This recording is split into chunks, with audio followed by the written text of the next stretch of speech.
Two scuba divers are exploring a remote tropical dive site. But when strong currents carry them away from their boat, they're left stranded 20 miles from land. What was that? It's coming right up! With no sign of rescue, they have only each other to keep themselves alive.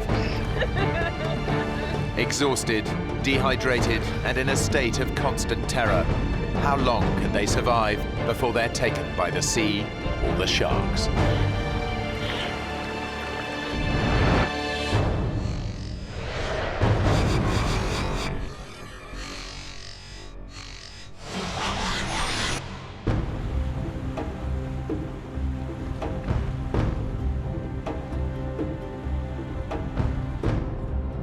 I didn't know what to expect going to the Solomon Islands for the first time. I remember getting off the plane and thinking how awfully hot it was. 35-year-old Melissa Armstrong was a hotel manager in Toronto. But fed up with metropolitan life, she quit her job and traveled here in search of adventure. I wasn't feeling fulfilled. I was really wanting to make a change in my life. And I thought, okay, this will be an adventure. She's found a job working with marine researcher David Tomlinson, who spent almost 30 years studying the oceans. I began diving in 1963 in the Bahamas. I'm very lucky to be able to study much of our oceans and see things that not a lot of people get a chance to see. Hey, Hi. how you doing? Good. Stephen, Peter, this is Melissa.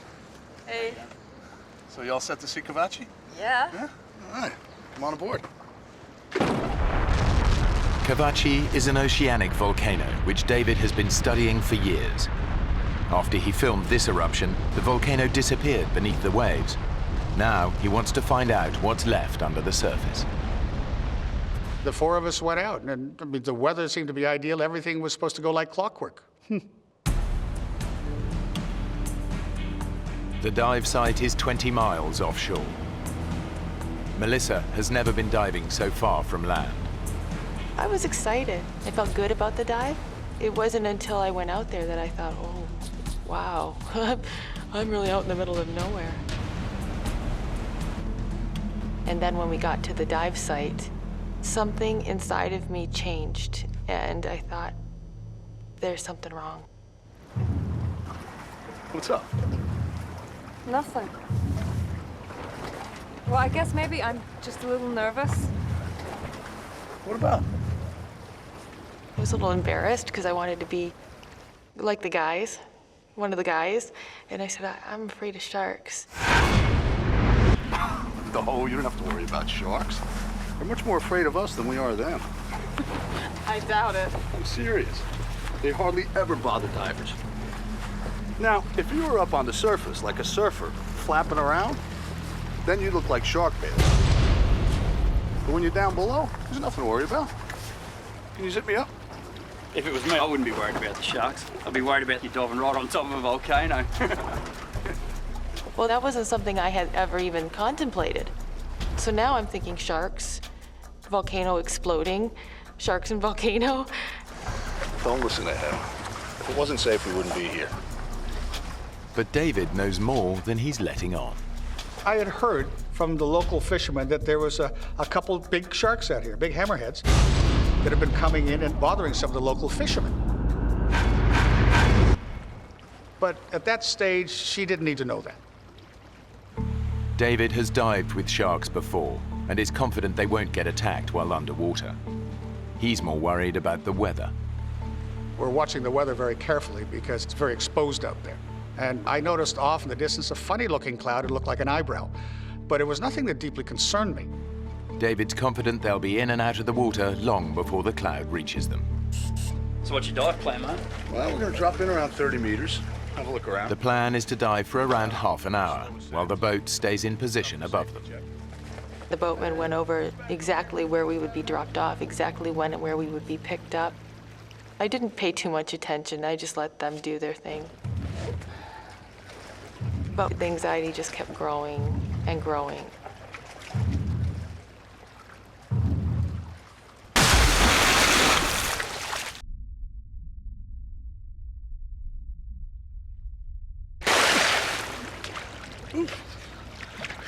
Come on in, the water's fantastic.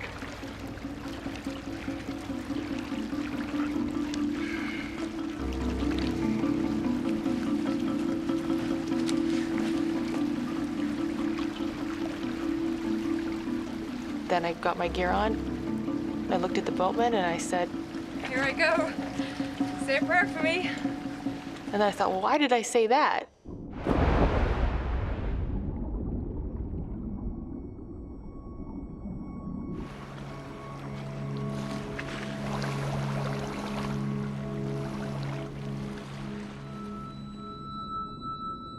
The dive was completely different than anything I'd ever experienced. It was amazing. We started going through this white haze. It was quite dreamlike, and there were bubbles funneling up around us coming from the vents of Kavachi. The volcano is out of sight beneath the divers, far deeper than they can safely descend. All they can see are clouds of sulfur dioxide rising towards them from below. It was such an amazing celestial scene. It was just breathtaking.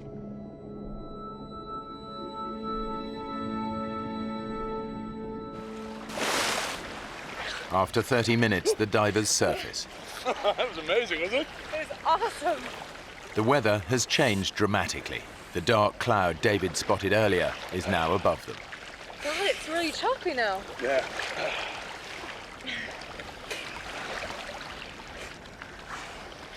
There's the boat, it's miles away.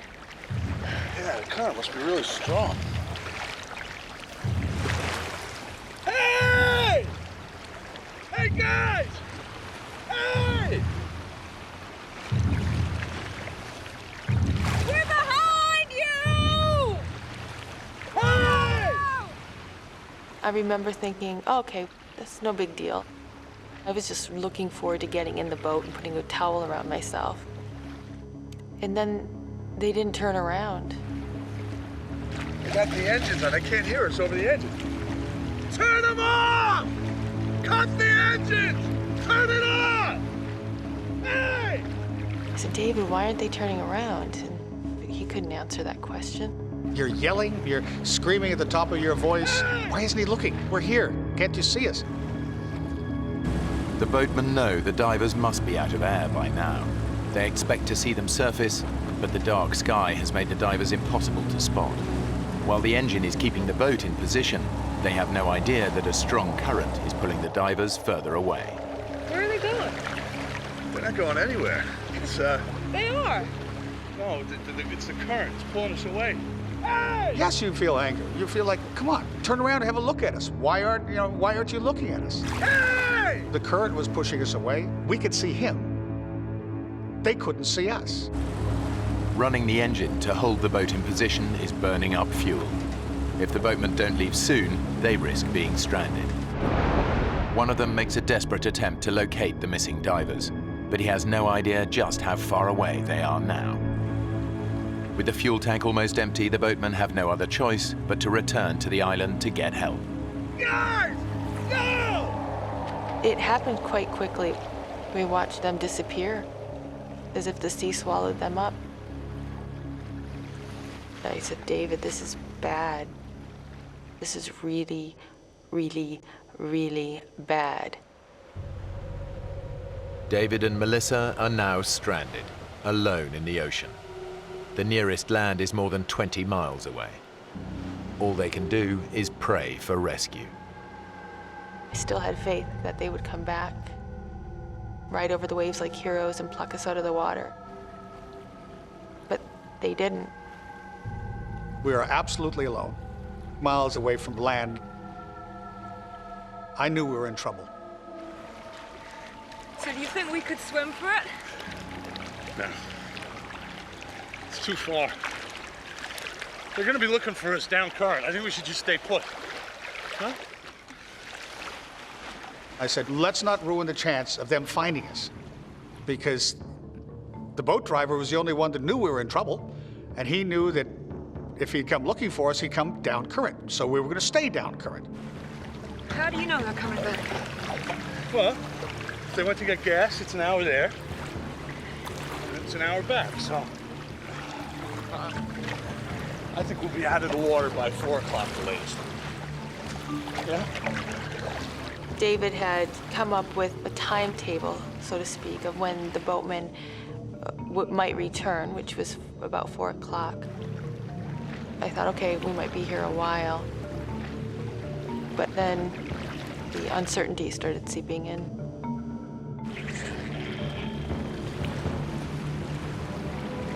David, are you looking for something?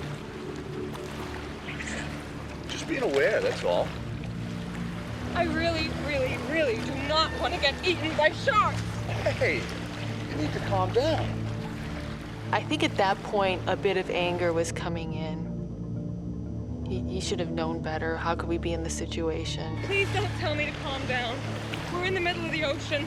You've lost that boat. I think I have the right to vent here. I won't say what I said, but I swore a little bit.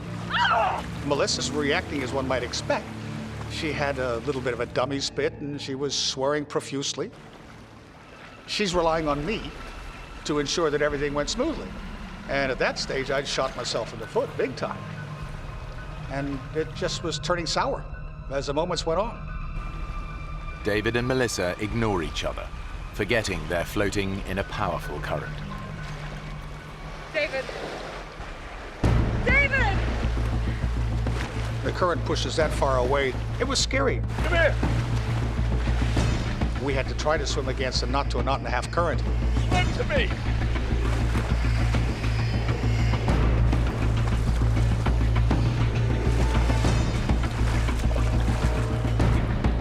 Just a couple seconds of being apart, I thought, oh my gosh, we just can't let that happen. I took her regulator, shoved it in through my BC, which was an easy way of making sure that we didn't get separated. Because separation in a scenario like that can be deadly. Not that I'm not a control freak, but I had to help stay in control for us to survive.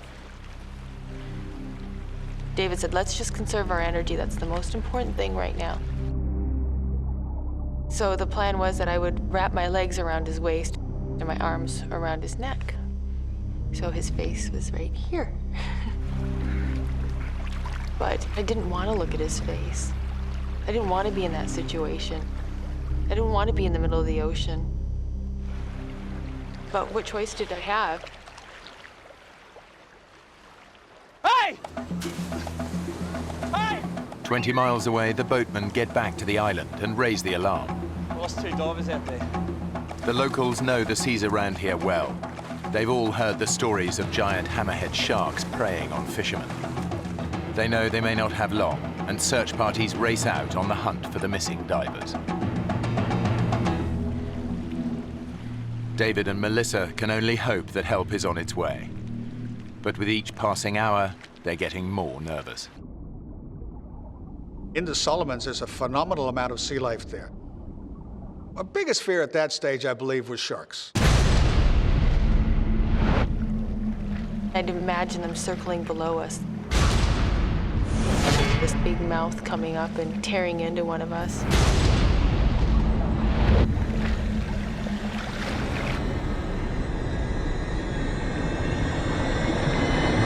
What was that? What? Was that you? What? Something's on my leg. Ah! Get it off! It's my gauge. It's my gauge. Look, get it off I'm me! trying. Would you stop kicking? Look, there's nothing down there. There's everything down there. If there's anything dangerous down there. Like sharks, you mean? Yeah. Just say it! Yeah, and you keep kicking and splashing, the sure as heck gonna come and check us out, right? All I could think about was sharks. One nibble, one drop of blood in the water, and then we're gone.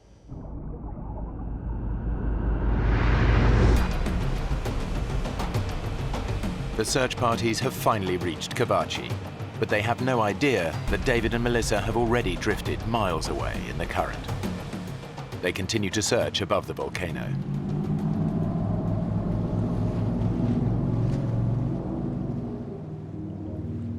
David was convinced they'd be found by 4 o'clock. Now it's almost 5. They're still 20 miles from land, and there's no sign of rescue. It was very clear that David wanted to stay still. He didn't want to move. He wanted to conserve his energy. I remember turning around and just looking all around me and just seeing all this water. And then looking at the land again and thinking, there's no other option. I really think we should try and swim. David looked in my eyes and he knew at that point that there's no arguing. We're gonna start swimming. Okay. Take it nice and easy, okay? No splashing. I'm gonna keep my head underwater and keep looking, okay? Nice and easy. Okay. I remember him saying, let's just get very slowly, peacefully on the surface, just moseying through. There's no reason to bring attention to ourselves, and don't kick too hard because we'll just get exhausted. With 30 years diving experience, David knows that splashing about on the surface creates its own risks. I didn't want to become part of the food chain because having watched the oceans and observed what happens there my whole life, there was a pretty strong likelihood that some sharks would come up and have a good look at us. You're on edge, totally. It was not a good feeling, not at all. While David keeps watch below the surface, Melissa scans above for any sign of danger. You see these pointed gray waves, and then all of a sudden you think you see fins. Look, what? And so your mind plays tricks with you. What? Nothing. Sorry. It was a constant battle to not let my imagination go. But the dangers beneath the waves are not just in Melissa's mind.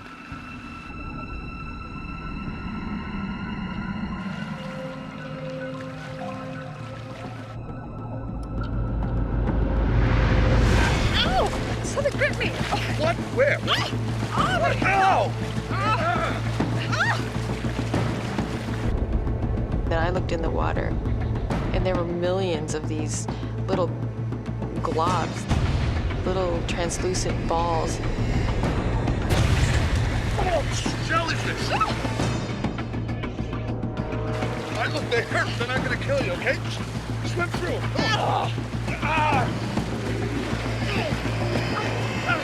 We were swimming through countless amounts of them. We were getting stung all over the place. I remember trying to count the stings. I got up to 64. But then it all blended into one. It was just the zapping pain that was shooting through my entire body. Oh, my lip is killing me. My hands are on fire! That's okay.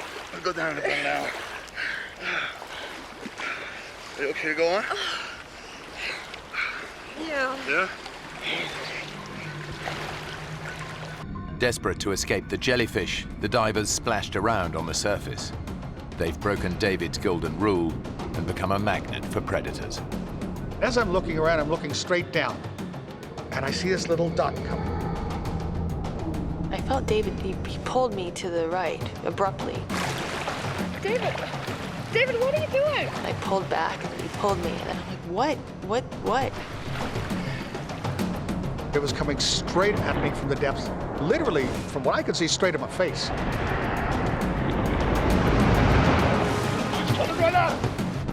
It was this huge, ugly barracuda, probably 5.5 feet. They can be very aggressive, and they have been known to attack people before. David knows the great barracuda has a ferocious bite. All he has to do is hit me in my hand, my arm, my leg. If I start bleeding, I've got another major problem. I've got a problem with sharks. Against two sets of razor-sharp teeth, David's only defense is his camera. I needed something to ram and protect us. That was the first thing to use.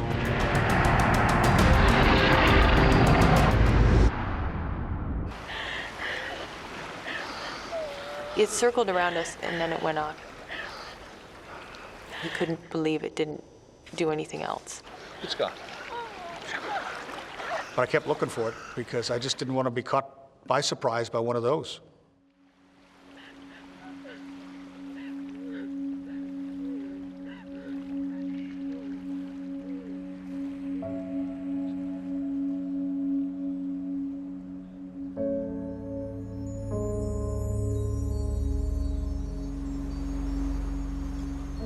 With daylight fading, the search parties have no choice but to return to the island. They've spent over 6 hours searching for the missing divers. They'll start again at first light, but everyone knows that by then, the odds are they'll be looking for dead bodies. As the sun went down, I felt really sad. I didn't understand why they didn't come back for us. I was hurt. How could this be? How could they not come back? Maybe they're back there looking.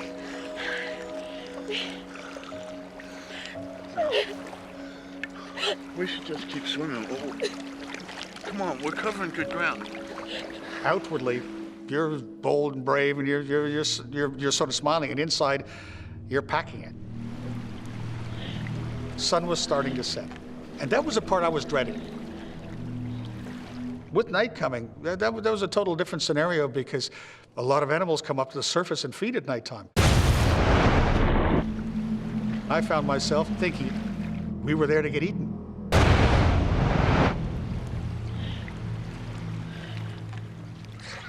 Despite David's fears, they're still 15 miles from land.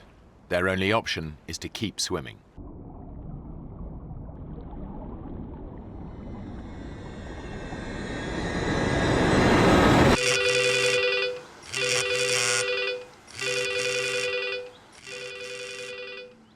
Over 1,000 miles away, David's older brother Owen is at home with his family. It was about 6:30 at night. I just sat down to dinner, and I got a phone call. Owen Tomlinson. And it was David's secretary from Cairns saying, Owen, I've got some bad news for you. David is missing at sea. What happened? And I was informed that he went diving and never came up. We just lost our younger sister with cancer about 4 or 5 months previous. My first thought was my 90-year-old mother, whether she could handle the shock of possibly having lost another of her children. So that was very traumatic in that regard. Okay, I'll get there as soon as I can. Thanks for the call. As David's brother, of course, the family bond is strong that your first reaction is, what can I do to fix it? Hello. Yeah, I'd like a flight to the Solomon Islands. The first flight available was 3:30 in the morning, 8 hours and a bit off. And I felt inept, I guess, as impotent, whatever word is applicable, that I couldn't do anything that time span. Thank you, bye. And David was wherever he was, out at sea somewhere.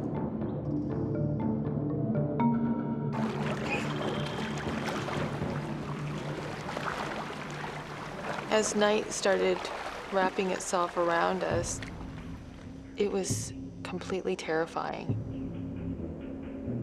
Thinking, oh my God, we're gonna be here at night. We're gonna have to deal with what we just dealt with, only in blackness. What? Stop. What Stop is it? swimming. Look, in the water. All of a sudden, I find that every time we move our arm or our leg, the water's glowing. Wow! The mysterious light is caused by microscopic plankton in the water. Any sudden movement makes them glow. Stop. Stop. But it's beautiful. Yeah. We move, we get seen, huh? That really stopped us from swimming, because I said, Melissa, we can't keep swimming now, because we're gonna, it's lighting up around us. Something's gonna see us. But when the divers stop swimming, their body temperature plummets. I was just shaking so hard. I was so cold. You've got nothing to stand on. There's nothing to sit down on. I just wanted to be out of the water. I wanted something to float by so I could climb on top of it so that I wouldn't have this pressure on my body, because it was so consuming and uncomfortable. I was trying to recharge her batteries, allowing her to stretch out, and just try to use a minimum amount of energy, but enough to keep herself warm. We're really getting rather tired. We can't sleep. We don't dare sleep, because if we fall asleep, we could drown.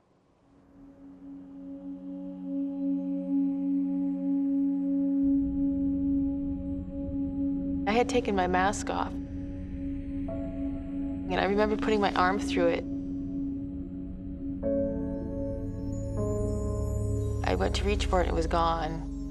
Oh, God.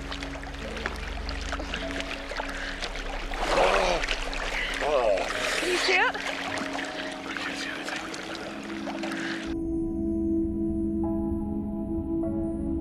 That's horrible, because as far as survival is concerned, that's such an important tool.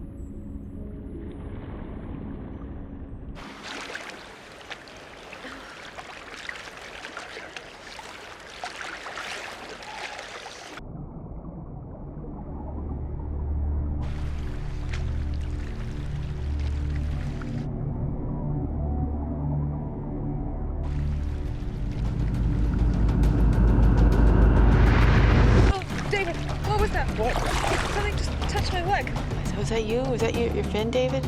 Well, that wasn't me. Oh, my God! Oh! I feel just a little bump, just like something brush up against me. I said, is it sharks? Is it sharks? Is it sharks? David and Melissa have been adrift in the South Pacific for over 12 hours. Trails of luminous plankton have made them stop swimming. Whatever's causing the flashes now, it's not them. Oh, my God. What was that? We were seeing little explosions of light within, 5-10 meters of us. Ah! God! Did you see that? There'd be a flicker of light, and then another one, and then another one. What sort of fish they were, I don't know. Any minute. You expect something's gonna hit you. Oh, my God. Your fear is unbelievable.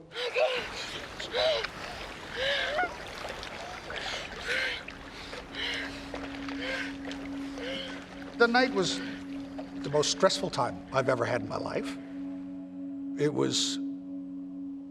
It's as far as your emotional lows are concerned, that'd have to rank up there with them, because I've never been so hopeless.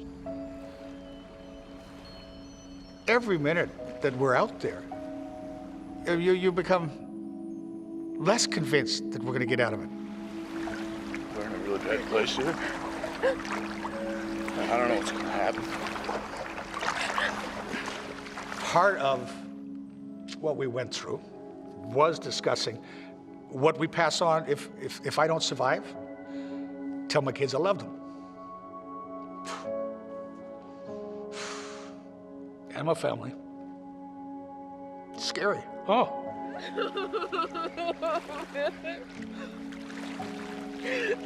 It was really important for me that if he were to survive, I wanted him to tell my mom and dad that they were good parents.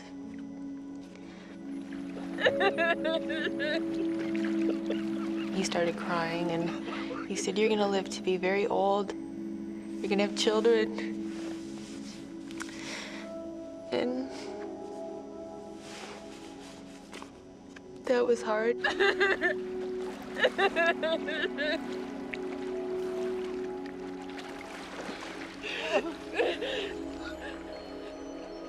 I had fought against the idea of death. And then this transition happened where you're talking about it. You're accepting it.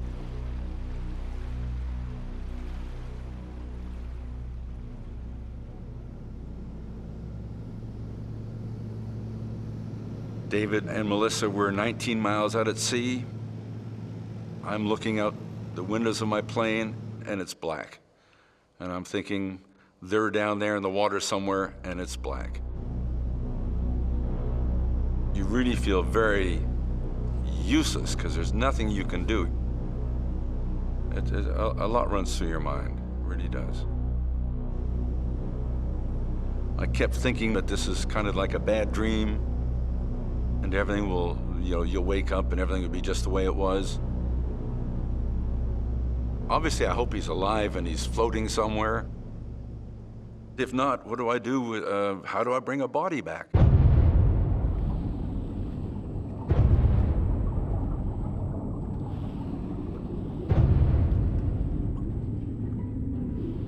There was one point where I thought maybe David can just hold me under.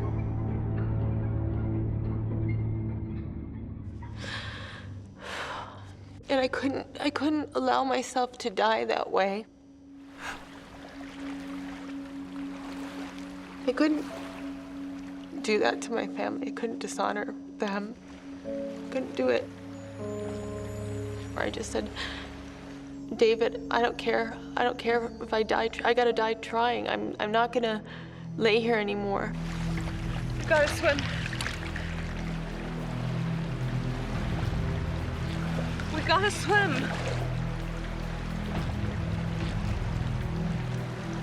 David, please. Please.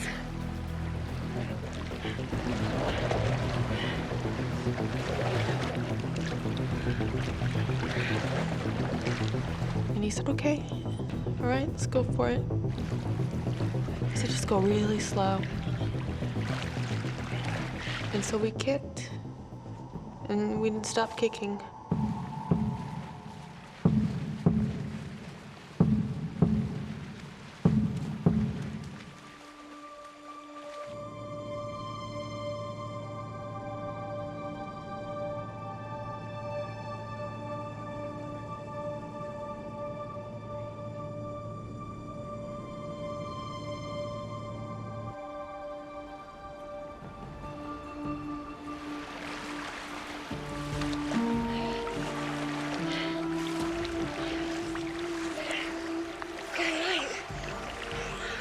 After living through that darkness and then seeing the light, it just changed. It just gave me something I didn't have. It was glorious just seeing that sun. It was one of the finest sunrises I've ever seen in my life. It's just to watch the light come up was great. And then I could actually see for the first time the land. I could see that it was actually tangible. Oh, get closer. It is closer. My eyes were completely glued to the land. That's all I could think about. Melissa may be feeling more positive, but David is 20 years older than her. While he allowed her to rest during the night, he's been awake since 6 a.m. yesterday. As we went on, I was getting really tired. I've been going for 24 hours at that stage. He started acting very erratically. I remember watching a snorkel slowly sink into the water. And just when it was about an inch from the surface, I would nudge him and he'd pop his head back up. David, you okay? You all right? Seeing him like that scared me a lot. I remember thinking, what if he drowns?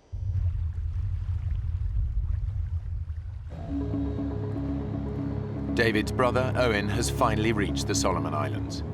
Even though there's no official search and rescue, there is a helicopter service, but it's a private company.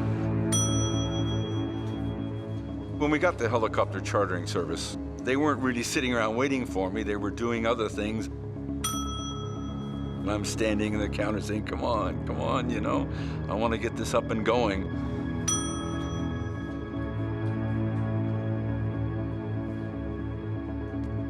Hi. Yes, sir. I need a helicopter as soon as possible. Okay, what for? My brother's gone missing near Kavachi. I'll have to talk to my boss first. So if you'd like to take a seat, then I'll just be right back.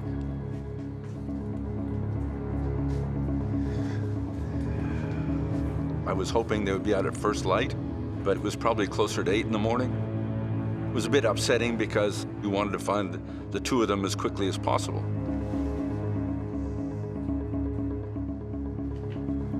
Mr. Tomlinson, good news. We've got a chopper on standby for you. Oh, that's great. And I said, well, get them out there, get them going. But unfortunately, we're a commercial operation, so I'm gonna have some form of payment up front so we can get you in the air. I had no idea what the currency in the Solomons was, and I certainly didn't have a suitcase full of whatever currency they would accept. This do? That'll be fine. 1 minute. So the good old plastic came in handy, and it worked. Okay, boys, we're right to go. All Owen can do now is wait. David and Melissa have swum 14 miles without rest, food, or fresh water. They're still 6 miles from land, and the tropical sun is beating down on them relentlessly. I was so grateful the sun came up, but it was also a blessing and a curse because I could feel the side of my face burning, and I remember trying to put my head in the water to cool it off for a little bit. My lips were so raw and swollen, and now the sun was burning them, so they were starting to blister. My skin was wrinkly and flaking. You feel like you're slowly getting eaten by salt water.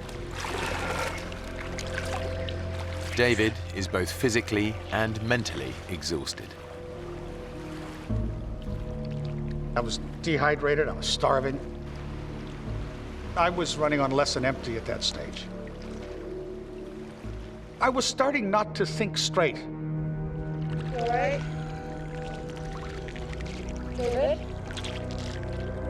You okay? You okay to swim on? I remember him looking at the land and saying, "Oh, look at those condominiums."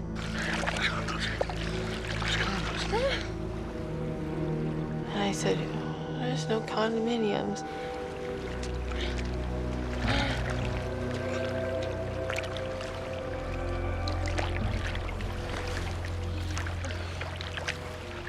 That's really when I realized he was fading.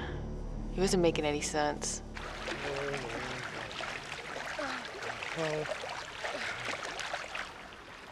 I was getting closer to almost total exhaustion, and all of a sudden, we finally heard it. It's a helicopter! That wakes you up fast. It's the helicopter chartered by David's brother. Rescue is finally in sight. Oh, it was the most beautiful thing I've ever seen in my life. It was amazing, and here it comes, and we waved and did all the right things. But we're wearing suits that are black and blue. We don't stick out. We need something reflective. Over here! Find something reflective. Hey! We've made it through this hellish night. The sharks didn't get us. Yay, here's the helicopter, and they're here to save us, and everything's gonna be okay. And they got closer and closer, and we're trying to signal, and then they turned.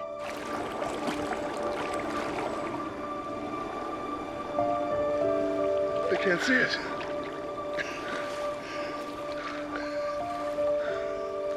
And then they went off. And that was disheartening, to say the least.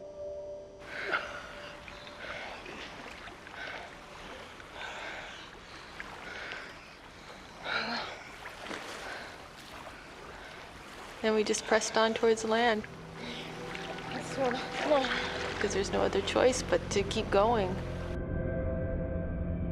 The exhausted divers are only 4 miles from land. But for David, this is the most terrifying part of the entire journey. I didn't totally mention to Melissa at that stage that I believe the greatest fear we're going to have is that last bit, right in close to the shore, because it's an area I wanted to fish, because there's so much sea life there, including your upper major predators.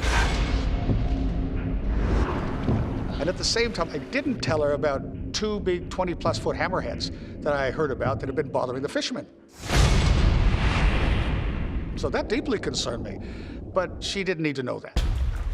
But what David doesn't know is that his fins have been chafing his ankles. He's now bleeding profusely.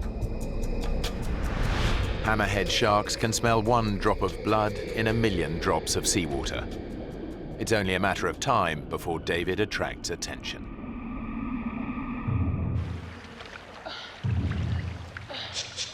I remember thinking, what's that piece of plastic sticking out of the water? It looks like a sailboat's on its end, or like almost like a kayak sticking straight up out of the water. Well, What's that plastic? Oh, David! David! What? What? I saw fin! That woke me up. What? I said, did it sort of look like this? And she says, yeah. And what I sketched with my finger was a dorsal fin of a hammerhead shark.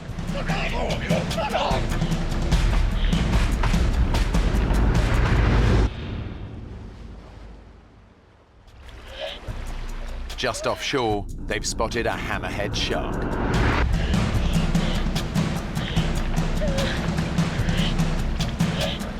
I'd never seen anything like this. It was huge. You're talking a 6+ meter shark. That's a big shark. I figured if it's gonna happen, I want it to happen fast. I hope it doesn't bite my leg. I hope it just sinks its teeth right into my heart. And bang, it's over with. This was my greatest fear. You're just hoping that that shark isn't hungry. With all the bad things that have happened, a little bit of good luck would be nice right now.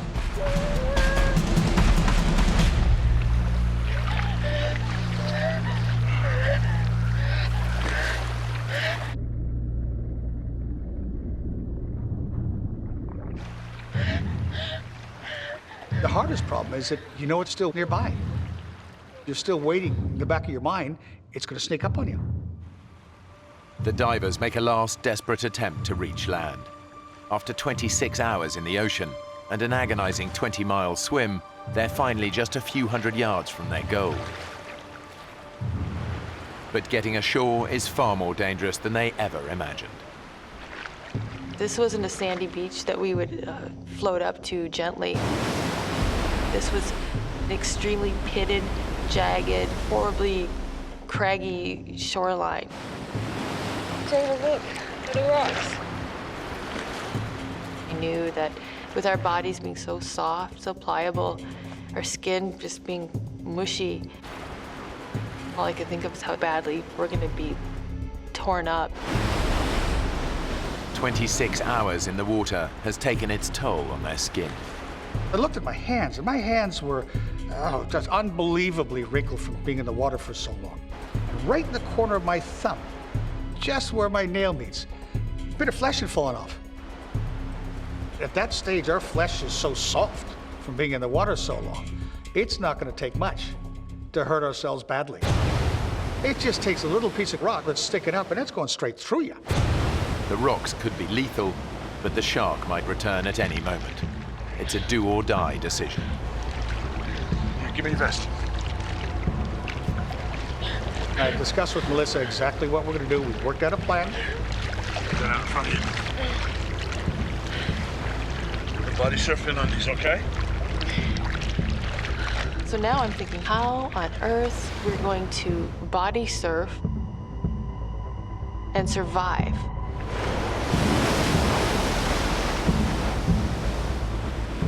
But what choice did we have? It was completely terrifying. We're 100 meters from the shoreline, but the odds were that we weren't going to survive. You ready?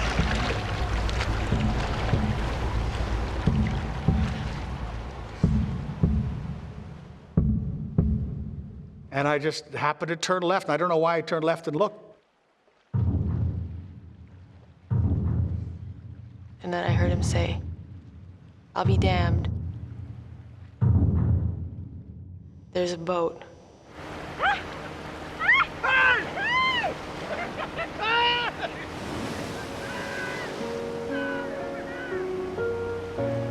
It was unbelievable. It couldn't have been at a more beautiful time.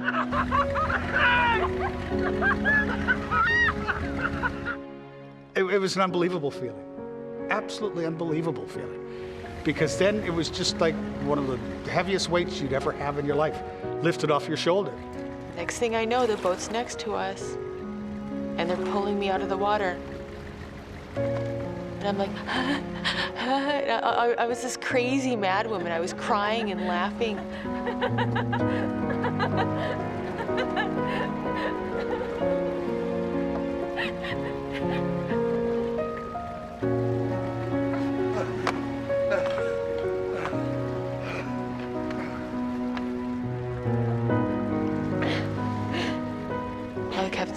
was just lost at sea. I was just lost at sea for 26 hours. The sharks didn't eat us. We didn't die. I'm alive. David and Melissa swam 20 miles before they were finally rescued and returned to dry land. There was my brother Owen. Greatest sight in the world. I didn't know whether to hug him or belt him over the head. I really didn't. God, David, what have you done now? But he's a bit sunburned, so I didn't want to give him too big a slap. I gave him a hug instead. I'm Owen. I said, you do this again, boy, and you're on your own. I'm not flying halfway around the world to save your ass. I'm sorry, kid. And it was just great to see him. It's ever since then, every morning you wake up, it's wonderful to start a day, standing on dry land. David still lives in the Solomon Islands and dives regularly.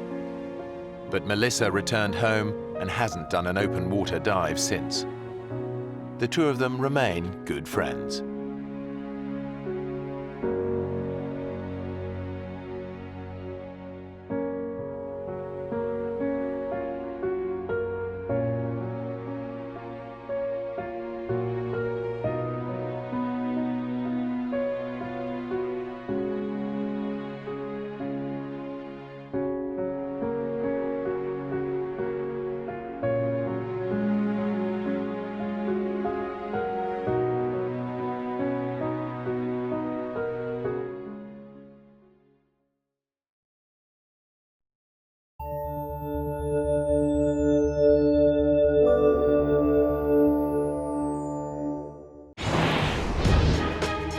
In the depths of a Utah canyon, a weekend of bonding between two brothers turns into a nightmare. A simple mistake leaves one brother badly injured. It was the worst pain I'd ever felt in my life. Soaking, frozen, and miles from the canyon's exit, the other has no choice but to find a way out, alone in the dark. It just continued to get worse and worse and worse. But in such perilous terrain, can he even escape, let alone bring help before the sub-zero conditions kill his injured brother?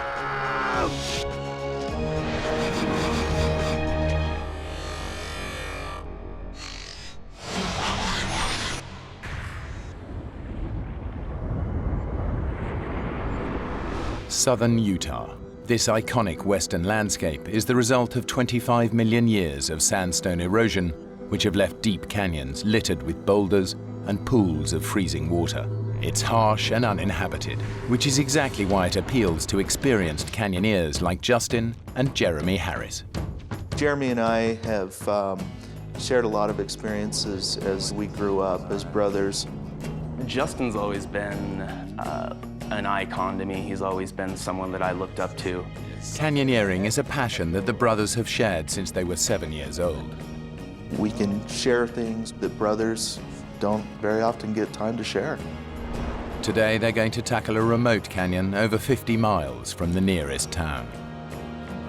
We were looking for something that would be a new adventure, something that was going to be a little bit more challenging. They camp for the night and wake up to a freezing winter morning. Hey, little brother, wake up. What time is it? It's time to go. It had been a while since we'd been out on a hike, and November was, you know, it was a little later than we wanted to go. It's freezing. We both had done quite a bit of winter hiking, so it wasn't something that was foreign to us, but it's definitely something that's going to complicate matters. You sure you're up for this today? I thought about that question, and I think, yeah, maybe part of me as his older brother thought that I needed to make the final say. Yeah, are you? Yeah, I'm up for it. You drove all this way, right? I made the decision that we were going to go for it that day. Justin! We started double-checking all of our equipment, making sure that we had all of the hardware that we needed, that the ropes were ready to go. Our route was going to head up towards the pinnacle and then drop down into Baptist Draw. Basically, at that point, you know, it was like a little bit of kind of elation that we'd made the decision that we were going to go forward with this.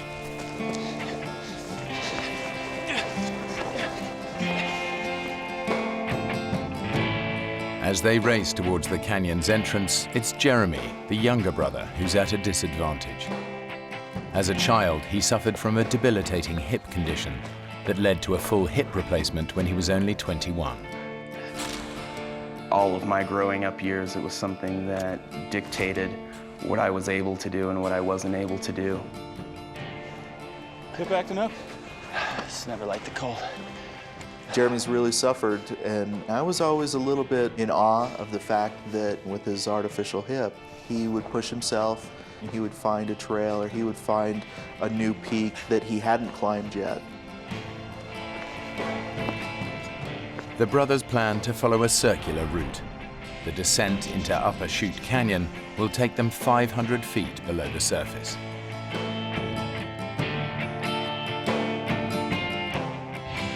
To get back out, they must look for the side canyon at Chute Junction.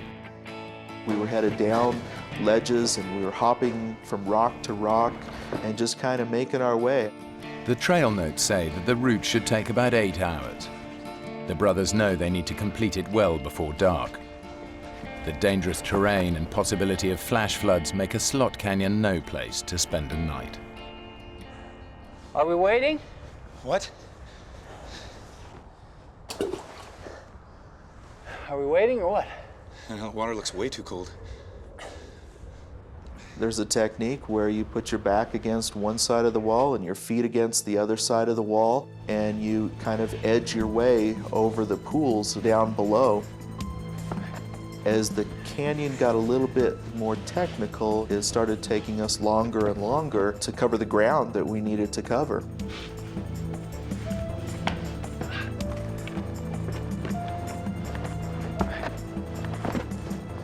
I didn't get too concerned about the pace that we were making until we got to the rappel.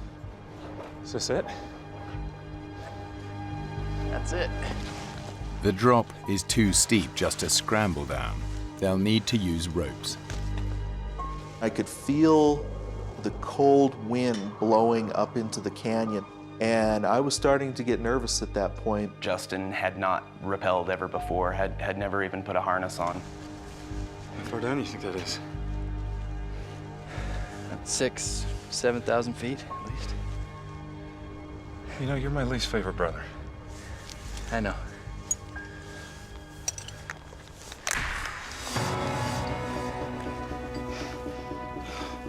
It was a good drop. It wasn't something that you would survive if you fell from. See? There's nothing to worry about. I'm not worried. A little terrified, maybe. Not worried. You'll be fine.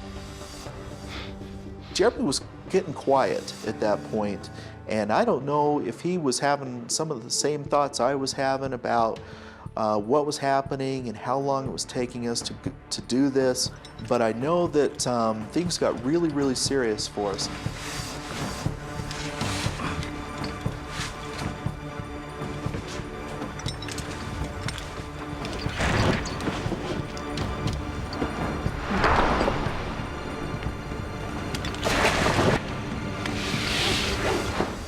When my feet hit the bottom, it was like huge relief. I thought, hey, that really wasn't too bad.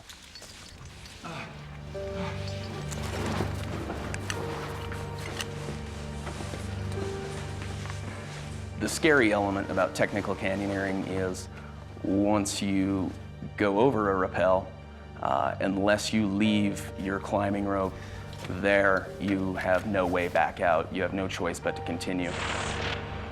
The canyon has proven to be far more difficult than the brothers expected. They're now hours behind schedule. The tension was increasing, the pressure was on. We really needed to get a move on. Well, it wasn't more than 100 yards, and we ran into a huge chokestone. No, that's not on the trail notes. It becomes basically a barrier that you need to climb up and over.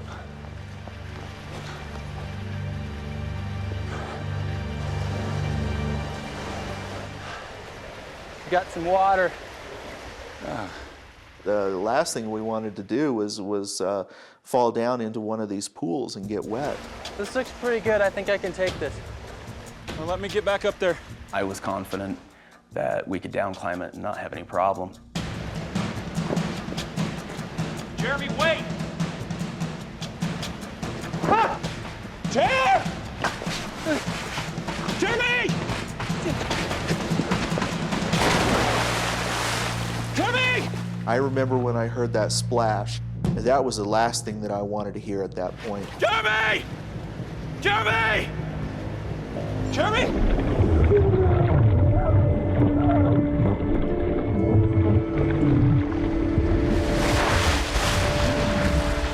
Jeremy, are you okay? Are you okay? I can't believe I just did that. Hold on, dear, I'm coming. Both hypothermia and frostbite were a major concern. It's the end of November and it's in Utah. I don't know exactly what the temperature was during the day, but it was well below freezing. Freezing? There's no way we're climbing out of here. Just double time the rest of the canyon. Get back to camp. Dusk is just 3 hours away and the temperature's dropping fast. Justin and Jeremy will have to move even quicker now if they're to have any chance of getting out of the canyon before dark. More fire. Hot cuts are really good right now. I think we were even in a bigger hurry after that happened. I know I definitely was.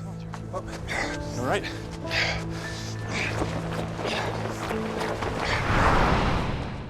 Now the weather, which has been deteriorating all day, takes a dramatic turn for the worse.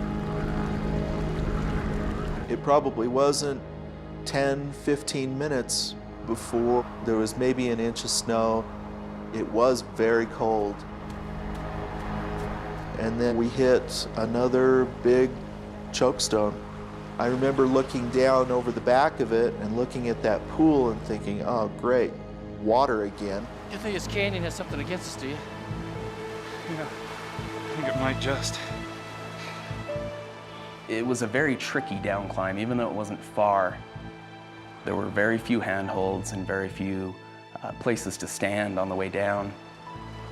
And footing was a little slippery because of the snow. I'm slipping. I'm glad you were there. And I remember just holding on to his hand because that was the firmest thing that I had to hold on to. Okay. I remember feeling a shift in his movement and believing he was going to jump to the floor because it really wasn't that far. I let go.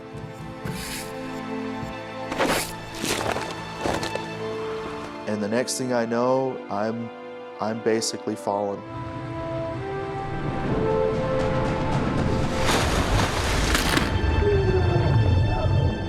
Justin! I knew without a doubt I had just broken my leg, and all I could do was scream. It was the worst pain I'd ever felt in my life. Just stop screaming, you gotta calm down! I had never quite heard someone scream in pain like that. It was a really helpless feeling to hear him scream like that in pain and not be able to do anything for him. Just take it easy, bro!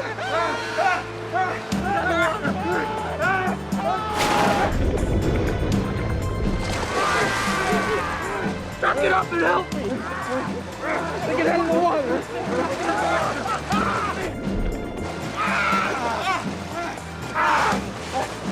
Come on! And I could really feel how bad he was hurt. It was very obvious that that there were things in places where they shouldn't be. It's really bad, Justin. Justin's shin bone is shattered in 6 places. Internal bleeding is already restricting blood flow to other parts of his body. They don't know it, but this injury could kill him. Okay. What time is it? I remember thinking that my brother has an artificial hip. He can't carry me out. I can't walk out. I can't crawl out, and I'm stuck here. We're gonna get through this. You think? If I was going to get out of there, it was going to be up to Jeremy. That was really hard to be the one to take charge, because forever before, he was the person that I would look to when I didn't know what to do. 455, check back to the car. When I looked in Jeremy's eyes, I could tell just how scared he was. Really bad.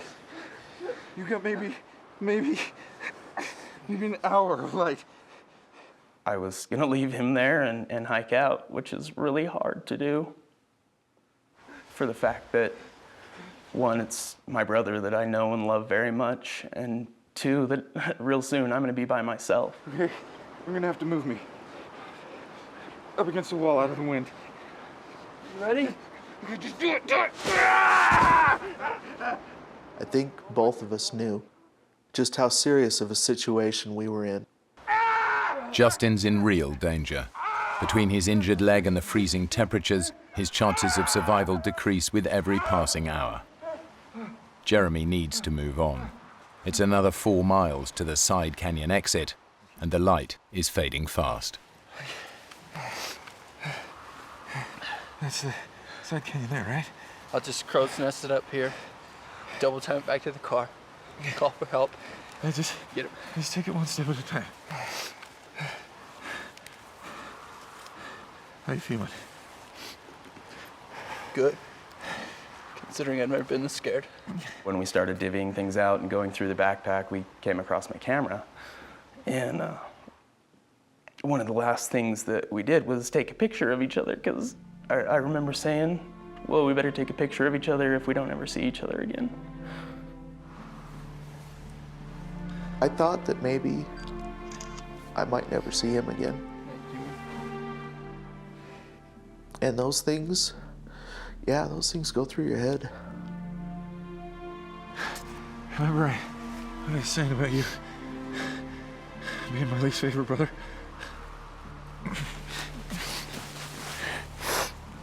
I never liked you much either.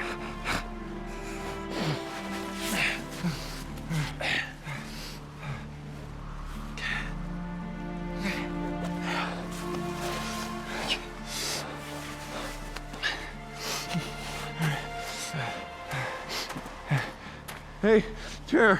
Yeah. Yeah. How do you think the hike's going so far?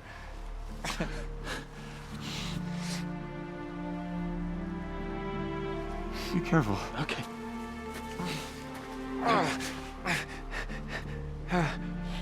I could see him for a while before he went out of sight. And I remember telling him, think happy thoughts. And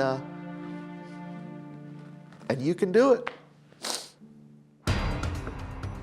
According to the trail notes, Jeremy should be out of the canyon in 4 hours. But so far, the route has proven more difficult and far slower than expected. I think we were both pretty confident that I was going to be out soon and I could call someone and we'd get him out of that canyon.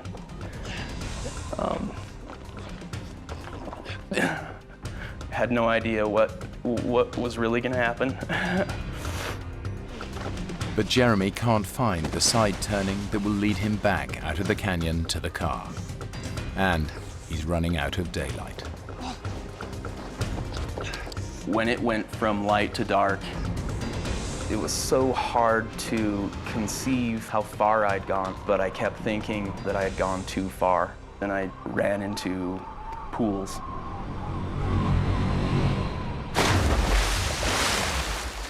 And lots of them. At that point, I didn't have a choice whether I was going to get wet or not. What I was looking for was the last canyon that would take me back to near where we started. And I had these trail notes in a pocket on the side of my leg, which was open. It was unzipped and didn't realize that. I looked down and watched water wash into that pocket and wash my trail notes out. It's so murky and so muddy, you can't see anything in it. but just probing through the water with my hands trying to find it. I couldn't find it. So I continued on. It's been 5 hours since Jeremy left his brother, and there's still no sign of the side canyon.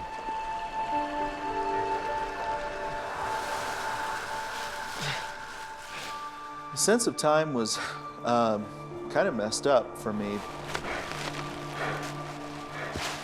But as I'm sitting there freezing to death and trying to stay alive, you can't help but think that we may have been a lot better off going golfing that weekend.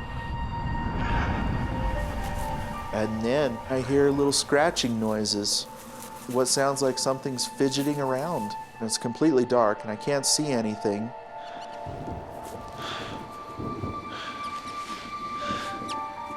Hey. What are you doing down here? As soon as I located this little guy, it was kind of great to have somebody there with me, even if it was a little mouse. A nut? A raisin? A freeze-dried banana? Get some of that in here. You look like a nut kind of guy to me. Oh, personally, I prefer the raisins. We kind of became pals there for a little while. And then he scurried off. I was almost sad to see him go.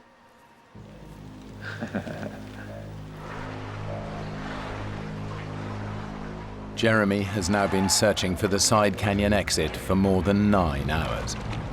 When you're in a pool of water that's that cold and you're having to put out that much energy, it's exhausting. He is disoriented by the darkness, wet and freezing cold. The physical and mental punishment is becoming unbearable. The whole time it had seemed as if it cannot get worse than this. And it just continued to get worse and worse and worse.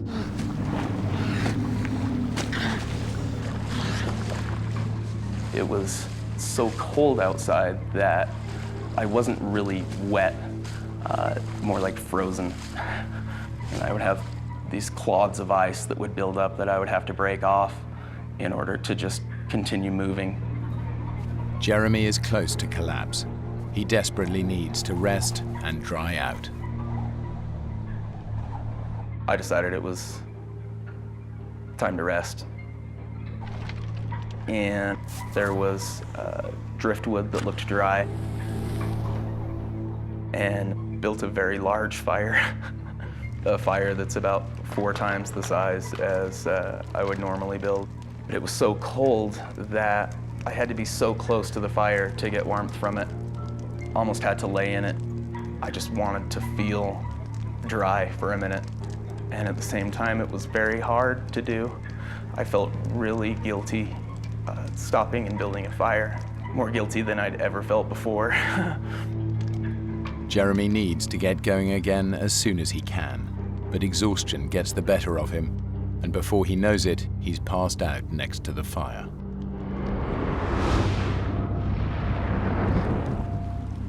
Deep in the canyon, Justin is beginning to realize just how badly his leg is hurt. I start feeling this interesting sensation, and I haven't checked on my leg in a while, but it feels like maybe I'm bleeding. I'm looking at it and I'm seeing these blisters, these huge blisters that are coming to the surface on my leg. They're rupturing and the fluid is running down my leg. And the swelling has gotten a lot worse. And I didn't know exactly what to make of this.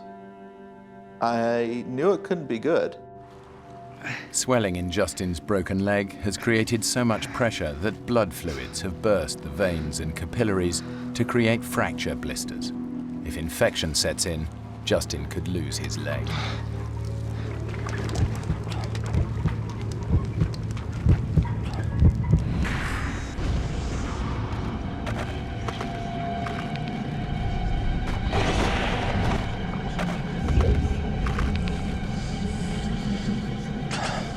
Hey, little brother.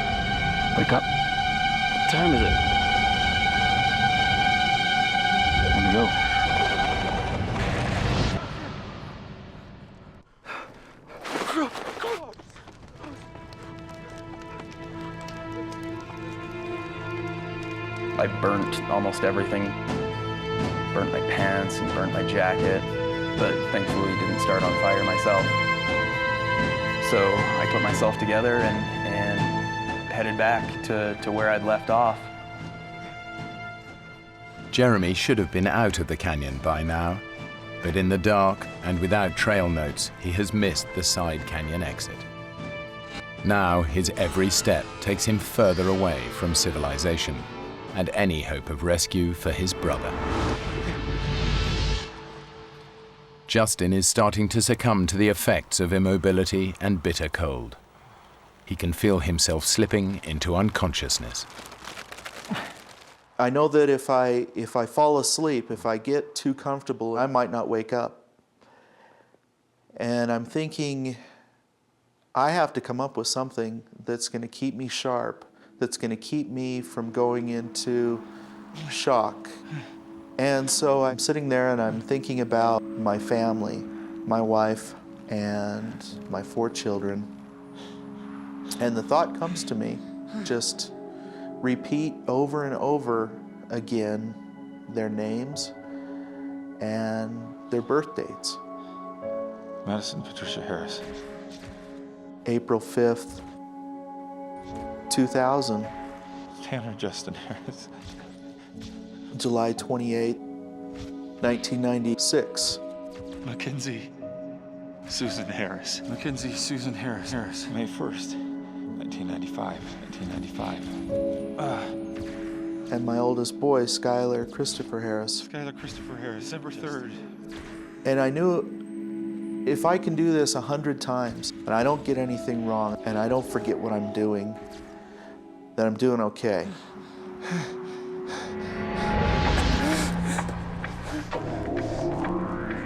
Deep inside the canyon, Jeremy hits a series of sharp drops, and for the first time realizes that he is completely lost. I'm going the wrong way.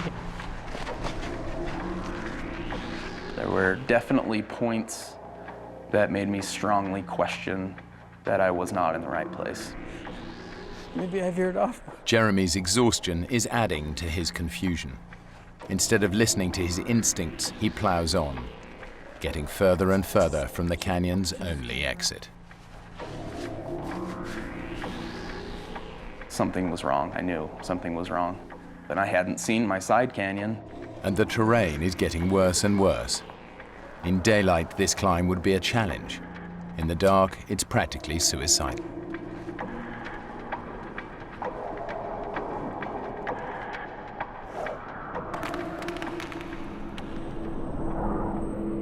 Patricia Harris. April 5th, 2000.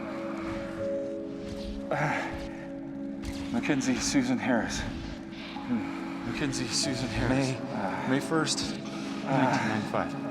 Skylar Christopher Harris. December 3rd. Patricia Harris. I got stuck. And all of a sudden I realized that one of my worst fears is happening, that I might be starting to lose grip on the situation. And that really scared me. And so as painful as it was, I pretty much forced myself to stand up and endure some pain to try and get my system in check.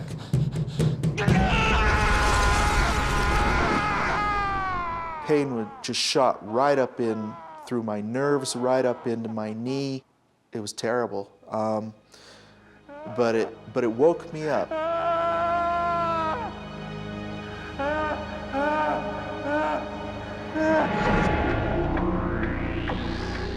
The way I'm going, that's the way. The state of mind that I was in was really insane. How do you know that? Really emotional. Don't. I didn't feel like I was talking to God. You sure this is the right way? But I had to talk to somebody. I'm going the wrong way. You know, I'd have moments consumed by negative thoughts. What if Justin hasn't made it? You know, why is he sitting there and not me? I'm out there, and it seems like it's been forever since Jeremy's left.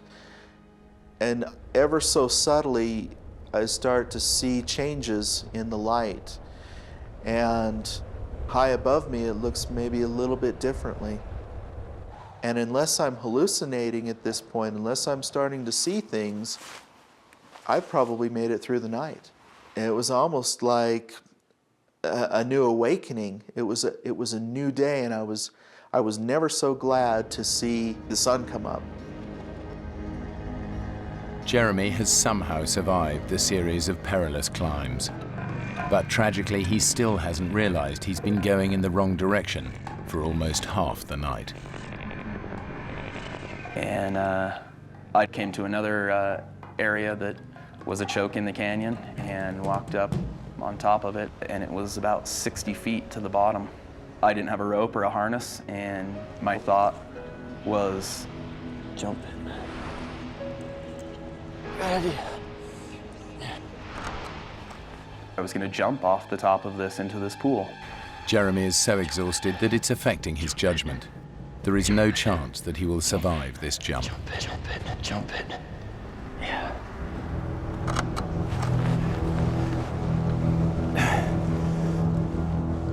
And I picked up this rock and threw it off. I remember watching that rock fall through the air and hit the pool. I instantly, my mind switched. I was like, no, what are you thinking? That's impossible. That's ridiculous. I don't know how much more this I can take. Immediately, my thoughts reversed, and my plan changed to go back to Justin. It's a dead end. All that Jeremy wants to do now is get back to his brother. Ironically, for the first time in almost 12 hours, he's going the right way. And then I realized what it was going to take to get back there. He's got to climb back up the cliffs that last night he risked his life scrambling down. It was literally having to do the impossible.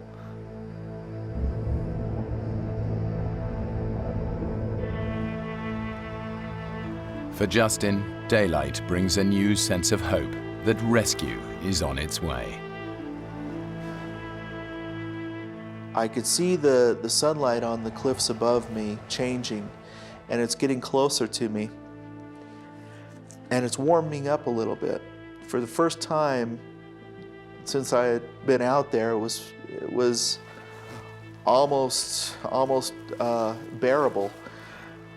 And I'm sitting there, going through the hours and the calculations in my mind, and I'm feeling really good about where I'm at, and I'm feeling great about where Jeremy's at.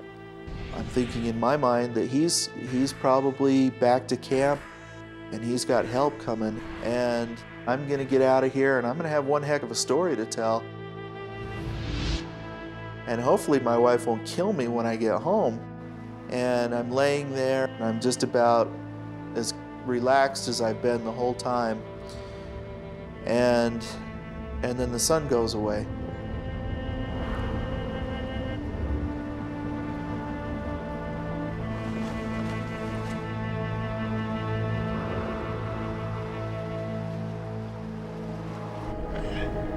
Jeremy has now been climbing through the canyon for over 24 hours. He's exhausted, but driven on by a single thought: to get back to his brother. Climbing up and taking so much energy, getting part of the way or most of the way up, I had never felt so drained.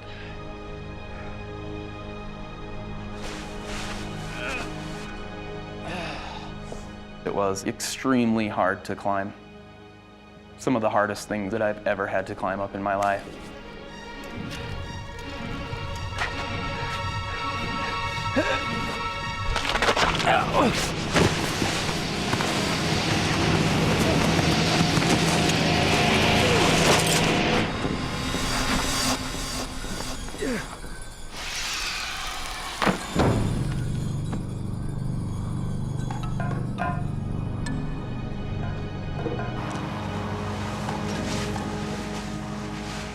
I'm thinking that by now I should have seen somebody.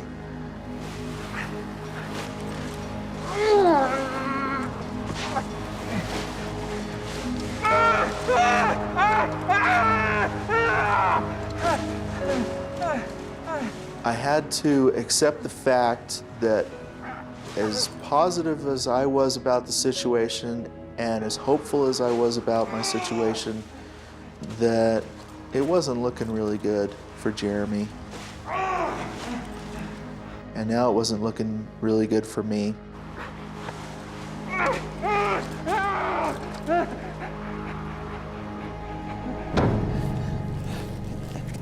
Looking back on it, climbing up these pour-offs, what I remember of it, maybe faced with knowing that it was impossible, I was able to find strength inside me somewhere and abilities that I didn't believe I had or existed.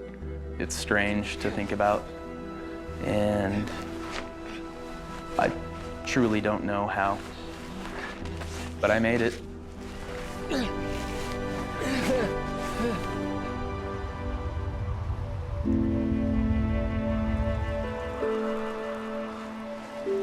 Jeremy?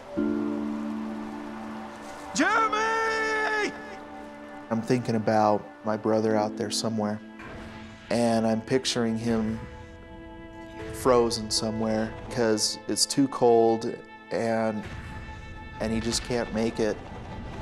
And I'm starting to lose hope. And I started to think that maybe he was dead.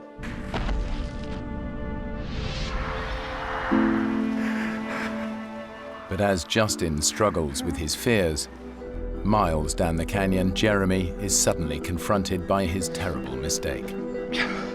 He stumbles across the side canyon exit. Disoriented by the darkness, he simply missed it the night before.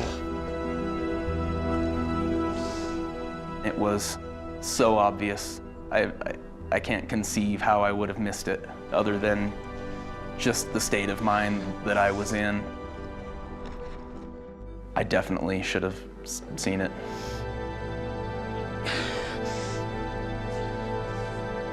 Finally, Jeremy has a chance of escaping from the canyon and getting help for his brother. Yeah.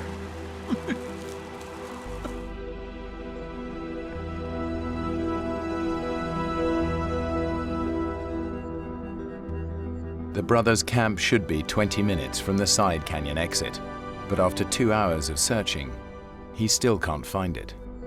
I really wasn't sure where camp was at. My tent has a yellow rainfly over it, a bright yellow rainfly, and Justin's car is red. And off in the distance, I saw red and yellow, and I saw it as clear as day. And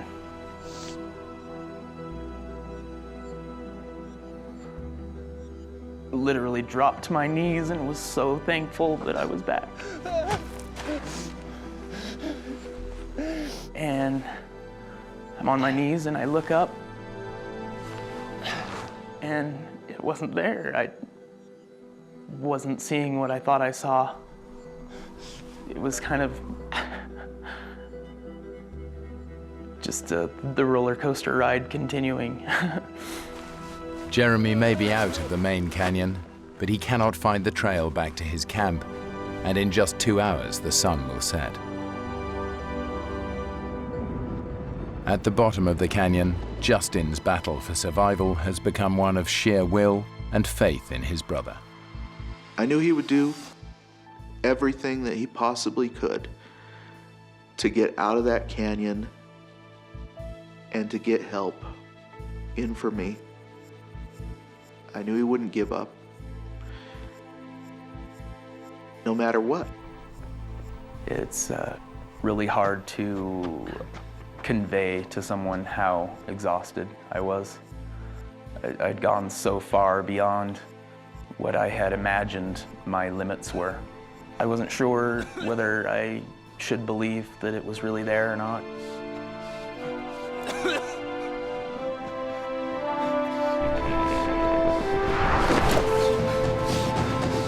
And I approached it, and it really was. I hadn't really even thought about my own physical condition. I was a wreck and kind of amazed at the fact that I was even alive. It should have taken Jeremy just 5 hours to reach their camp. Getting lost means it's taken over 26. I open the car and grab his cell phone, and it's dead. Plug it into the car lighter to get some power and waited a minute. After the superhuman effort that Jeremy has made to escape the canyon, he faces a final cruel twist of fate. I couldn't get any service. I remember holding the phone up over the top of the car and couldn't get a signal. As Jeremy tries to get through to help, Justin is struggling just to get from 1 hour to the next. All you want to do is lay down and just go to sleep for a little while. And I thought about just how easy that would be. And I'm hoping that I can go through another hour. I can get through 2 hours, and then you get through that hour, and time passes. Justin is beginning to realize that he faces another night in the canyon, a night he does not expect to survive.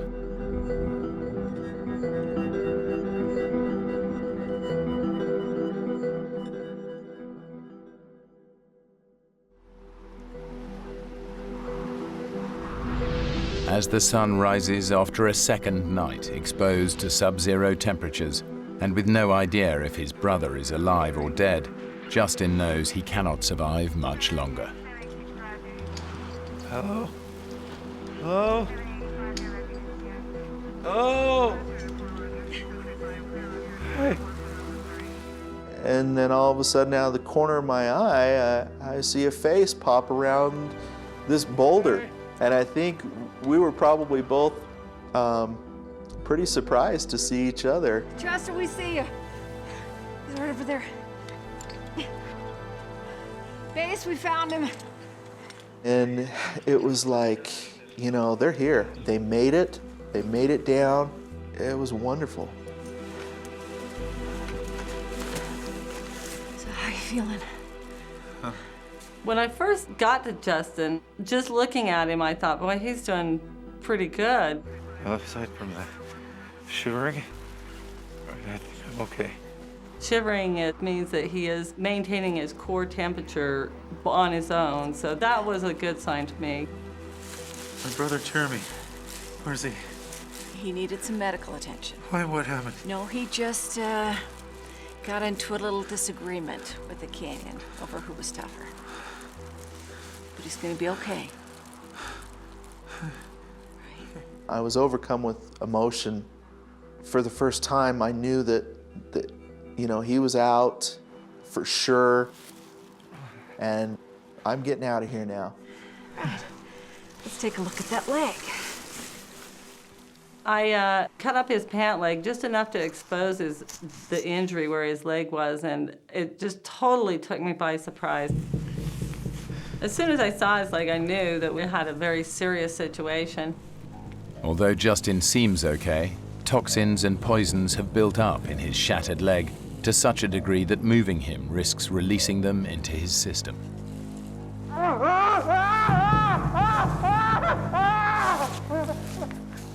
When your blood doesn't circulate down through your body continuously, acids build up in your body, and if they are rapidly released back into the system, they'll go to your heart and it'll kill you. I really thought at that time, he has a really high potential of losing his leg, but even more so of losing his life.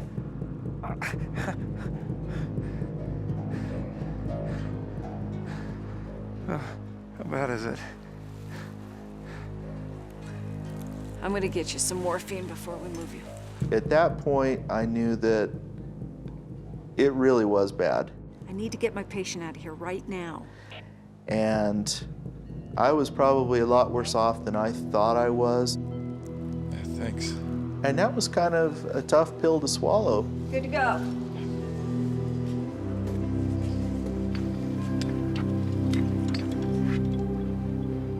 I'm laying flat on my back, and you know, for the first time, I'm getting a pretty good view of the canyon that we came down to see, and so I'm kind of looking around, and it's a nice canyon.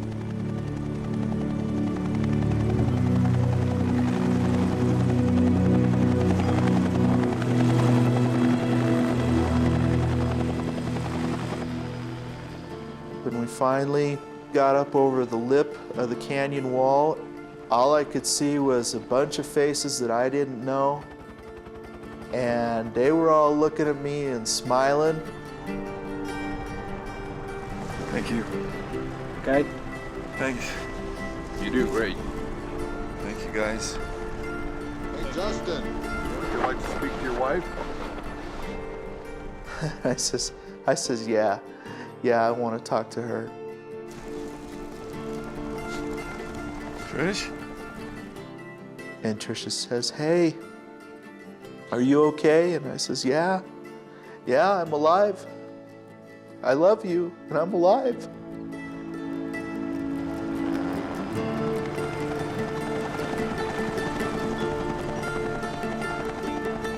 Jeremy and Justin are finally reunited in hospital in Salt Lake City. And I remember thinking, he's just gonna go into surgery and they're gonna fix his leg. And he's gonna be just fine, and that's far from the truth. Justin spent 90 days in the hospital and endured 13 operations. Despite all their efforts, the doctors were unable to save his leg. It was too much to bear. I still felt so guilty. Jeremy and I lived through something that we shouldn't have, and the experience of going through that with someone is powerful. I think just being born of the same mother doesn't make you brothers, and the term brother is a very sacred term to me, and Justin's definitely my brother. Neither Justin nor Jeremy has ever gone canyoneering again. But their bond as brothers is closer than ever since they survived that terrible weekend.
Three British mountaineers attempt the climb of their lives in Alaska. But within sight of the summit, the weather stops them in their tracks. Stay! When frostbite threatens the life of one climber, the others must decide. Stay together and hope for a rescue that may never come, or leave their friend behind. If we leave Nigel here, he dies. One man risks his life to go for help alone. But tragedy strikes. He faces almost certain death, knowing his friends have little hope of rescue. I've let them down. I've let my mates down, and they're probably going to die.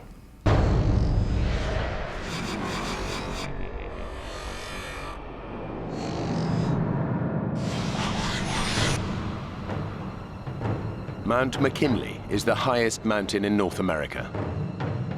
It stands in the Arctic Circle. It's one of the toughest climbs in the world.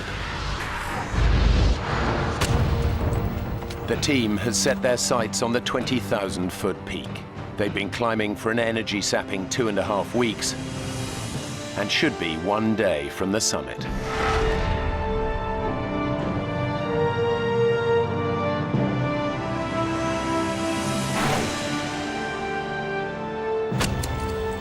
Steve Ball has been climbing for 18 years and has conquered some of the highest peaks in the world. For me, the mountain environment is a very special and beautiful place. Particularly Mount McKinley, it's one of the great wildernesses of this world. It's been one of my ambitions for a long time. Anthony Hollinshead is Steve's best friend and his longtime climbing partner.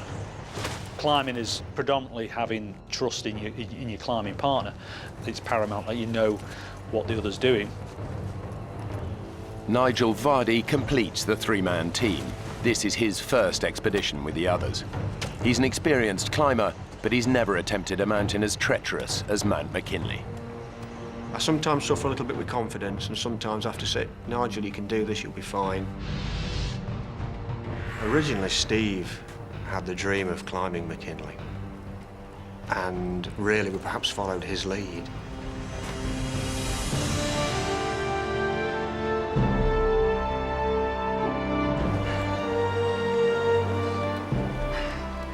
It would be the first big expedition that Nigel had done, so I think he was a little unsure of what was in front of him. With Nigel coming into the team, it's obviously changes the team dynamics slightly, I suppose. Stephen and I were used to making decisions. Right, you ready? There's an awful lot of pressure to work together well, because you are reliant on each other. Absolutely reliant. There is nobody else there. Come on now, let's get going.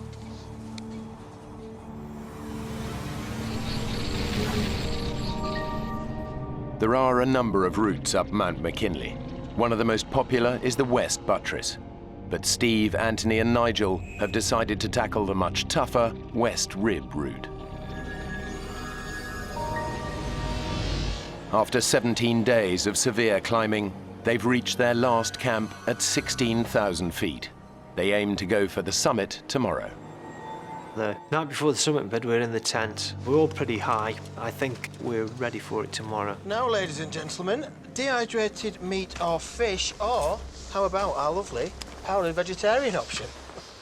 He is a real comedy character to know, is Anthony. Full of life, always got a good laugh. Hey, nice bit of colour you picked up today. You'll be in swimming trunks tomorrow. Did you not put your sunblock on today? Steve's quite the opposite. Steve's a very serious character. Should be like a religion to you, Nigel. You know what the sun can do to your skin up here? Right. Fast up, fast down, OK? So let's strip all the unnecessary gear and pack a kit. What we agreed? Frillies in tutus. The conditions can be extremely hostile at this altitude. The team must be sure of the weather before they decide on making the challenging climb for the summit. Base to Denson. Weather's looking fairly good for the next 24 hours. Copy that, base. Good night.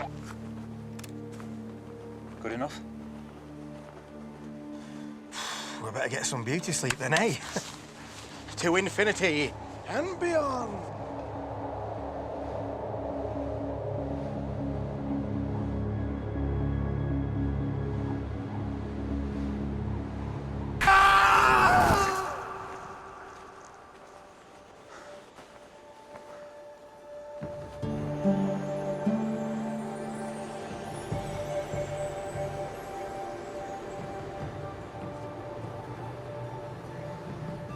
Fellas, you should have had this done earlier.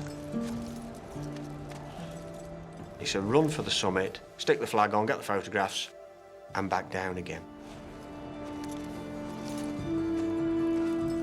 To get to the summit and back before nightfall, they need to travel light.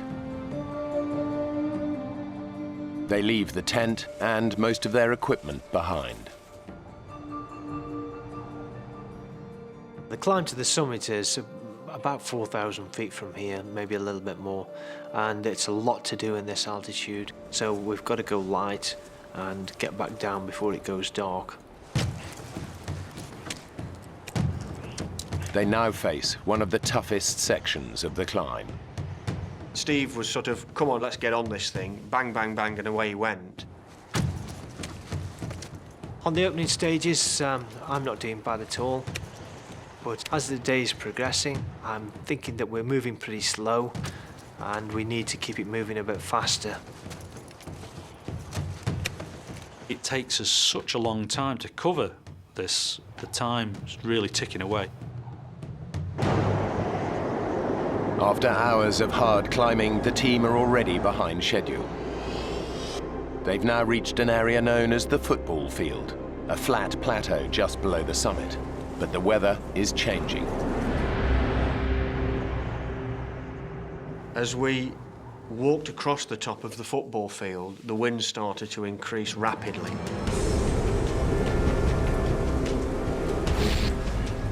The temperatures dropped to around -50 degrees centigrade, with the wind howling over the summit ridge at about 70 miles an hour. I don't know what that takes you down to, but it's cold, believe me. Every step is just draining. You're almost crawling, really, just to sort of get your face out of the wind. It can be like being hit with hailstones, frozen peas, if you've got exposed flesh. Weather conditions on Mount McKinley are some of the most unpredictable in the world and can cause death by flash freezing in seconds. We'd all got 17 days hard climbing behind us, which means you don't carry a lot of excess fat, which is what you need in a situation like this. These conditions are very tough for all of them, but for one, the conditions are proving too much. What I didn't realise was how cold Steve was getting. Steve was getting bitterly cold. I can feel myself going down. I'm shivering, my teeth are chattering, my thought process is slowing down, I'm becoming lethargic. Steve, who is leading the team, is beginning to feel the effects of hypothermia. He's literally freezing to death. They're at over 19,000 feet, and the temperature is plummeting. At such altitudes, the impact of an unpredicted storm like this is devastating. Steve is suffering badly. Anthony and Nigel know that they have to get him out of the freezing cold. We need to look for shelter! Get somewhere safe, now! Finding anywhere to hide up there is very difficult. You really are out on your own. Wait! Up there! By the grace of God, we found a crevasse at the base of the summit cone. We took our ice axes and opened the face of it up, which was very hard work. I can feel myself going down. I'm shivering. Hypothermia is going to come soon if I don't get out of this wind.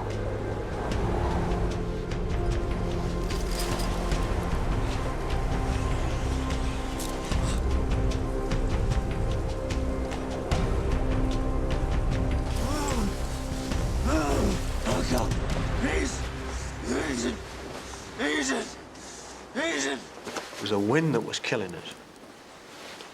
And once we were in there, I'm not going to say it was warm, but it was warmer. Oh, God, please, As the cold's taking effect, your mind's slowing down, your reactions are slowing down, thought process is slowing down. So I'm relying then on others to take care of me. I need you to hug me. I need you to get some warmth into me. Steve asks me to sort of cuddle him, keep him warm, really. You ever tell anyone about this at Climbing Club. And you're toast.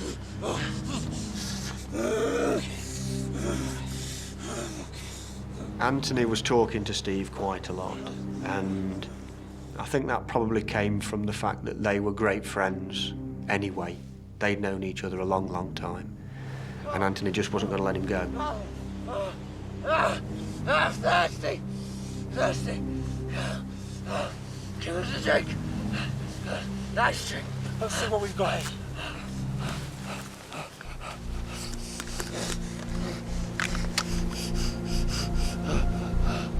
Dehydration is a major, major problem.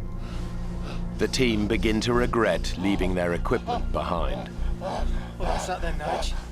We should have carried a stove to reheat and to get some warm food inside us and possibly a better drink inside us.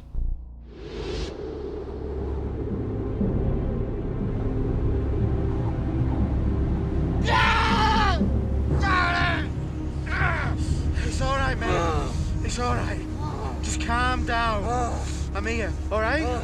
So shh. We've got to radio for help. Get them to send help. We'll never get Steve down on our own, not in the state that he's in. We've got no choice. I don't know.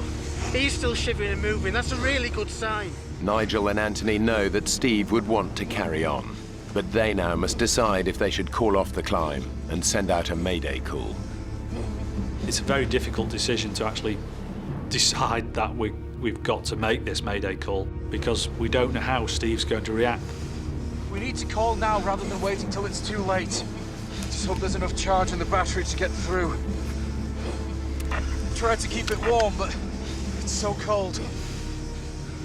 Is it okay? We'll get a better signal outside.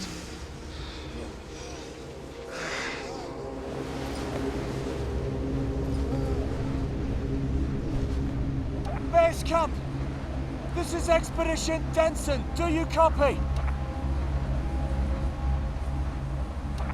This is Expedition Denson, requesting urgent assistance. Over.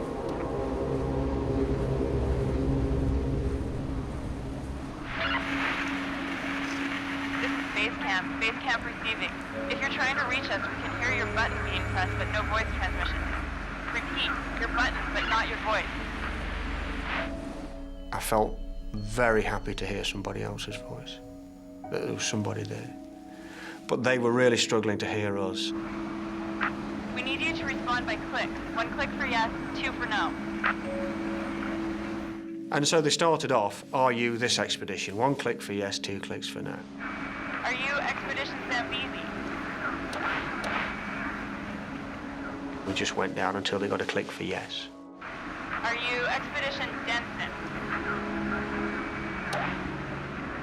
And at that point, they've got who you are, what route you're climbing, next of kin, equipment, all this information they can use. The storm is too bad to rescue you tonight. We need you to call again in the morning.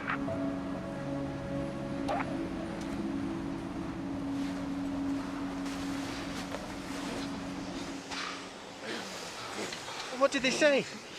I'm to call. Reconfirm our position in the morning. We've just got to get through tonight. Radio again tomorrow.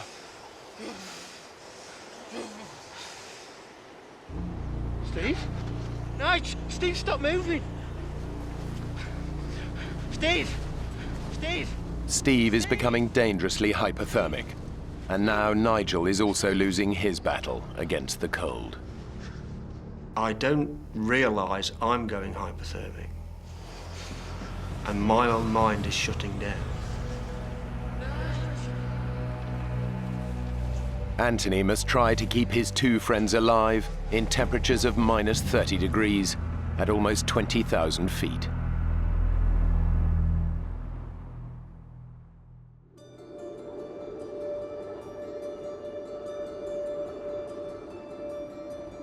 It's been a long night, but eventually Anthony emerges to see if the weather at least may be changing for the better.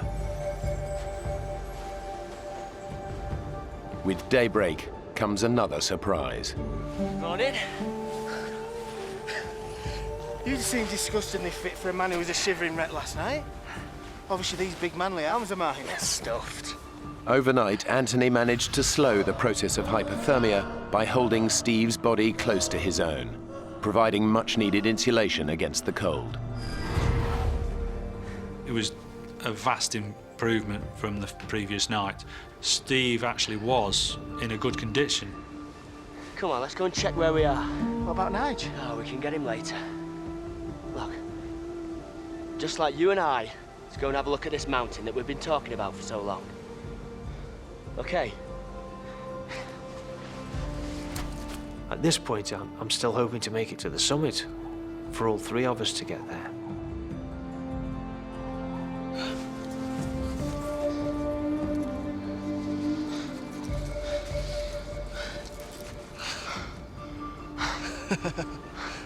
Will you look at that?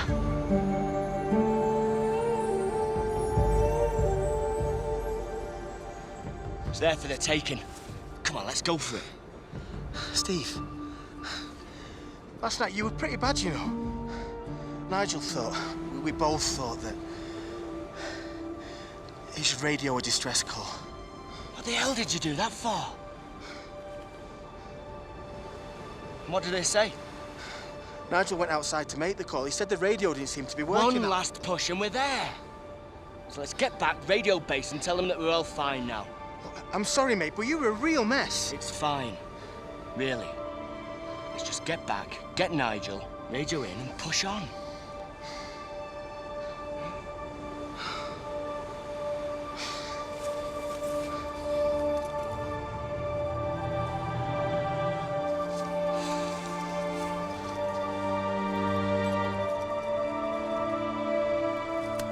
Nigel still needs to radio in to confirm their position and let base camp know that their emergency is over. I took the radio and I put it on the edge of the crevasse top while I hauled myself up and my rucksack. And I knocked it with my elbow. And just watched this little black dot go flying down the slope. And I thought, you prat.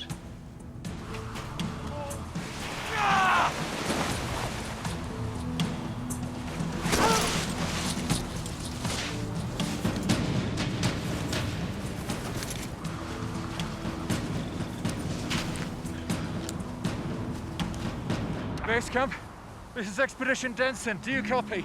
It's dead. Which was a hell of a thing to realise. Base camp, this is Expedition Denson. Please come in. Your only means of contact with the outside world was gone. And it's the one thing that could save you, is being able to talk to people.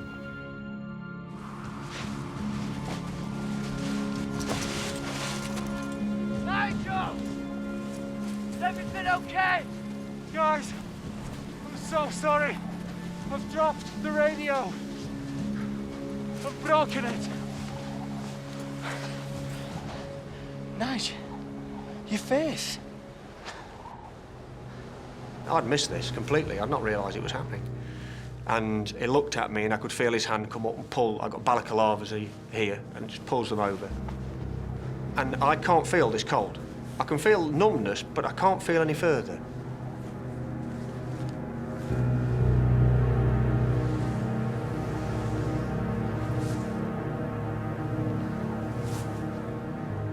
I look at Nigel and I'm shocked. He's in a terrible state.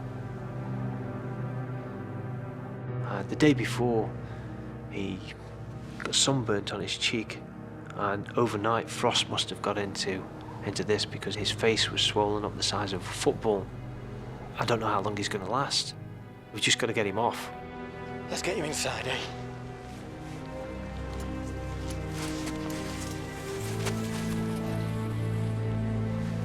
Look, Steve, I'm so sorry.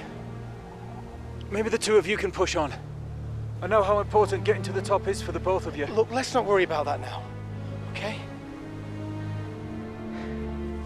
Steve and Anthony took it fantastically well, actually, and I felt immensely guilty. Still do. We've got to get down. Get him to a hospital and quickly.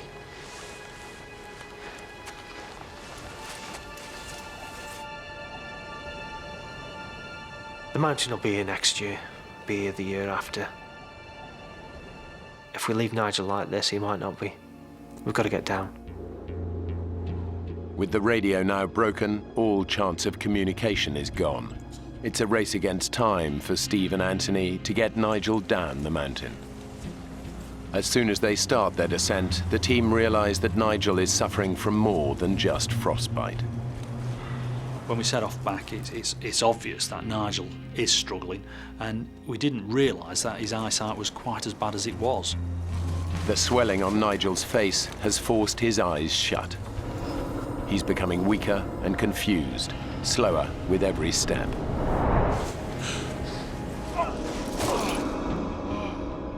It's a feeling of being out of control. Nigel! Keep moving! He was falling over and tripping over. It was painful to see. Steve was starting to cool down as again, and that was becoming a concern for Steve. I am worried about both Steve and Nigel at this stage. Stay left out. Put round me. Go on, fellas! Keep the pace! Come on! Put round me. Come on! Come on! The temperature has now dropped to around -30 degrees. Nigel is slowing the team down, and Steve knows that it won't be long before he again succumbs to the cold. We've got to get down. We've got to get somebody down now and organise a rescue.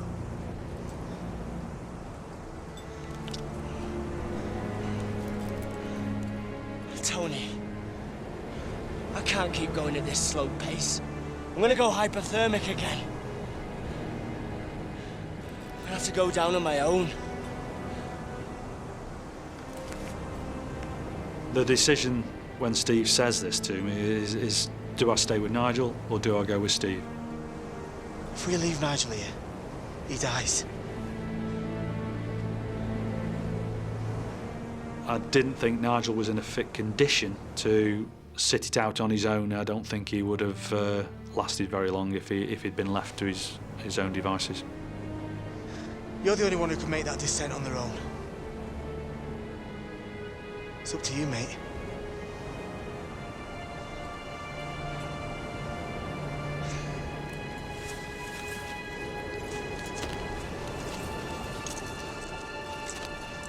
Are you sure?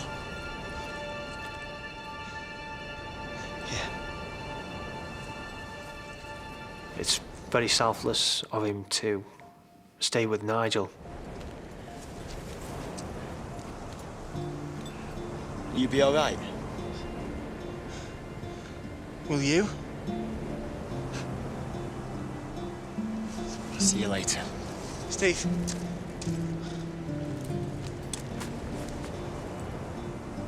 Watch your step.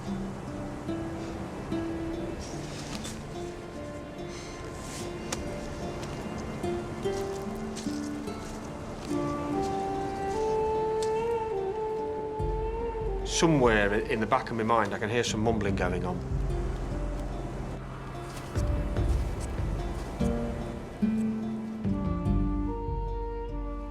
And Steve walks away. And I'm looking at him, squinting, thinking, Steve, where are you going? And he's gone.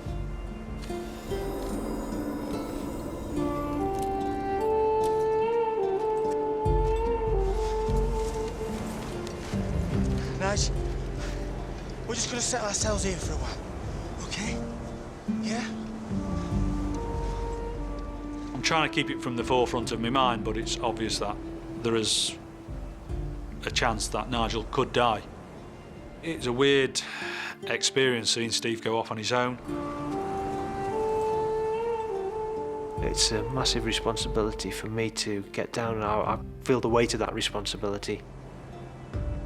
It's on my shoulders to make sure that these pair live.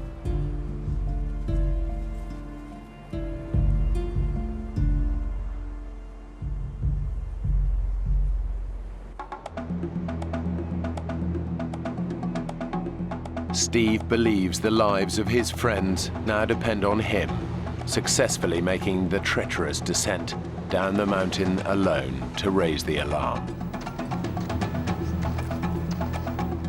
He's decided to descend by the more popular West Buttress route, where he hopes he's more likely to meet other climbers. But it's not the route the team used for their ascent, so Steve has no experience of it. The pressure's on to get down really fast now, but I can't pick out where the route's going. I'm worried at this moment that I'm not going to be able to get down quick enough for Nigel. I know that sometime Anthony will make a decision that he's got to get down if no one's come up to rescue him. And I'm worried that if he leaves that decision too long, he too is going to die up there. I need to get down as fast as I can. Steve knows he has to find the most direct way down, no matter what the risks. I'm going to go for the ice chute. I think it's the fastest option, and I can clearly see where I'm going.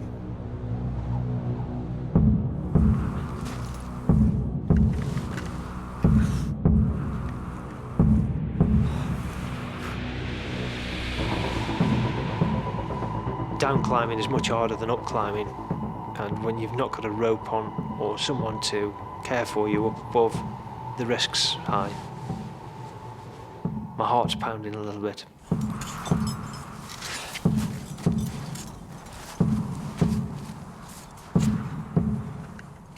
Everything seems firm, everything's holding. Okay, big breath, come on, let's go. Solid. Okay. Another placement. It's good. Solid. Good. Solid. Good.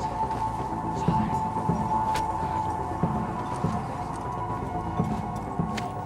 All of a sudden there's a crack. And I'm off. The adrenaline's going, and I'm thinking so fast that these seconds I'm falling feels like minutes.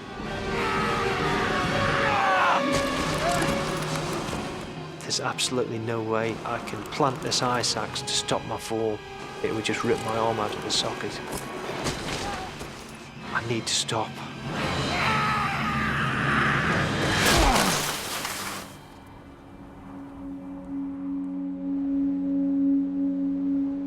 Steve has fallen around 1,100 feet.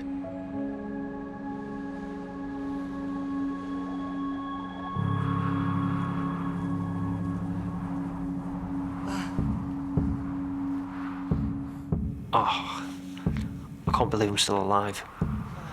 The fall should have killed me.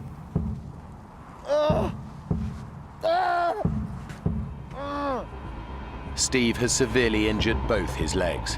The right is fractured, but his left is shattered in 12 places. He's over 17,000 feet up, and in his condition a huge distance from the route where he had hoped to find help. Over 2,000 feet above him, his friends are waiting for the rescue that may now never come.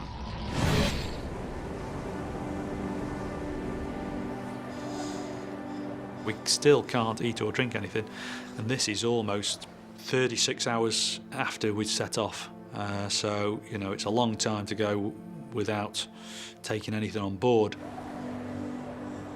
There is little we can do to stay warm without using our energies up. Not knowing quite what the next step is going to be. And we're telling kiddies jokes, which aren't very funny. How do you keep a dog from smelling? Hold his nose.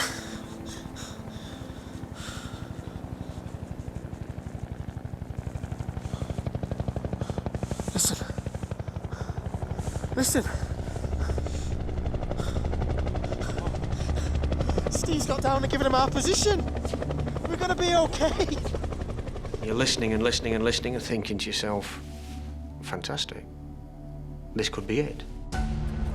Help! Help! I can hear helicopters. You can hear the chopper blades coming round and round the mountain. Help! thinking to myself, are they looking for us? There's a rescue party coming up the mountain now, are we going to be safe?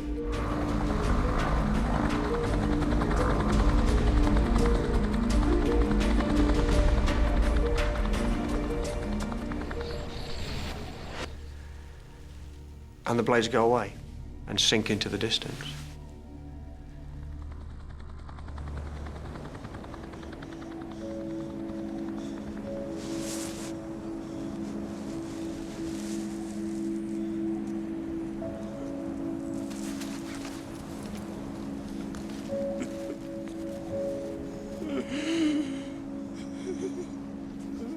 At this kind of altitude, a helicopter rescue is virtually impossible.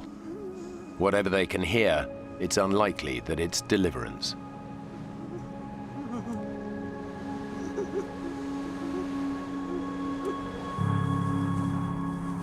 Beneath them, Steve is critically injured, but is making a heroic effort to drag himself to where he can be spotted by other climbers.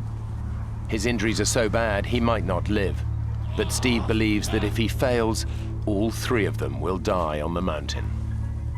I've got to gain access to the popular route where people will be coming up. My only hope is going back up the ice chute I've just fallen down.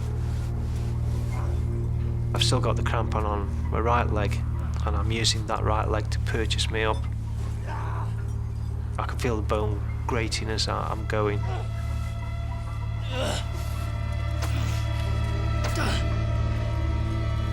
I get so far up, and my crampon slips, and I'm sliding back down again. On the way down, I bang my left leg.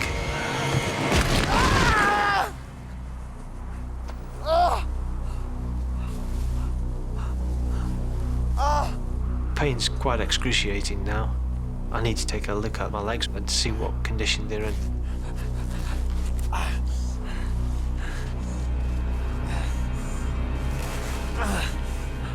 I roll up my trousers.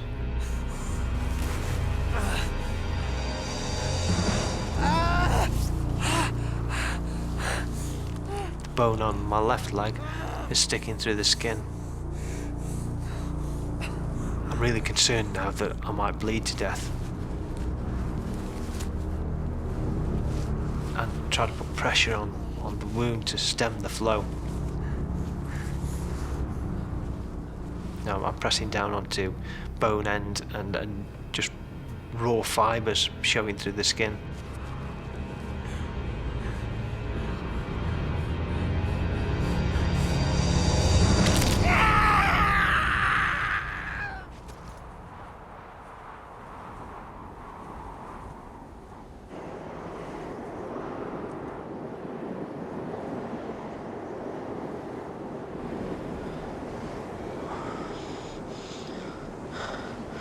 Knock, knock. Who's there? Lettuce. Lettuce who? Lettuce, and it's freezing. Sorry. That's bad. I feel very helpless. I really do. And to have somebody there with you is fantastic. He's being like a nursemaid and being a very, very good one. Frostbite has started to affect Nigel's hands and feet. They're deteriorating fast.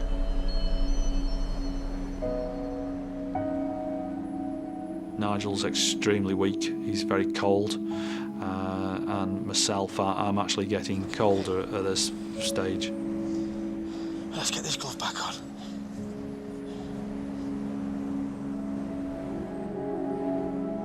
As time ticks on now, I am becoming a bit disconcerted about being out another night with Nigel in a very weak condition. Come on now. Won't be long. Could be on the way any minute.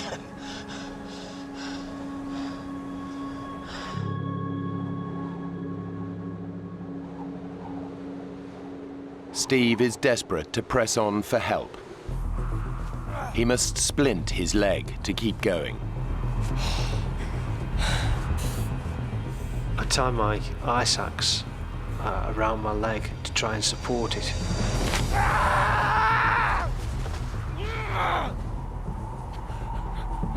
Everything's lined up now, and I'm looking in better condition.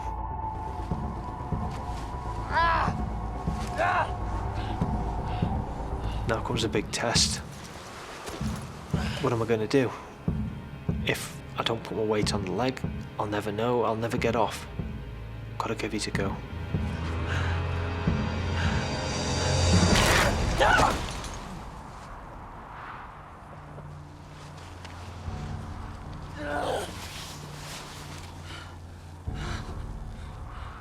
I'm sitting here in the snow, wondering what the hell I'm going to do. I can't stand up and walk. I've tried crawling.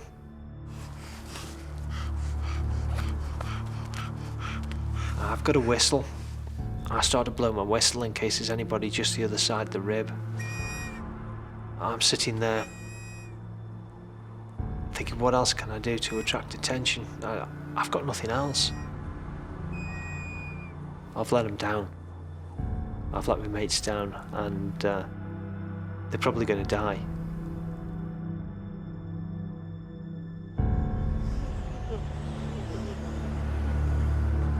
They have now been exposed on a barren mountainside for hours. And even though the Arctic nights are very short, as the sun gets lower, it just gets colder and colder. It's getting close to sort of 9, 10 o'clock, 10:30 time, where I'm starting to realise that at that time of the day, it'll be very unlikely that a rescue party will come to us. And as a result, it's starting to hit home that we could be out in a very exposed area for a second night.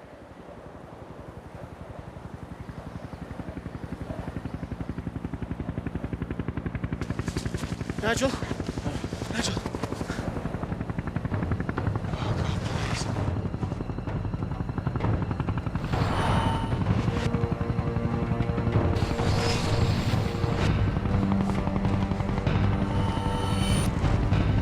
Nigel! Look!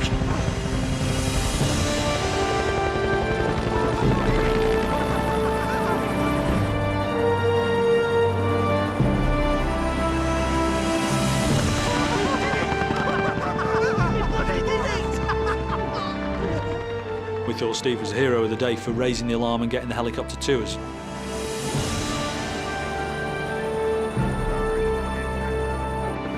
At 19,500 feet, this is still the highest helicopter rescue on record in North America.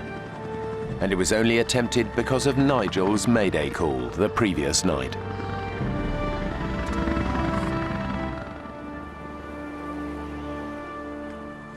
But it's not looking good for Steve.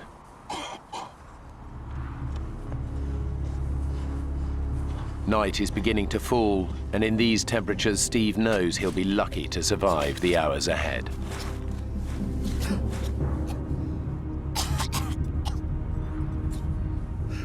I've got to look after myself for the night now. I've got to think about shelter, about keeping myself warm. What if the wind comes down the mountain? I untie my ice axe from my leg, and I etch out a shallow hollow and build up a small wall. It's enough to keep any wind off. I need to make sure that I stay awake when it's dark. If I don't stay awake, I die.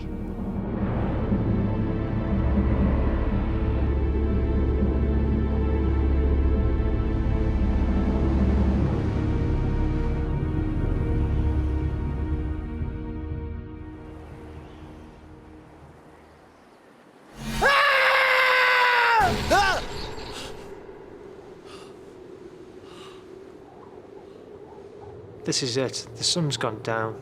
If I think about 4 hours in the dark, temperature's down to -50 centigrade, and surviving it, it's a long, long way to go. Steve's body is succumbing to the cold. He tries desperately to stay alive. I'm I'm thinking about my family back home in England. That's keeping me going. I want to see my family. I want to go home to them. I've got to stay awake.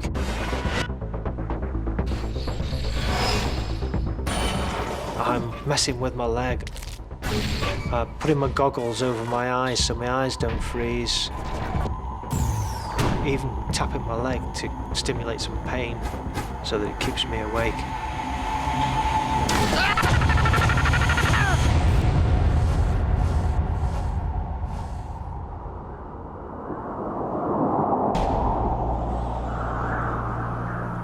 Climber Steve Ball has had an horrific fall on Mount McKinley.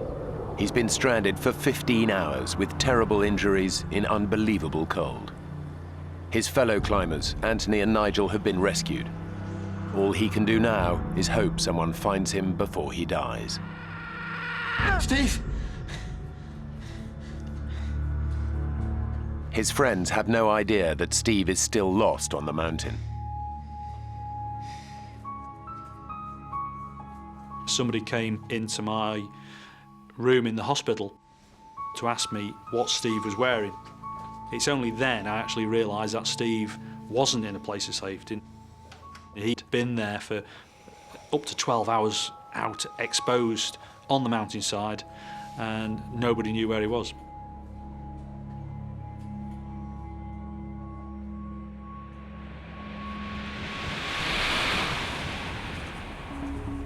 Climbers have now been alerted and are out searching for Steve, but they have no idea where to look for him and have little hope of finding him alive. It is rare for the human body to survive overnight temperatures as low as -50 degrees.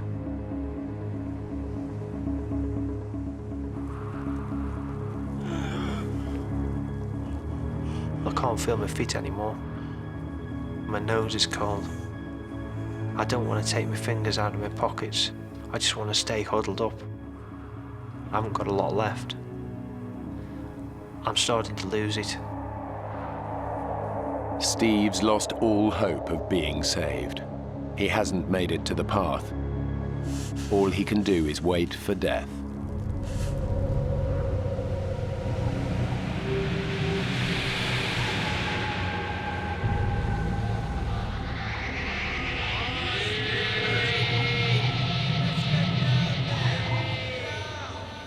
I'm hearing voices,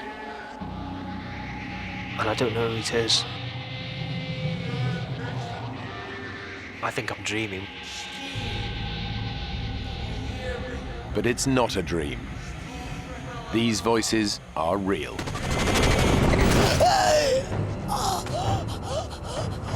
Tom, on the radio, quick. I know these voices, and I know I'm being rescued. I know I can't be dreaming it because I'm feeling the pain, and you don't feel pain when you're dreaming. I'm awake. They tell me they're climbers, and they found me, and they're surprised that I'm still alive.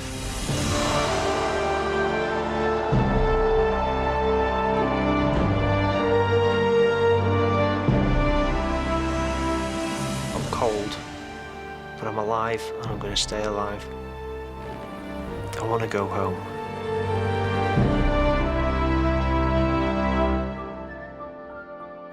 After 2 weeks in Alaska in intensive care, Steve was allowed to travel back to the UK.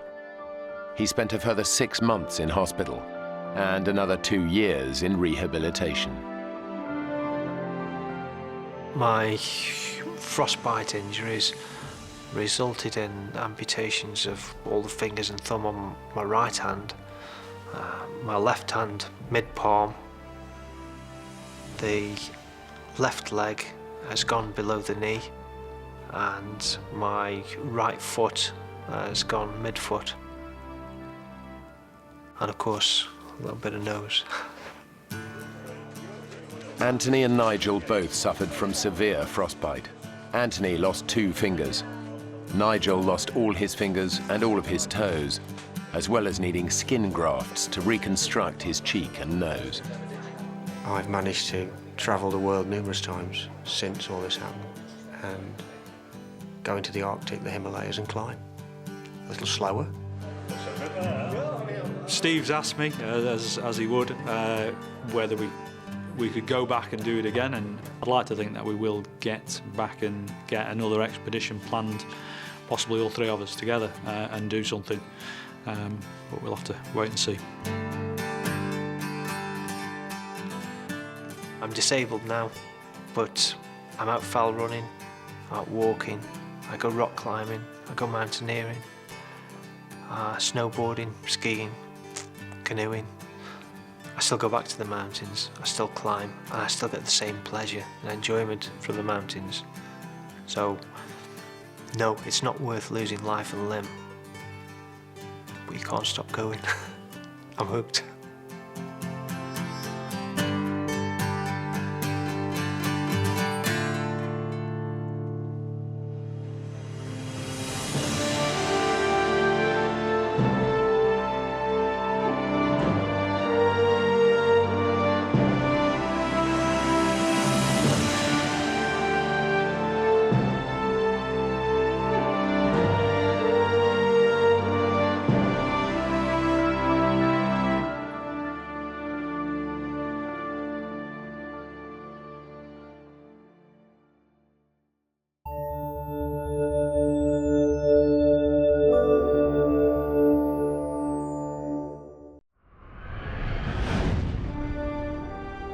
In the heart of the Alaskan wilderness, a father and son set out on the trip of a lifetime. Then, disaster strikes. Watch out, Flint! Hold on! Swept under an ice shelf, they fight for their lives in freezing water.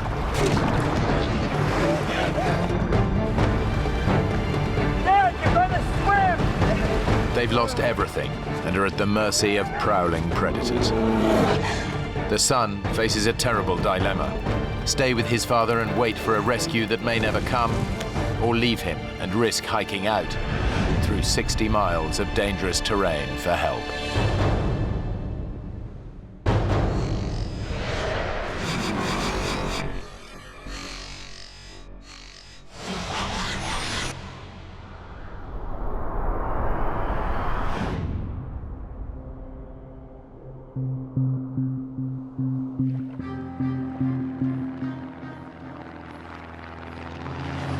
A specially chartered plane has dropped Blake Stanfield and his father Neil in a remote Alaskan wilderness 60 miles from the nearest settlement. How's the raft coming?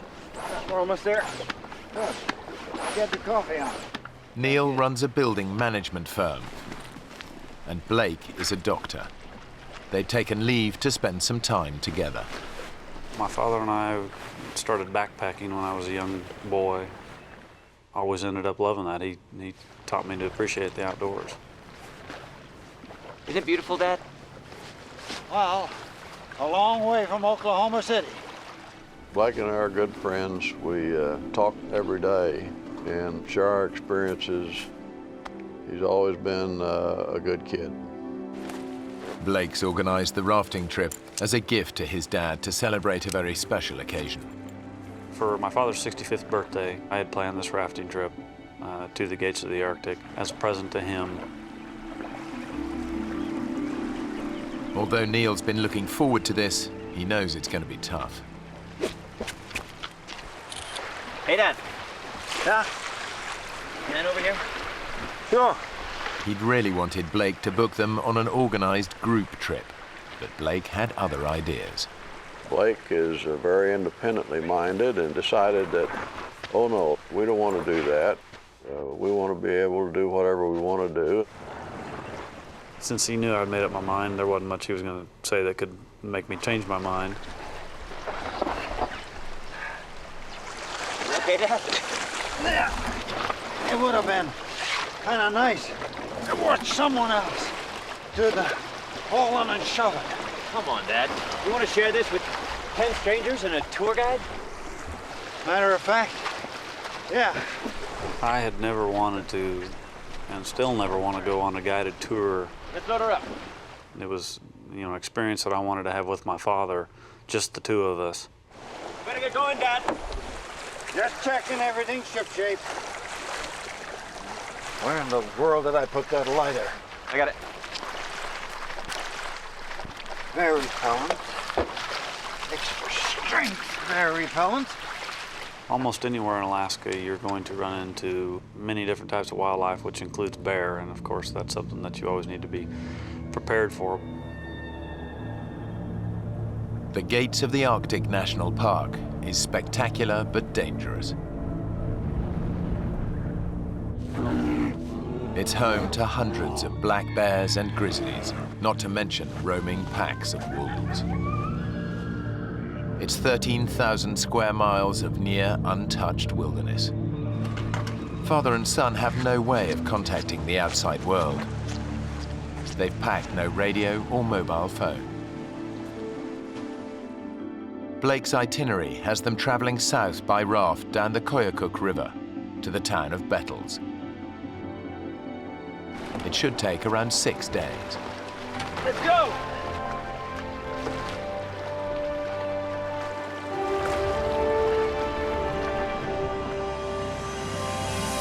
It was about a 90-mile float that we had planned, just camping and doing little short day hikes. We were just gonna have fun. Oh, it's beautiful. Isn't it? Thanks, son. A wonderful, wonderful birthday present. Well, most of our conversation was just how amazed we were with the beauty that we were surrounded by and how remote it was and how quiet it was. Blake and Neil have deliberately avoided the crowds by arriving in early June. It's 2 weeks before the start of the rafting season, so the men have the Koyukuk River all to themselves. Quite exciting, isn't it? I'm glad I came. We commented on the way down the river that wasn't it great to be the only ones on the river, the first ones on the river that year, and there was a reason, as it turned out.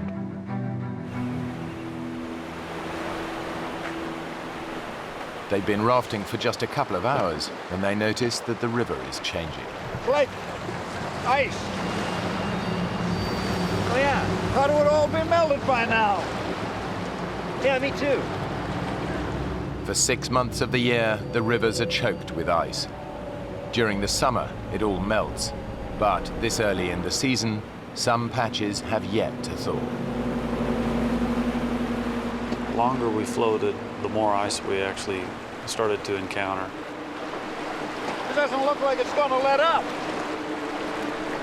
Do you think we ought to stop this thing? The current's picking up speed, and Blake struggles to control the raft. I kept trying to look around the corner, hoping to find, which way we were going to be going. And that's when I realized that actually we didn't have a choice where we were going. The men are at the mercy of the current. We're going to have to pull in and stop this. I'm trying, Dad. I can't slow it down, though.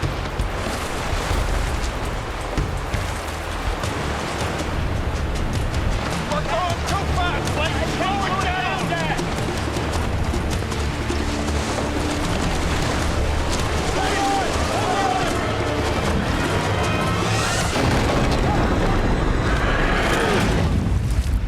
It was sheer panic at the time, and it happened so quickly that there wasn't much time at all to think. The next thing I actually remember was being pulled right underneath the ice. There was so little time to realize what had happened, except that it was a real problem.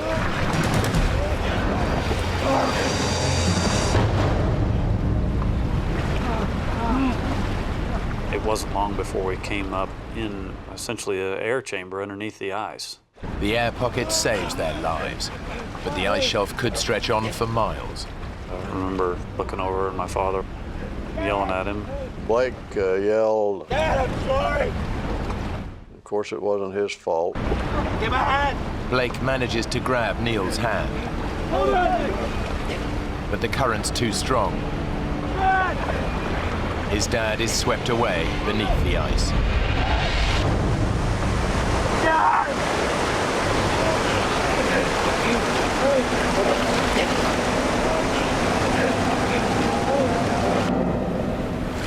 The men are spat out from under the ice shelf, but their ordeal isn't over yet.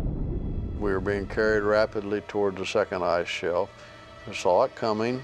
I reached up and grabbed it to try to prevent from going under it. Of course, the river was such that I was carried underneath. The roof of this ice shelf is even lower than the last. And the second ice shelf had no room to breathe. I really thought I had taken my last breath. My father and I both ended up with a lot of abrasions to the top of our heads because we kept trying to come up to the air that we were hoping was there. I've never thought of a worse way of dying than drowning, and was certainly thinking that that is how I was going to die. After being under that water for what seemed like an eternity, I just remember popping out, taking in a nice big breath of air.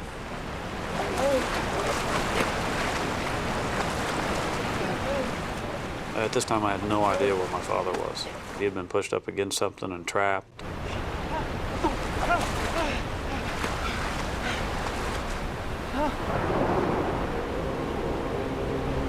Dad!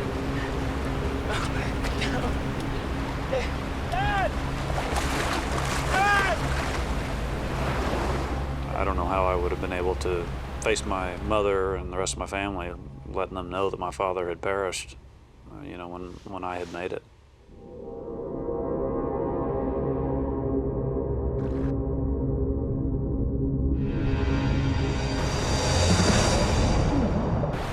And the next thing I remember seeing was his head above the water. The powerful current is sweeping Neil away. It didn't appear like he was making any attempt to get out of the river, and for all I knew, he was injured and couldn't. Neil's disorientated, but somehow he catches hold of a rock and hauls himself out.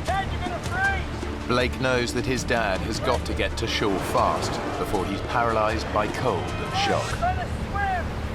And Blake, in the meantime, is yelling at me, and I can't hear him above the roar of the river. So eventually I managed to get my breath long enough to tell him to shut up. Will you let me think for a minute? Blake was telling me that I had to swim over to him, which was the last thing in the world I wanted to do. Dad! Come get! Getting back in the river is dangerous, but Blake knows it's his dad's only chance. Come on, Dad! You can do it! You can do it, Dad! Dad!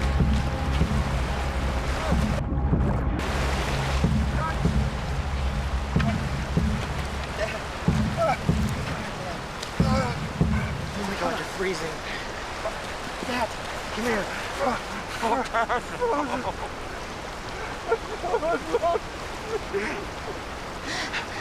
I'm so sorry, Dad. It's okay. It's okay. It was just bad luck. Bad luck. As a doctor, Blake knows that his dad's in the first stages of hypothermia. I thought you were gone.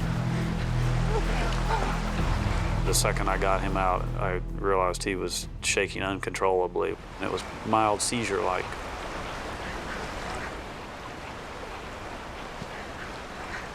We gotta warm you up, Dad. We gotta warm you up. Blake's desperate. All their spare clothes were lost in the accident. Then he remembers something. The lighter he stowed in his life jacket. It didn't get washed away, but it's soaking wet. When I pulled that lighter out of my pocket and hit the button, that torch lit up, and maybe we were going to be able to have a fire.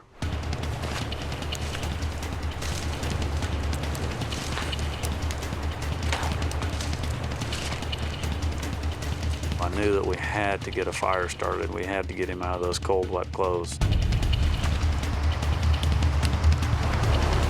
We gotta get it dry. It's okay, Dad. You're gonna be okay. All right? Neil's wet clothes are making his temperature fall even faster. It's okay. Basically, while this fire got started, I hugged him and tried to give him some of the warmth that I had. Eventually got him to where he wasn't shaking anymore.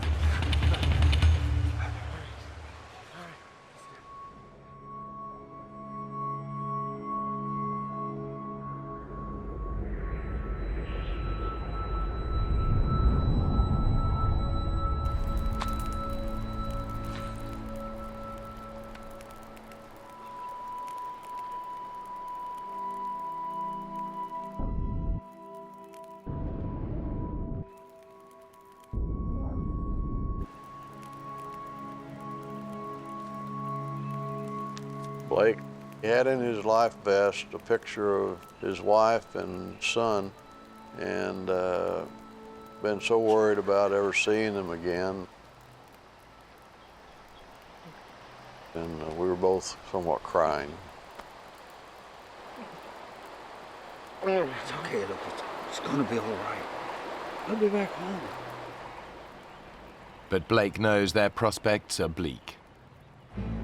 They're stranded in a remote wilderness and nobody expects them back for at least a week. Their raft is lost, along with all their food and gear. Worse still, the reserve is teeming with hundreds of wolves and bears. I think at that point we realized that we got some big problems. Getting colder now, the sun's going down. You think we ought to find a more sheltered spot? Yeah. You okay to move? Guess I'll have to be.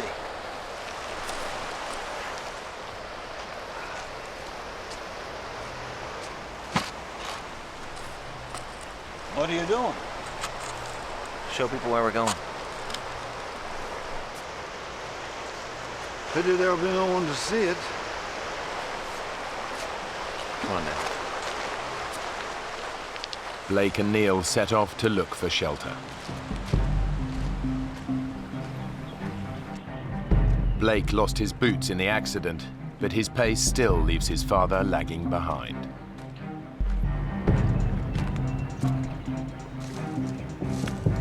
I think that I wanted to move a lot faster than my father was able to move at the time.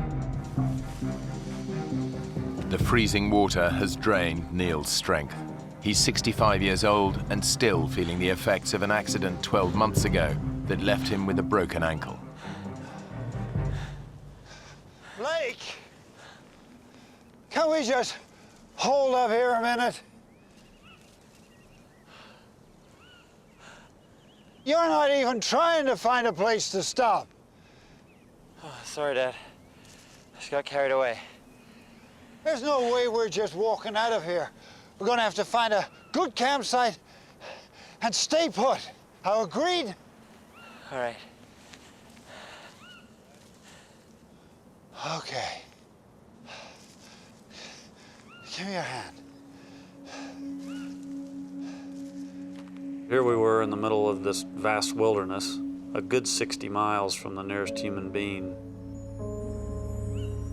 No one was expected to be flown into the area for at least 2 weeks after our trip. We were alone, and we were going to have to endure or survive until either we found a way out of it or someone came looking for us. It's the rainy season, so the men set about building a shelter to protect them. It's crucial they stay warm and dry. But that's just the start of their problems. Hey, Blake! Come take a look at this! What? Tracks. What do you think?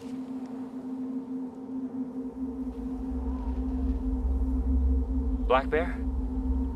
Uh-uh. More like a grizzly to me. There's dozens of them around here.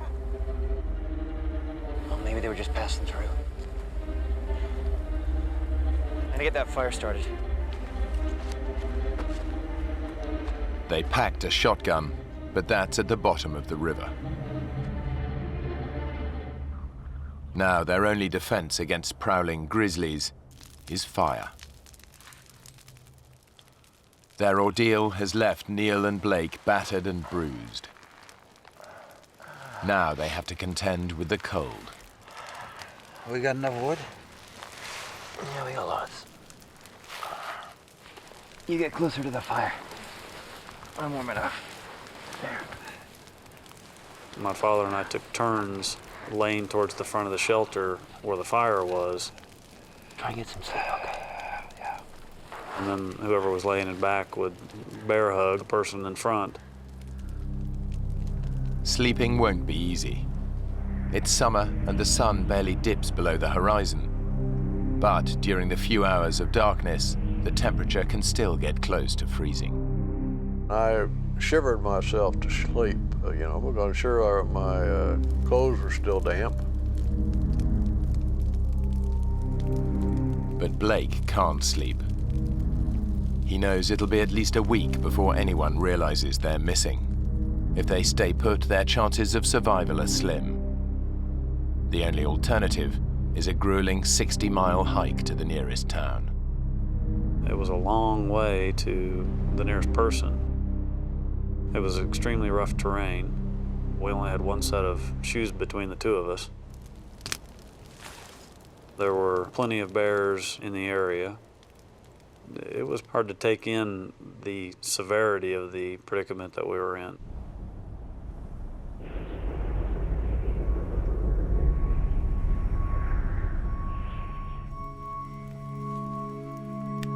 During the night, Blake has made a tough decision.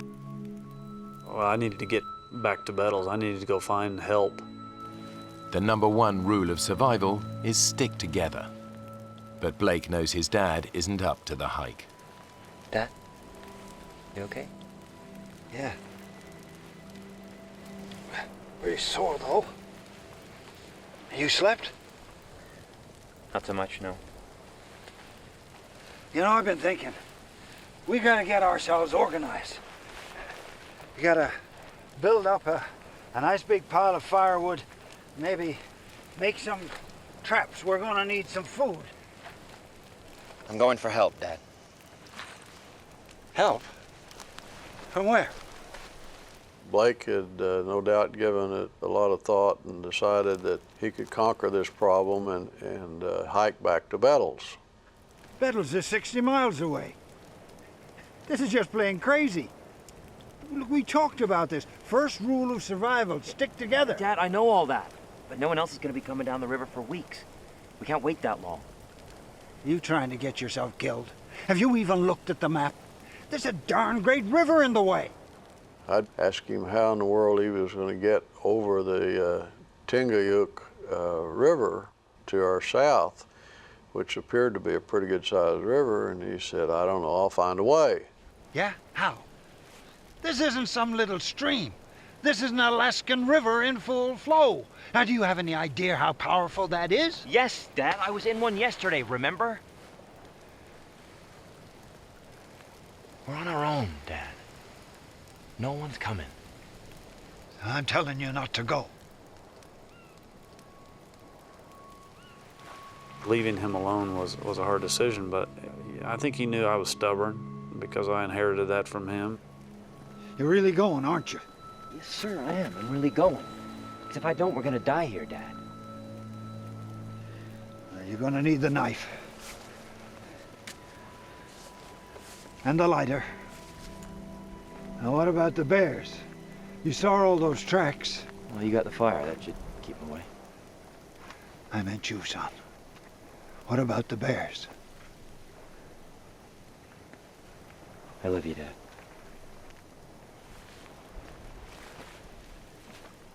Yeah. Me too. Well, you know I do. I'm gonna come back, Dad.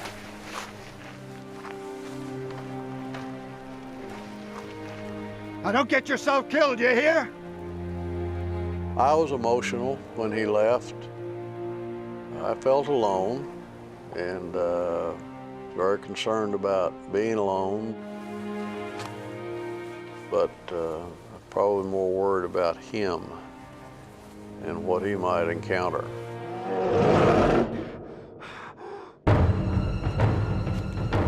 Ahead of Blake is a 60-mile hike south to the nearest town. In such a vast expanse, he can't afford to get lost. One wrong turn could spell disaster. Now Blake's made a gut-wrenching decision to leave his dad alone and hike out for help. He's heading south for the town of Bethel, 60 miles away.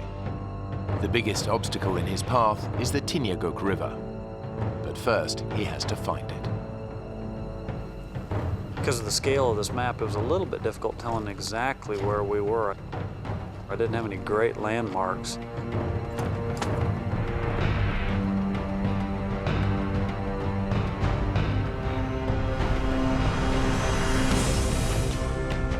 The hiking is taking it out of Blake.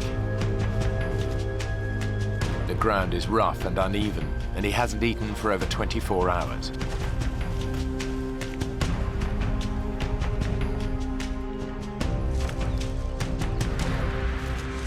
But he's still making good progress. Just a few hours after leaving his father, he hits the river.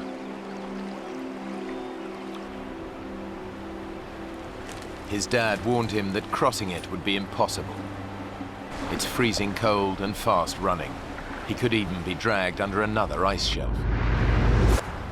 But Blake promised to get help, and the only way he can do that is to plunge in.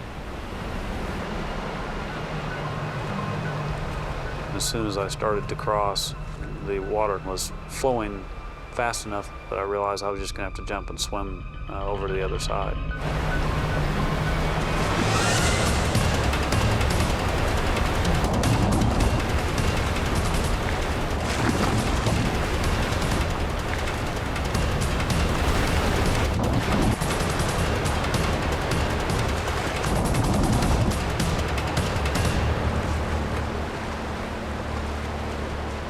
Blake has proved his dad wrong.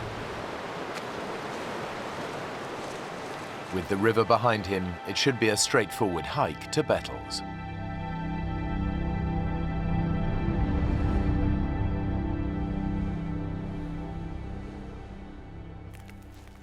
Back at camp, 65-year-old Neil is hungry and tired. But he can't rest. Blake has their only lighter, so Neil's got to keep the fire alight. It's his only source of warmth and his sole defense against the bears. The difficulty of keeping the fire going was essentially being able to walk on with only stocking foot waders on really rocky soil. Neil hopes the fire will be enough to keep the bears and wolves at bay, but he also shouts to try to discourage an attack. Anybody home? Come down and join me! Despite his hardships, what really preys on his mind is what might be happening to his son. I was very worried about Blake and what he might have run into.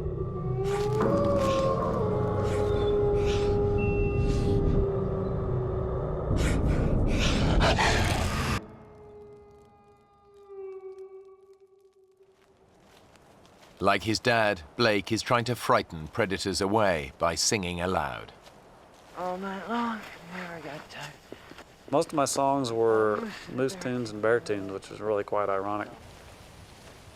I went out walking in the woods one night, all alone, pale moonlight. I hid myself, tree up, to see what I could.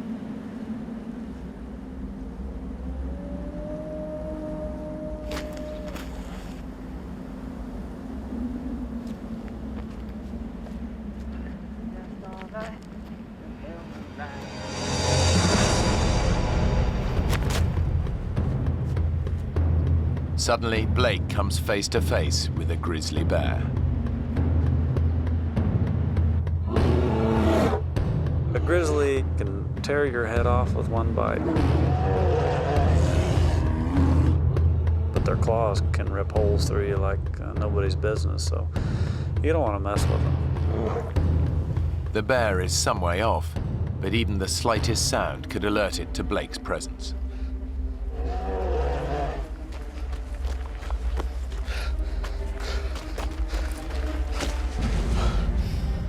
I certainly sent the adrenaline through my body when I saw him. Blake daren't make a sound. The bear's too close. It was scary seeing him out there. He wasn't far enough away for my liking.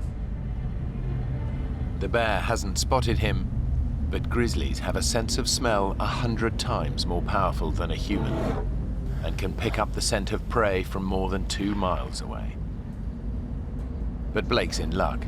He's downwind of the bear, and his scent is carried in the opposite direction. But the wind could change. He risks making a run for it.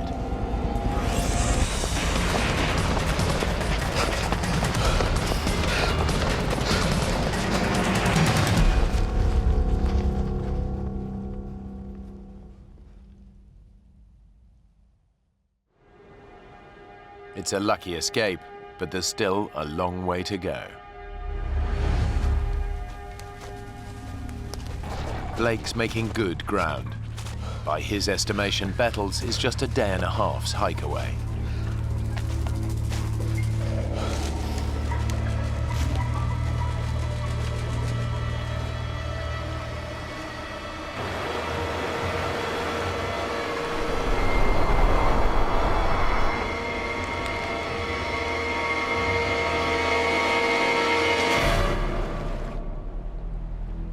This is the Tinyaguk River, the one Blake thought he'd crossed earlier that day. But that was just a minor tributary. His father was right. The Tinyaguk is just too huge to cross.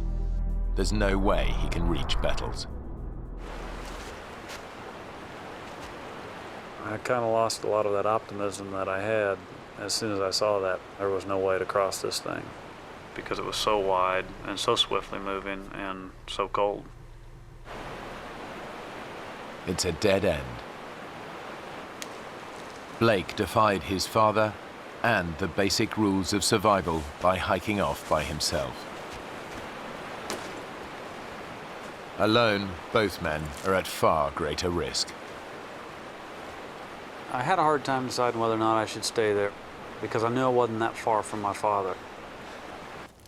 I certainly had some feelings of guilt that I had put him in this predicament.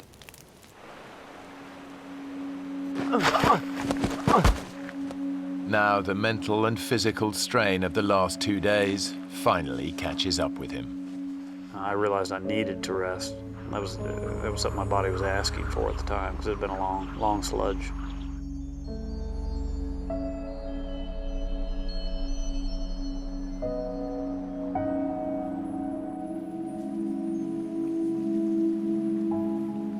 Blake hasn't eaten for 36 hours.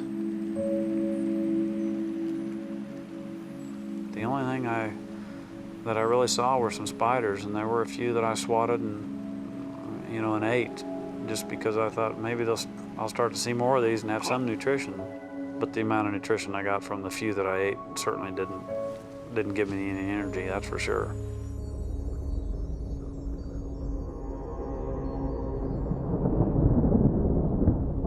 I was awakened by some raindrops that were hitting me on the face. I was worried about my father because, he would have gotten just as wet. He didn't have a lighter to restart a fire had his gone out. In the rainy season, downpours can be intense. If the fire goes out, Neil risks bear attack and hypothermia. The possibility of rain was a real problem. It would put out a fire, and there wasn't any way to keep a fire going. And that's what I had to try to do. The rain clouds blow over.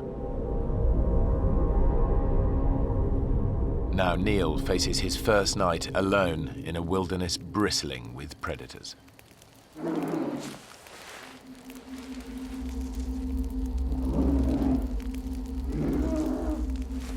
As everyone knows, you try to make noise in the wild with where bears are present.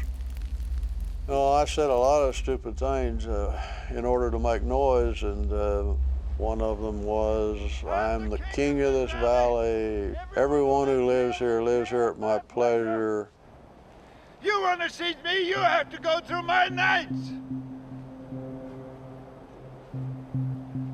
Blake, where are you? I hope you're all right, Blake. I want to see you back here. His only defense against bears and wolves is his fire. And the difficulty of keeping the fire going was staying awake enough. I would wake up in the middle of the night and maybe have a problem and have to work to get her going again. If the fire goes out, Neil is in big trouble.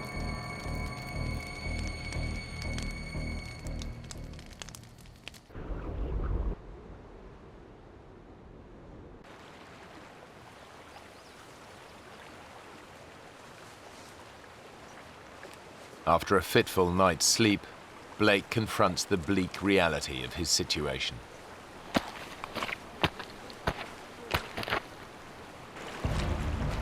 I was distraught when I realized that there's pretty much no way to get to Bettles. I was a long way from what I'd hoped to be my final destination. But he has one slim hope. I kept thinking about the fact that these bush pilots fly up and down these rivers, so they might be flying directly overhead. If he can make himself more visible, he might be spotted by one of these passing planes. Despite his weakened state, he starts to gather driftwood for a signal fire. I actually set one of these log jams on fire, hoping that someone might see this smoke. But even this simple plan fails. Every time I looked up into the sky, the smoke wasn't very white and smoky like you always see in the TV shows. You know, it wasn't that noticeable.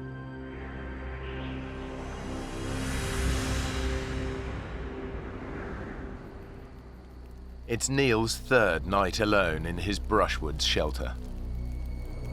I guess a spark jumped from the fire.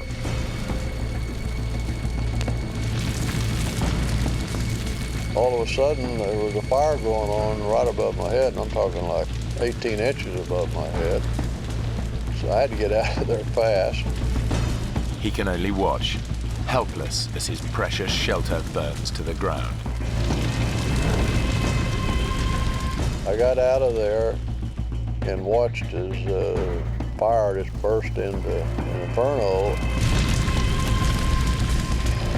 Neil knows he must save part of it to light a new fire. Without it, he'll be freezing cold and have no protection from prowling predators.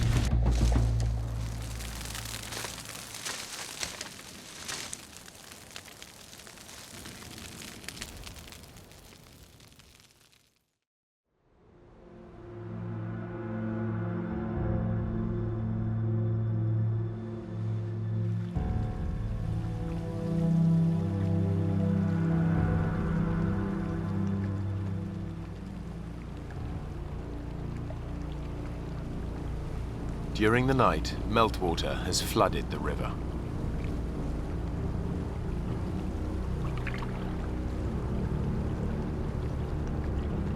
Blake realizes he could be in danger.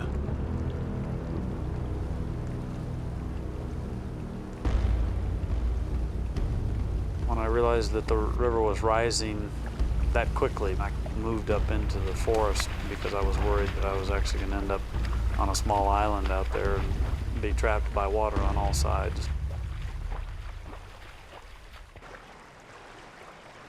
Upriver, Neil is exhausted and hungry. His precious shelter was destroyed in the fire, leaving him exposed to the risk of a freezing downpour. Now daybreak brings a new enemy, the blazing sun. The sun was coming down pretty hard, and there was essentially no cover. He needs to build a new shelter. But it's becoming harder and harder to carry out even simple tasks. Ow! There's only so much punishment a 65-year-old body can take. After 3 days without food, Neil is weakening. Blake's decision to hike for help has backfired. Now his actions could cost his father's life.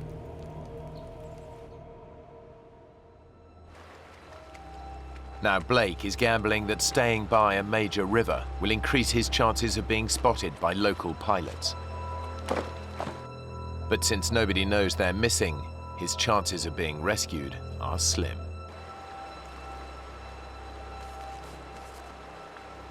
I was definitely depressed about the situation that we were in, especially because I had so much time to think about it. Blake endures another day and night helplessly waiting. His constant fear that his dad hasn't survived his ordeal.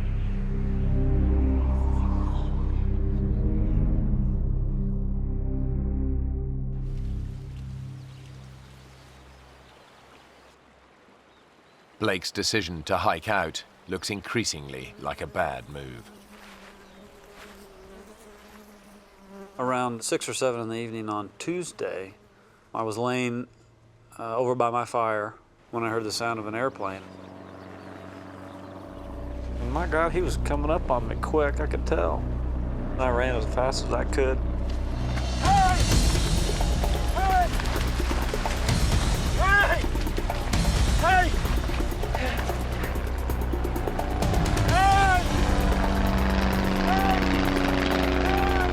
I realized that he spotted me. He'd spotted me. Hey!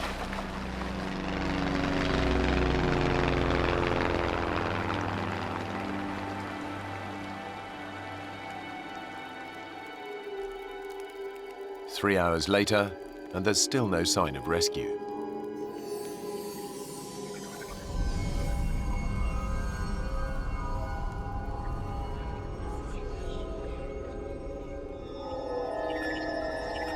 Boy, after a while, I started thinking, did I just hallucinate? Did I imagine that plane? If help doesn't come soon, Blake knows they're as good as dead.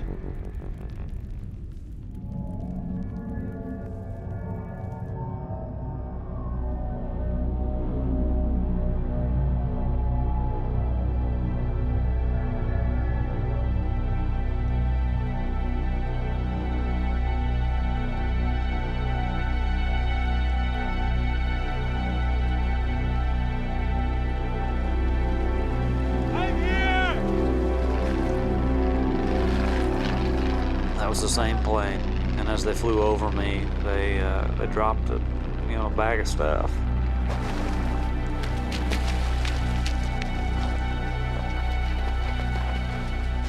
The bag contains supplies and a walkie-talkie. I turned that radio on. I kind of told him what had happened. There's only one thought on Blake's mind. Please hurry! You gotta go find my dad! He's 15 miles upstream. There'll be a fire going. You see a fire. The pilot launches an aerial search for Neil. And Tango, where are you guys at? Okay, we're gonna head north. A plane reaches the right area within 10 minutes. Neil's camp should be easy to spot. But when the pilot reports back to Blake, the news is bad.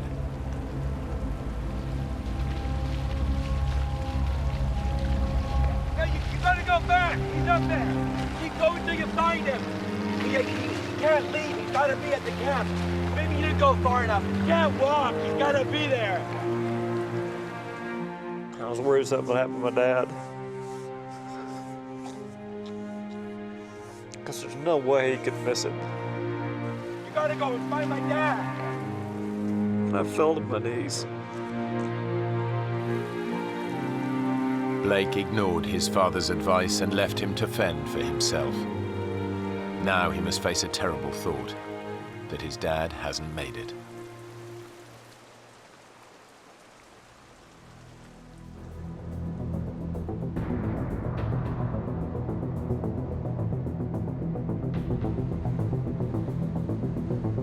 The aerial search continues. But in such a vast wilderness, Neil's camp is proving hard to locate.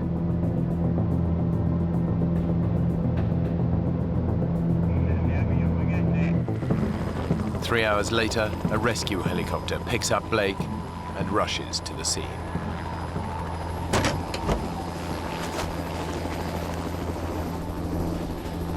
Neil! Neil, you okay?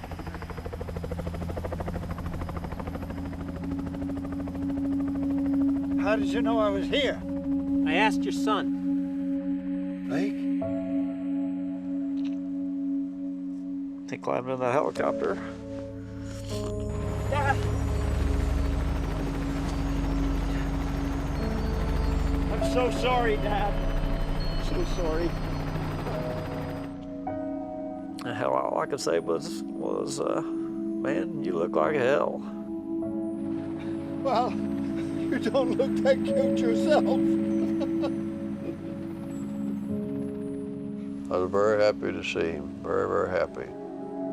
Can we get the hell home now? Let's get out of here. And then we took off. Together again. The men later learned that their initial camp was not on the flight path of any local aircraft. If Blake hadn't tried to hike out to Bettles, he and his father would almost certainly have died.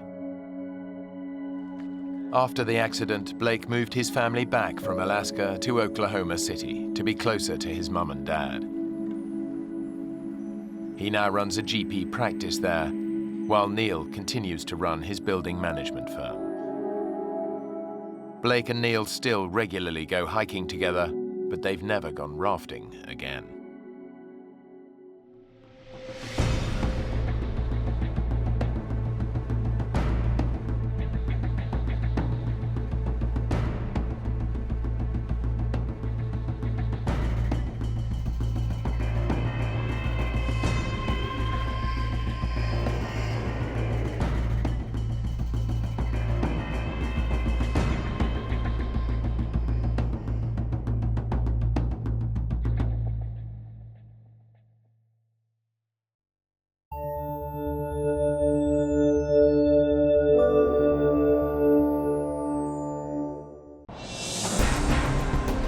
When a family of four join their closest friend to go fishing on the Zambezi River, the outing quickly turns into a desperate fight for survival. Thrown into crocodile-infested waters, four of them become human live bait, while one fights for his life amongst some of Africa's deadliest predators. Oh my God. At any moment, one of us would be taken by a crocodile. I thought it was over, I really did.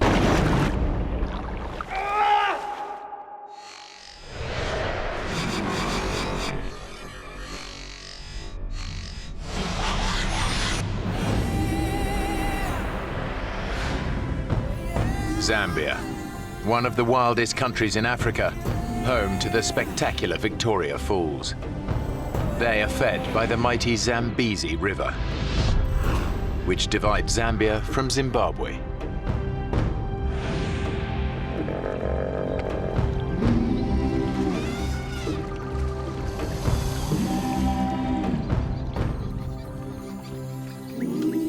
It's here on one of the river's most isolated stretches that two friends have planned a weekend fishing trip.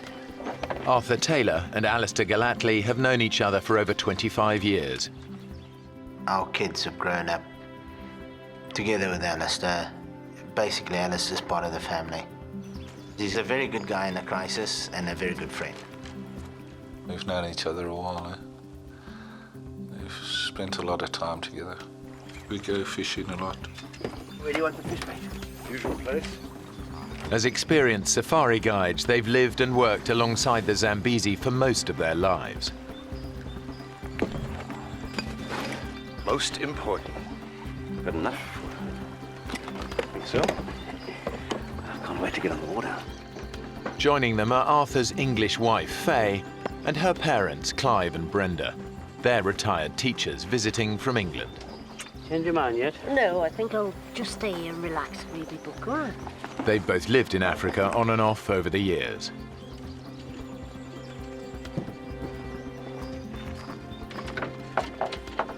This is the last chance for all of them to go out on the river together.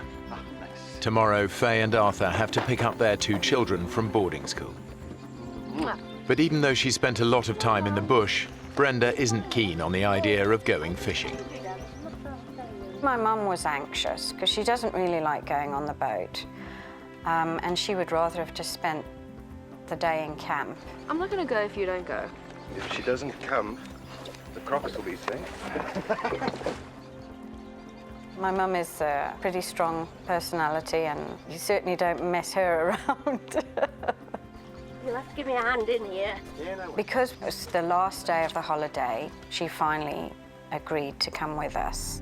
Okay, all aboard.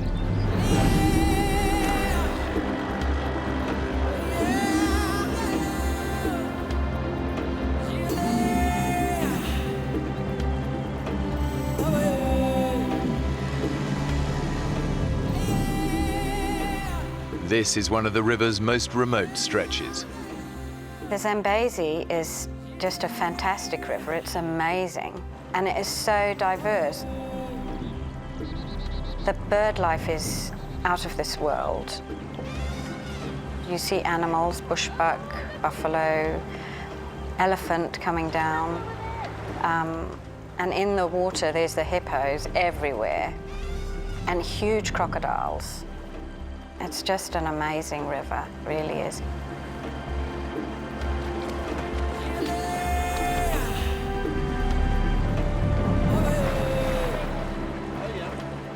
It was all very relaxed atmosphere.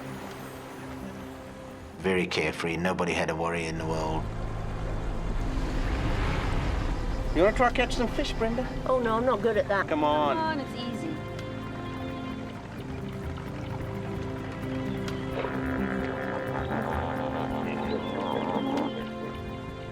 We passed so many schools of hippos, and they're all lazing around.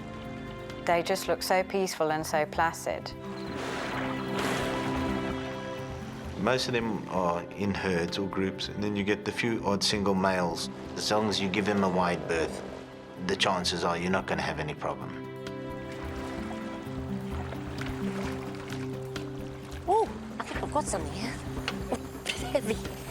Whoa. Fishing had been pretty poor that morning, and when Mum caught a fish, it was like, yay, you know. I mean, she's really chuffed. Well done, Mum. I think that calls for a spot of celebratory lunch. But over there, nice bit of shade by those trees. Sounds good to me. What's the time?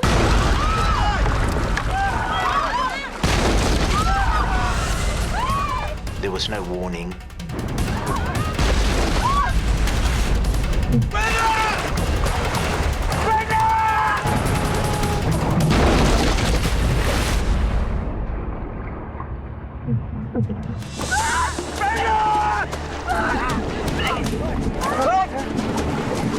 Come on. It's coming.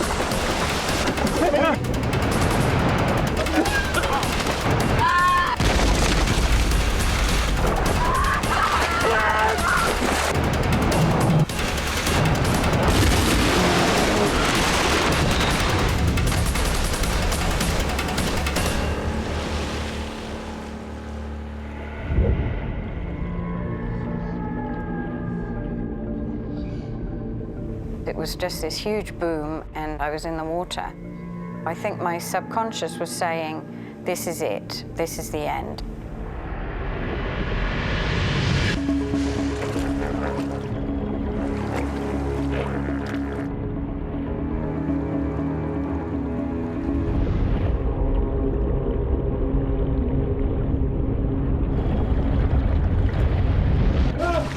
It was only when I actually was pulled back to the surface and gasping for air that suddenly then the reality of what had actually happened hit me. They've survived the hippo attack, but now they're in even greater peril. They've capsized in one of the most crocodile-infested rivers in the world.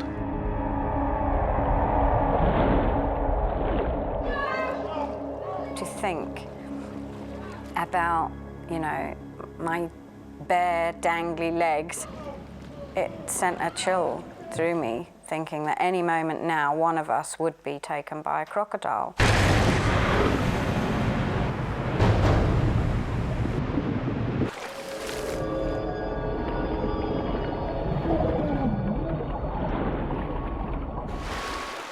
Clive Kelly has watched his wife Brenda sucked under the crocodile-infested river.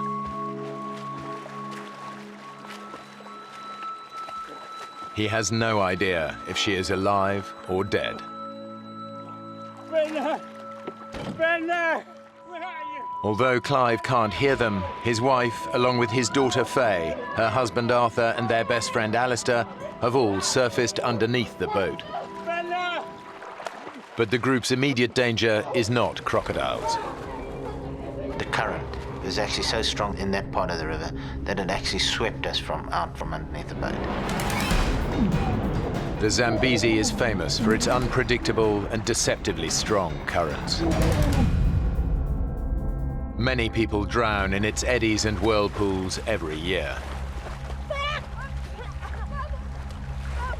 The one thing that I thought of was the fact that my children could have been with me and that I would have lost them, because they would have been just thrown out of the boat. You know, they would have just been gone. Brenda can't swim very well. She was screaming and struggling.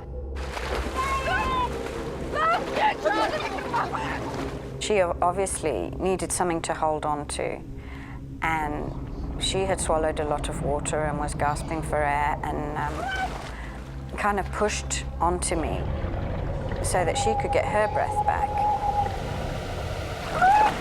And I'm like, you know, Mum, you know, you're pushing me down. Oh, Brenda, I've got you. I've got you. It's just so strong, and we were being swept away. It was just incredible that Arthur was there when we needed him. Somehow he managed to keep hold of the two of us. We're all getting washed down together. We basically hung on to each other. It was very hard to swim against a strong current.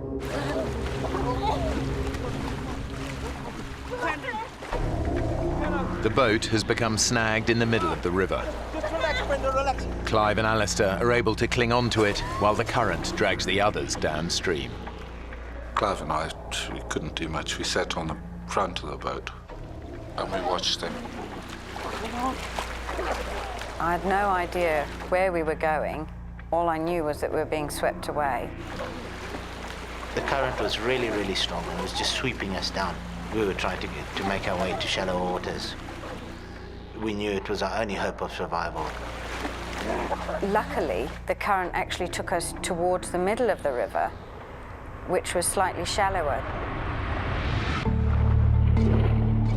It's a sandbag. There was a submerged island.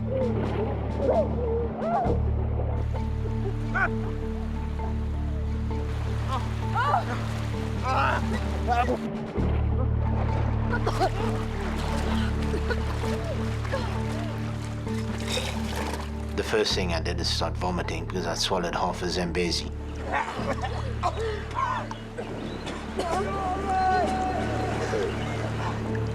Alistair has seen his friends struggle against the current.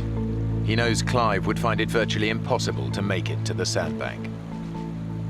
Clive can hardly swim. It was difficult because you couldn't say, hey, swim over to the sandbank or do this or do that. We just had to sit down and settle down onto the boat. Arthur, Faye and Brenda aren't much better off. When we finally got to where we could stand, it was kind of a relief, but we knew that it was just a temporary relief. The river is full of crocodiles, and very huge crocodiles that would have no fear of man. And I believe most of those crocodiles in that area just look at you as a food source. So definitely there's a big chance you will be eaten. From his position on the boat, Alistair assesses the situation. The group's chances of being rescued on this remote stretch of the river are slim. He knows that every year hundreds of people die of crocodile attacks on the Zambezi. As the only single man in the group, Arthur! he takes a calculated risk. I'm going to swim to that bank and get help! Don't risk it up!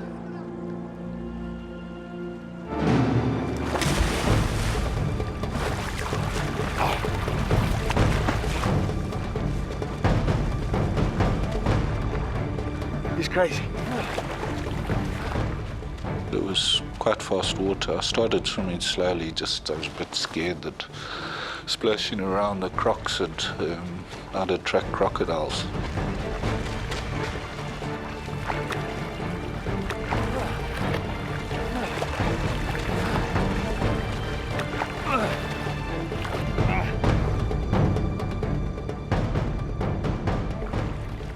I was probably swept down 300-400 meters. I was pretty tired by then.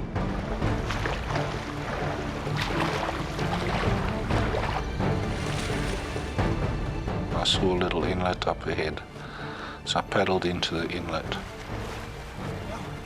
Out of sight from the others, Alistair finally reaches the safety of the riverbank.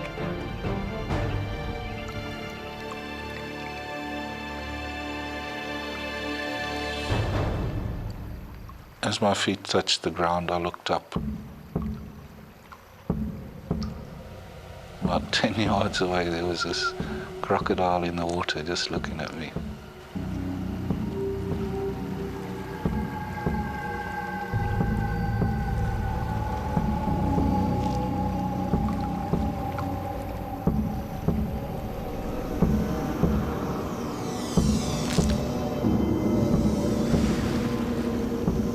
It was scary.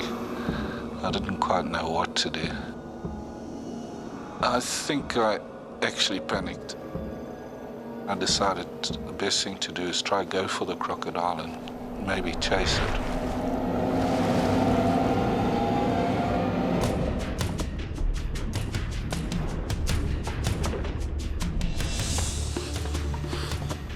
I went under the water just to try to see where the croc was.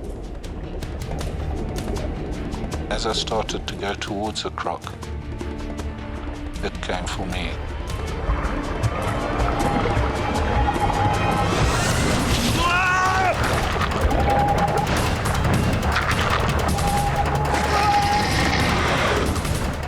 It was going for my legs, and I pushed it away with my left hand.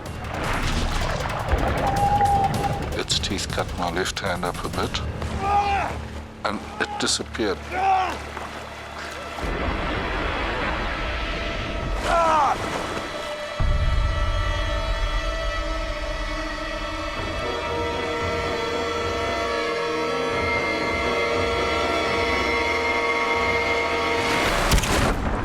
It just latched straight onto my arm.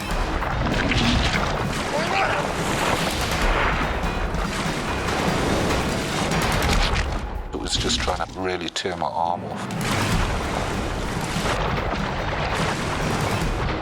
Alistair is trapped in a death roll, a spinning maneuver used by crocodiles to drown and dismember their prey. I was getting pretty weak. I thought it was over, I really did. I couldn't see any way of getting out of it. His right arm trapped in the crocodile's jaws, Alistair thinks of one last thing that might save him. I took my left arm and tried to get it inside the crocodile's jaw.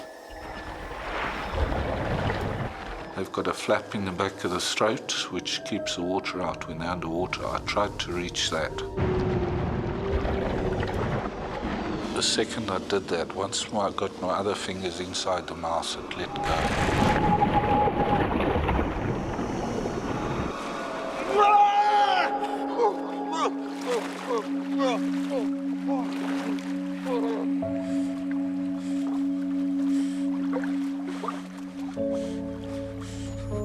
The savage attack has broken Alistair's arm in 3 places. His shoulder joint has been ripped from its socket. I was pretty scared I was going into shock. I was very weak.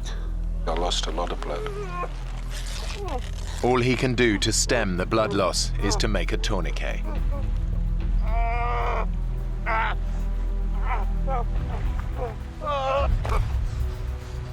Arthur, Faye and Brenda lost sight of Alistair soon after he was swept downriver. They have no idea that he has been attacked by a crocodile.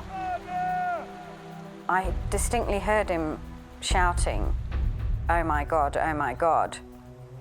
And we just thought he was exhausted and was just kind of relieved that he'd got to the other side.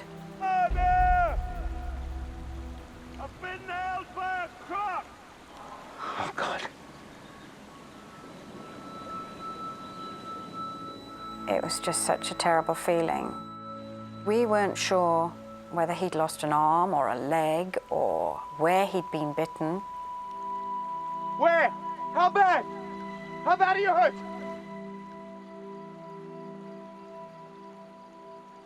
We weren't sure if he was going to make it through even the next hour, let alone the next day. Alistair! Alistair! With their best chance of rescue gone, Arthur decides to take matters into his own hands. Arthur, what the hell are you doing? I'm going for help. I walked towards the Zimbabwe side of the river to see if we could swim across there. He just went deeper and deeper into the water, and I just had these images of him being taken by a crocodile, and I couldn't handle that. Don't go, don't be stupid! Alistair's too hurt, he could die. Well, you're not going to help him if you get yourself eaten, are you?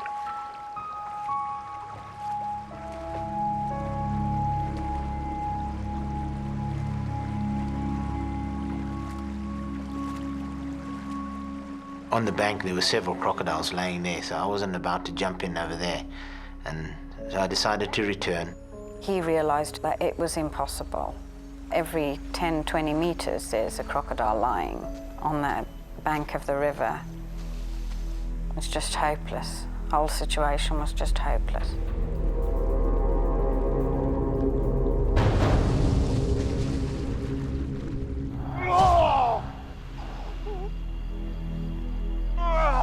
Although Alistair is clear of the water, he is still vulnerable to attack. I was worried about the croc coming back again. I wanted out of there as fast as I could.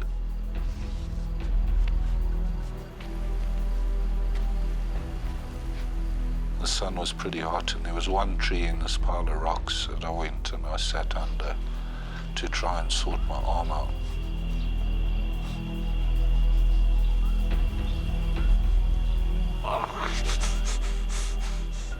Alistair's natural painkillers are beginning to wear off. He's feeling the full force of his injuries. The slightest movement is agony.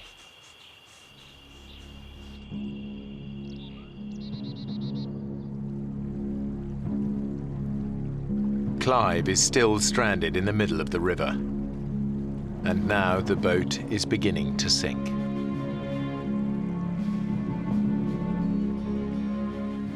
Can't stay there. He left us onto it. Dad! You're gonna have to come over to us! I know. My dad had no choice but to swim, because if the boat went down in the night, then he would just disappear. He wouldn't have stood a chance.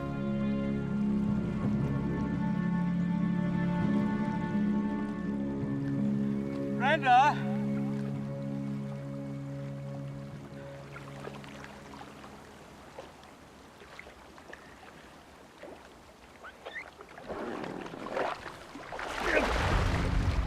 It was just such an awful experience to watch and terrifying, not knowing at any moment when he was going to be taken by a crocodile. Come on! And Clive also has to struggle against the erratic currents of the Zambezi. Although he was swimming as much as he could towards us, That's it, Dad! he was just going further and further away. Oh, God.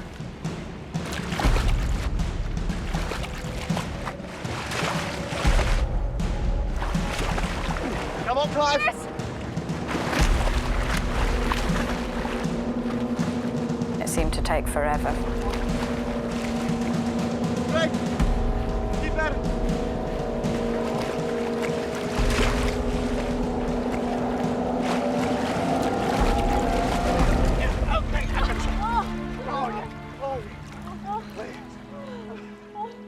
I can't tell you what a relief that was, that my dad was alive and had made it. On shore, only a few hundred yards away, Alistair's agony is intensifying. His wound is becoming a poisonous time bomb. I had nothing to wash it out with properly. The arm was full of rubbish. Alistair knows that bacteria from the crocodile's bite will have entered his bloodstream. Untreated, he could easily lose his arm to gangrene.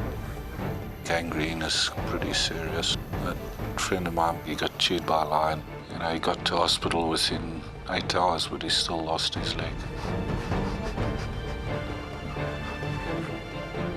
Too weak to move.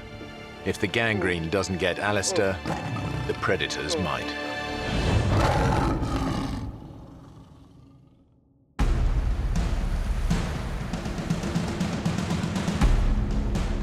Stranded in the middle of the crocodile-infested Zambezi, the others know they've lost their only chance of rescue.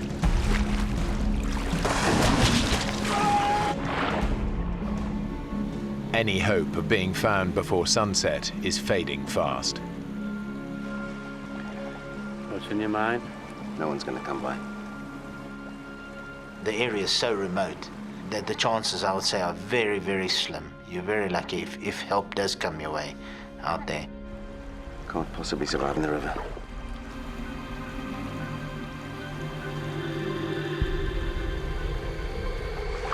What you two whispering about? Arthur wants to swim for it. No way, we've been through this already. We've got to do something. There are too many crocs. Yeah, we can't just sit here. Arthur, wait.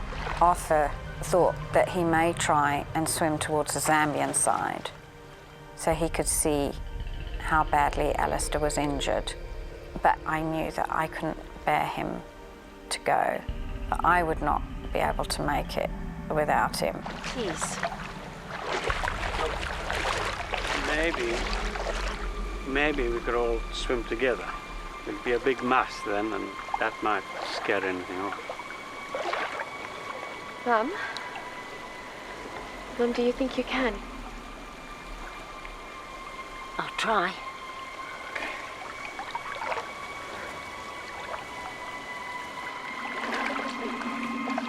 But I found it very, very hard to get back into the water.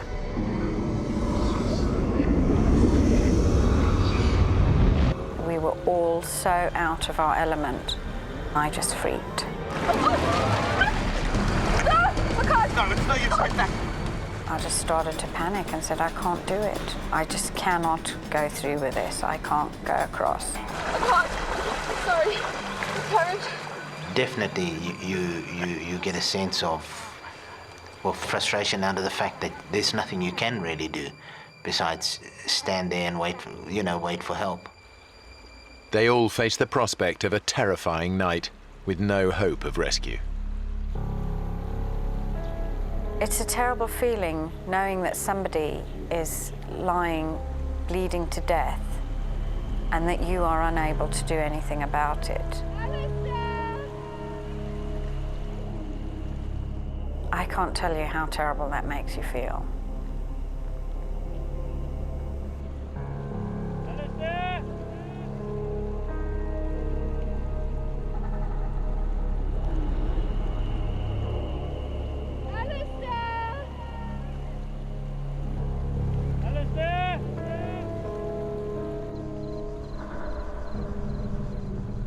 We shouted across at him until the sun started going down.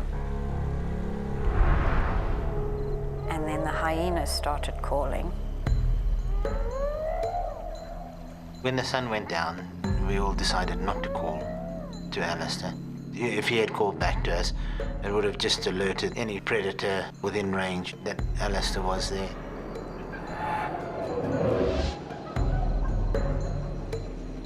Night is the most dangerous time in the African bush.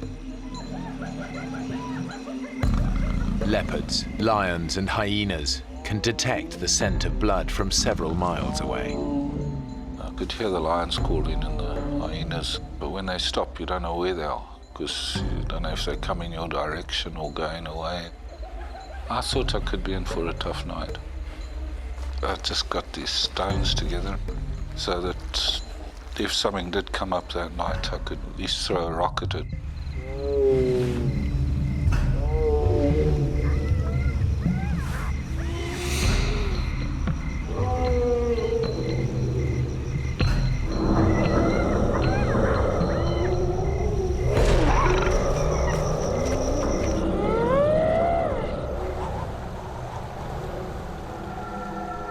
When it got really dark, the wind picked up and it really got cold. I was absolutely freezing and my teeth were chattering and I just couldn't get warm. It was extremely cold.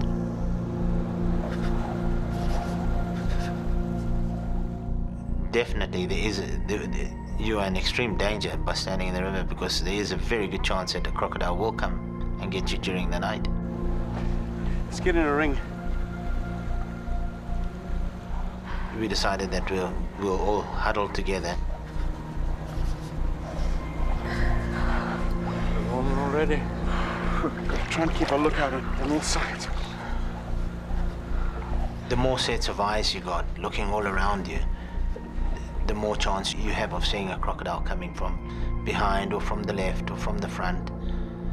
So we're all looking in different directions, just in case the crocodile came from another side. We were straining to see into the water. And all the time you're thinking about crocodiles. Those huge snapping jaws, gaping mouths. It was just a terrifying thought. What's that? What?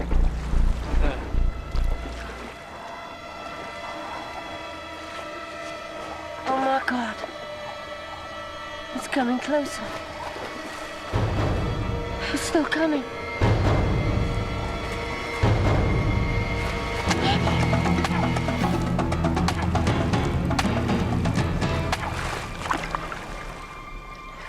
Oh. Bloody cross. In the tiny bit of light that there was, the vegetation that was coming down, branches, clumps of reeds, all of them looked like a potential crocodile. We were all very vulnerable. Yet the worst thing was not knowing what had happened to Alistair or if he was going to make it till the morning. The hyenas started coming closer. The lions moved closer. We were just worried that they would pick up the blood trail and by the morning, Alistair would be no more. I was worried I'd left a blood trail when I walked out. And I was worried something had picked that up and come following it. I was worried about the lion and hyena. There's a lot of them around the area. I heard grazing, and I looked up.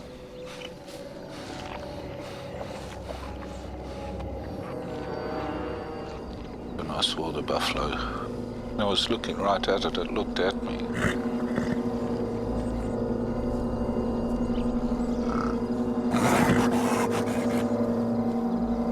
If you get into their danger zone, or they're wounded or sick, buffaloes is really pretty dangerous.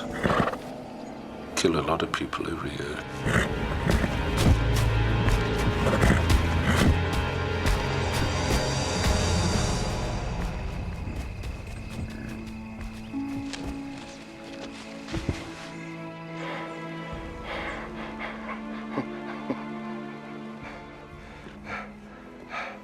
For some reason, it came and lay down like 10 yards away. I just can't believe it happened. It's just so totally abnormal behavior. Normally, they'd never do anything like that if there was a human being around. That thing lying there was just amazing. It was just like a little sentry lying there, big sentry.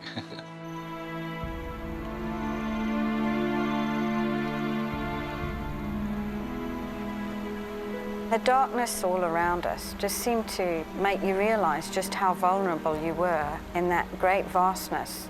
You were a nothing, and things were just out of your control.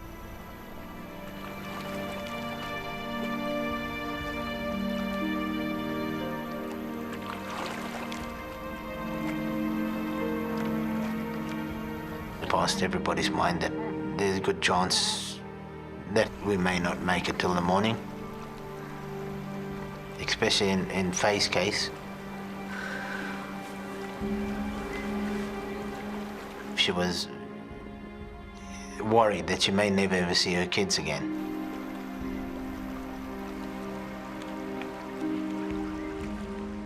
At the time, I daredn't even think, and when I did, I just went cold. It was just such a terrible experience.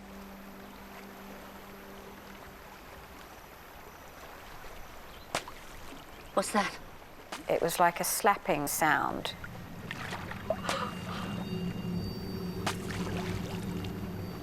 Arthur said that is a crocodile slapping its tail, and it's not far from here. You could distinctly see it was a crocodile. We could see the jagged edge of his tail as he came closer and closer.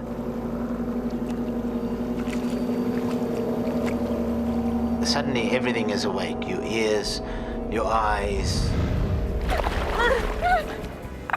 Big panic. When something is coming directly to you, you fear the worst. Wait, not yet.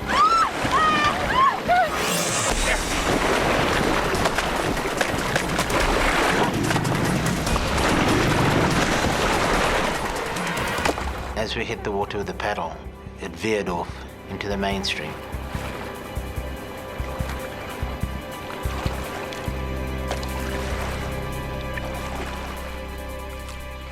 We were on tenterhooks after that, looking around in case another crocodile did come by. The pain had set in during the night. If I moved a little bit, it got pretty serious. If I stayed in one position, I was fine. Alistair knows the worst thing he could do now is fall asleep. If he does, he could slip into unconsciousness, and with wounds this serious, his body could shut down and he could be dead by morning. But he's lost a lot of blood. He can't keep himself awake.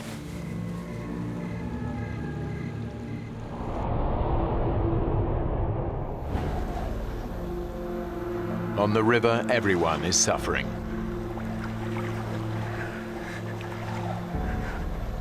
Standing for such a long period of time, we did get really tired. Our backs were aching. We were freezing cold.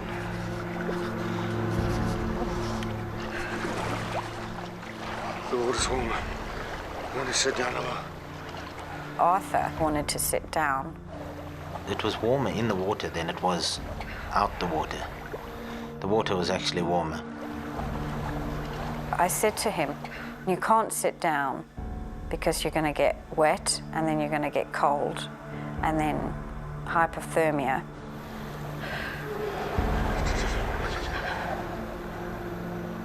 I said, we've just got to get through this. We've got 2 children to think about and they need us.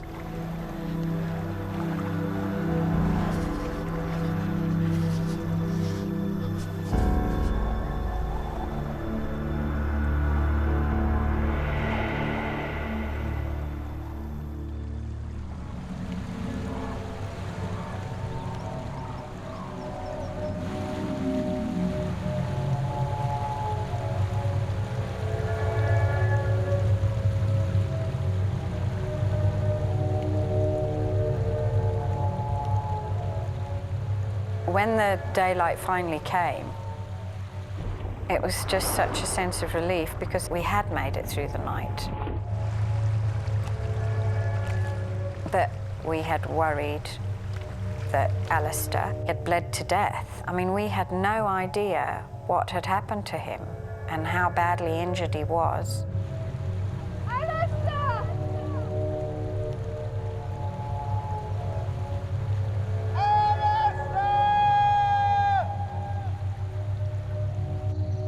That was such a terrible feeling because you always think of the worst.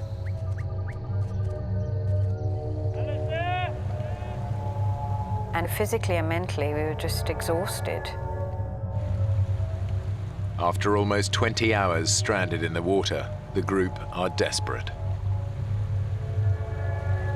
We were thinking, well, you know, it's another day and somebody has got to come past.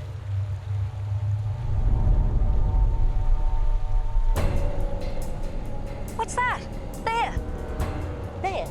There. We saw some white dots on the horizon. They're coming this way. It looked like a white boat, and we were just thrilled. Over here! Over here! Help! Hey! This way! Over here! Turned out there were cattle egrets flying towards us. And our hopes were shattered. It was devastating. Damn it! As the birds flew off. Just felt so helpless, completely helpless.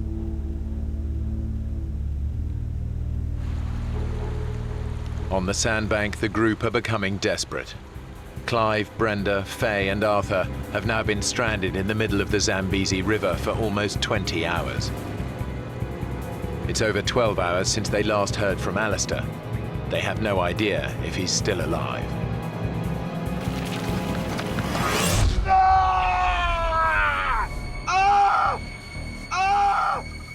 There was this pain, just like needles all over the place, especially on my arm.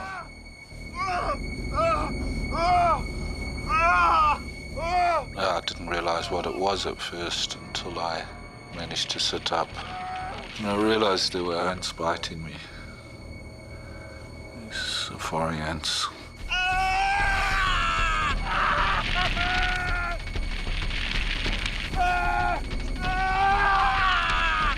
Safari ants are one of the most vicious insects in the world. They've been drawn to Alistair by the scent of his blood.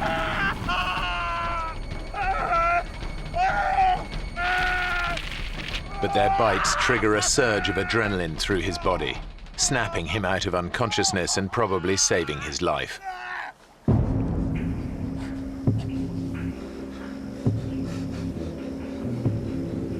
Alistair forces himself to move on. It was tough going. I couldn't stand up. I had to sort of bent over, using my left arm on my knee to try and keep support. Alistair realizes he's the only one who can find help for the others. But it's now 24 hours since the crocodile attack. He's lost a lot of blood. He's weak and disorientated.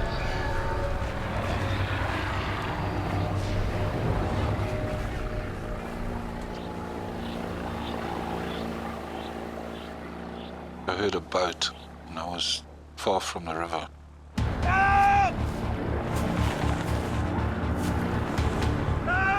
I thought I'd never get down to the river in time.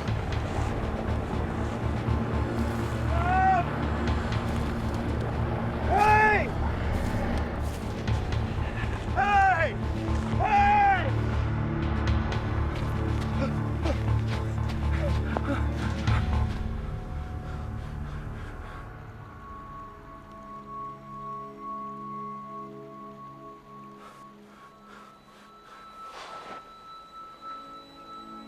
There must have been an aeroplane or something, because it definitely wasn't a boat. Despite the threat of crocodiles, Alistair loses consciousness. On the sandbank, the others are beginning to lose hope.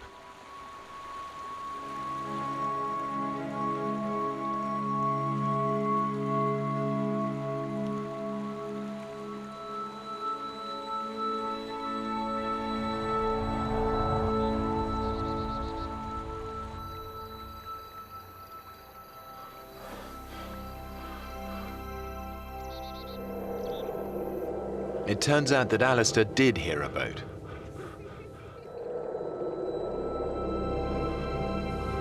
I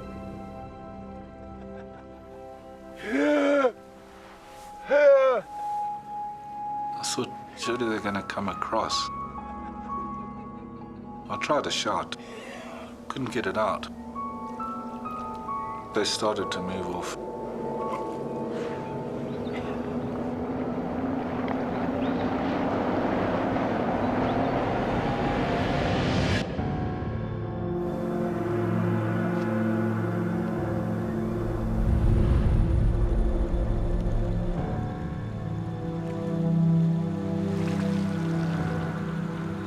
On the river, his friends can do nothing but await their fate.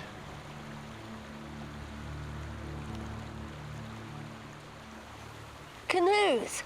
Amanda, just dance. I can see them there.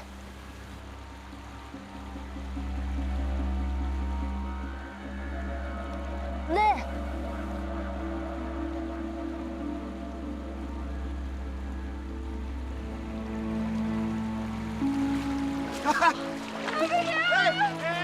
Incredibly, some canoeists have ventured this far down the river. They'd seen us and they thought, well, what strange people fishing in the middle of the river.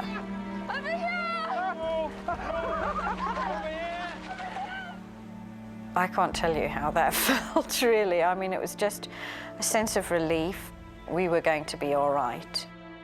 It was also still worry for Alistair. We hadn't heard from Alistair for several hours.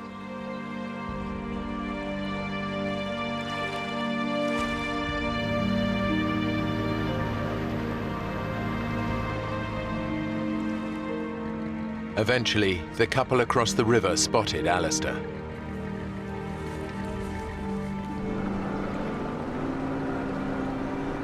They took him to safety, where he was reunited with the others. Despite his terrible injuries, surgeons were able to save Alistair's arm.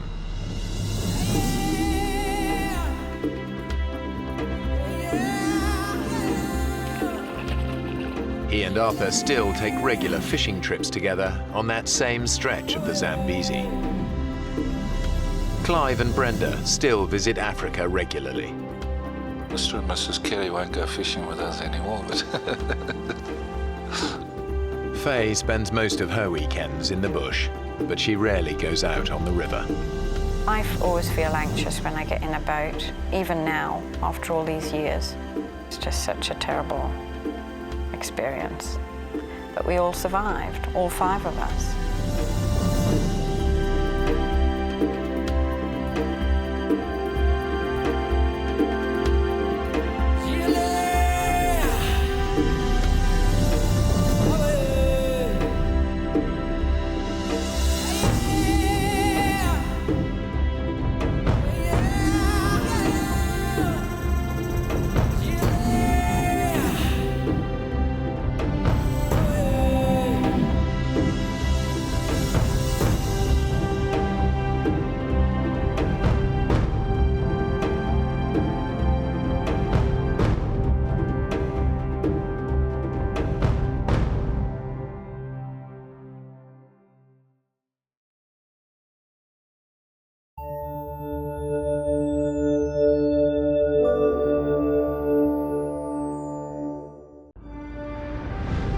when two former college lovers set off on a trip of a lifetime.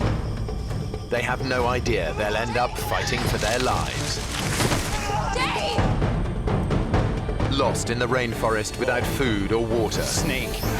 They're easy prey to predators. There's something out there. With no hope of rescue, I think we should just slash our wrists. they decide to take their own lives. We were going to die out there. Having control over when we die is all that we had.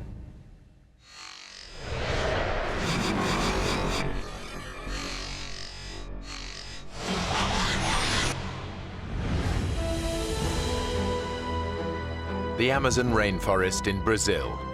It's one of the last great wilderness areas, home to the largest variety of insects, birds, and mammals in the world.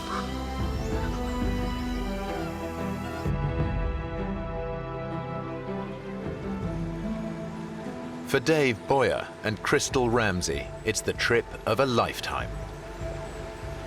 Can you believe it? We're actually here in the Amazon. Hey, you know when I make a promise, I keep it. It's the realization of a dream they shared 2 years ago when they were a couple. Crystal and I dated for about 3 years and really were the closest you could possibly be. One day we were talking about our passions and I asked her the question, if you could go any one place in the world, where would that be? And the Amazon was #1 for both of us. Dave and Crystal aren't together anymore, but they are still close friends. There was no one I would have rather gone with than him. Dave knows that Crystal has had a long-standing struggle with depression.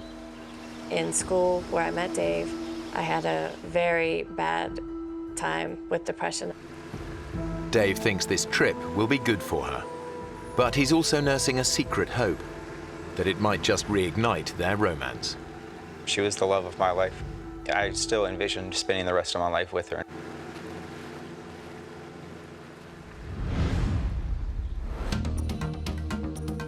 They've traveled almost 200 miles south from the Brazilian city of Manaus to one of the Amazon's remotest backwaters. They plan to spend 2 months exploring the region. Their base, a small lodge in the heart of the rainforest. Around it is a network of clearly marked forest trails. Dave and Crystal spend their first 2 days checking out the shorter ones. Then they decide they're ready to take on the longest. It's known as the White Trail, and it stretches 3 miles deep into virgin rainforest.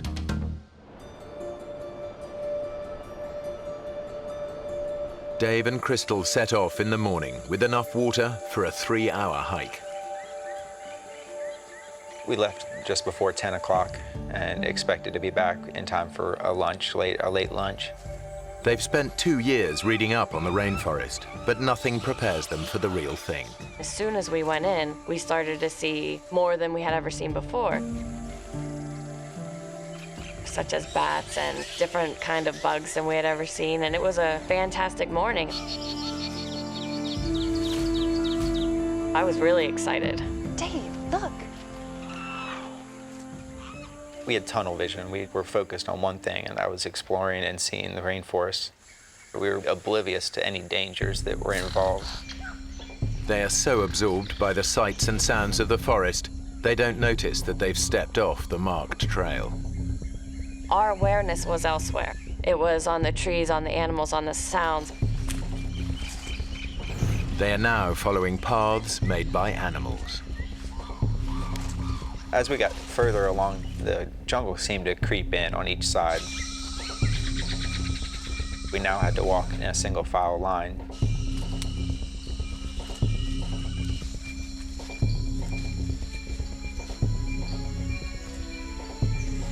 Then the path completely disappears. For the first time, they realize they're no longer on the trail. That's when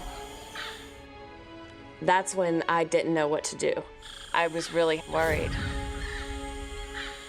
Let's see the map. I think I forgot the map at the lodge. I had left the map sitting on the dresser in our cabin. Dave. Look, I can remember it. I can. The map Dave left behind was a hand-drawn sketch of the area. He clearly remembers it showing the lodge at the bottom, which would normally indicate that it lies to their south. But the map isn't laid out in the usual way. To get back to the lodge, they actually need to head north. If we head south, that should take us back. You're sure? I'm sure. I'm sure. Okay. Come on, let's go. Hiking south is the worst decision Dave could make. Ahead, there lies nothing but thousands of miles of rainforest. Uninhabited, except for rainforest creatures, many of them highly dangerous. 2 hours later, they're getting worried. This way.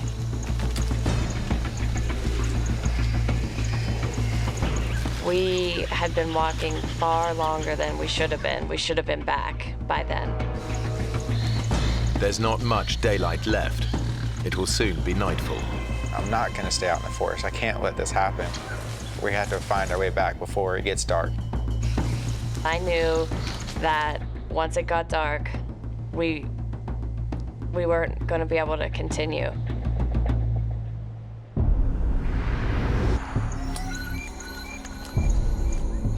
As darkness descends, any chance of finding the lodge today disappears. That's really the first time we started to have some panic. What time is it? It's almost 6.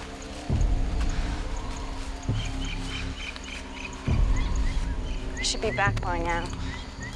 If we'd been walking in the right direction for this long, we would have... I know. I don't think he wanted to deal with it. He didn't want to deal with even having to think about sleeping out there. I was frustrated at myself. I felt responsible for getting us lost and felt responsible for finding the way back. Crystal, you know what I'm thinking? We're gonna have to spend the night here. Yeah. We just picked a spot to stay, a cleared area, and we just sat down to wait out the night. Chris, I am so sorry about this. It's okay. You buy me a beer when we get back, and we'll call it even. Okay? Okay. But they both know how vulnerable they really are. The rainforest is teeming with nocturnal predators. A lot of the poisonous snakes, they wander through the forest at night. The jaguar comes out at night. You don't have a lot of choices of protection.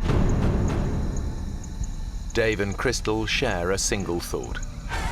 Can they make it through the night alive? Chris, there's something out there. The Amazon at night is a terrifying place to be. Dave and Crystal are totally defenseless, with no way to protect themselves from predators.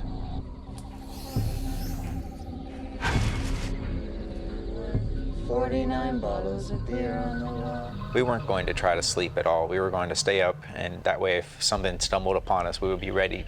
49 bottles of beer. Take one.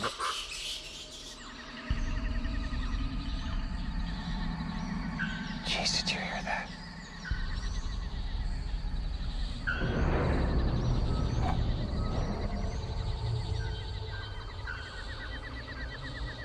Chris, there's something out there.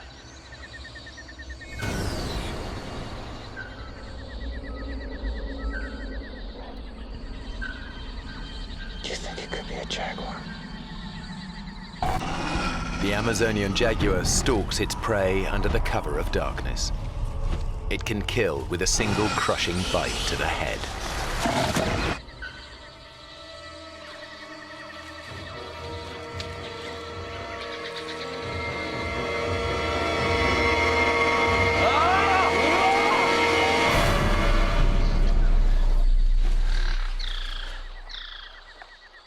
Whatever it was, Dave has scared it off for now.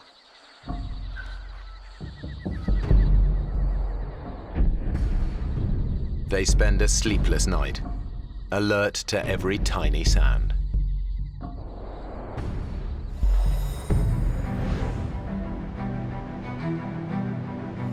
Dave and Crystal have survived the night unscathed, almost. I'm covered in mosquito bites. Be grateful that's all that bit you. Very funny. So, what's the plan? Well, Dave needs to get them back to the lodge fast. Crystal's on medication for her depression, and he knows she doesn't have her drugs with her. She had never missed a day on that medication. this trail heads south, so it should take us right back to the lodge. Okay. So we'll be back for breakfast. Yeah. Let's get moving. I truly believe that we were close and we were heading in the right direction. We just had run out of time the night before. It was going to be a breeze. But with every step, they continue to move further away from the safety of the lodge.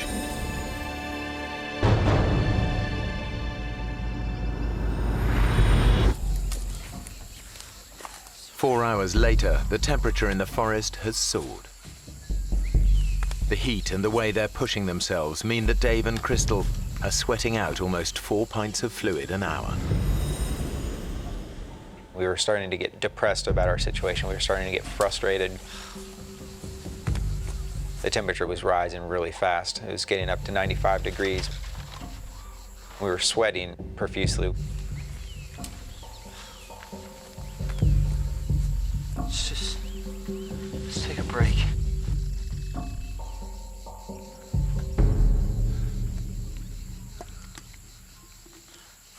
Dave, I'm out of water. When I realized that we were out of water and it was hot and it was 10 o'clock, I really started to realize things weren't just going to be okay. We knew that we were losing water so quickly and things were not going to function right. Our brain was going to start to trick us and our body was going to give out eventually. There's got to be something around here. The irony is that the Amazon basin is one of the wettest places on Earth. Over 9 inches of rain can fall in a single month, leaving puddles of water everywhere. But they face an agonizing dilemma. I didn't know what to do. Should we drink water and possibly get very sick, or risk getting very sick from dehydration? I have an idea.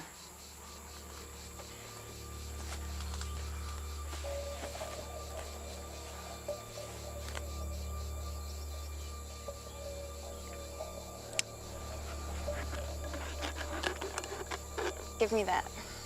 My plan was to use my sports bra as a filter. Okay. Now I want you to pour that through the top here. Crystal's bra could actually filter out a number of nasty parasites. But it won't get rid of smaller microorganisms that could make them dangerously ill. Okay. Bottoms up.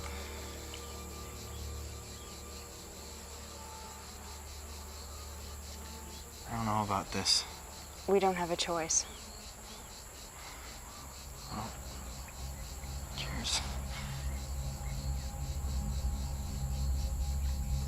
I took a small sip and kind of let it sit in my mouth for a second to taste it.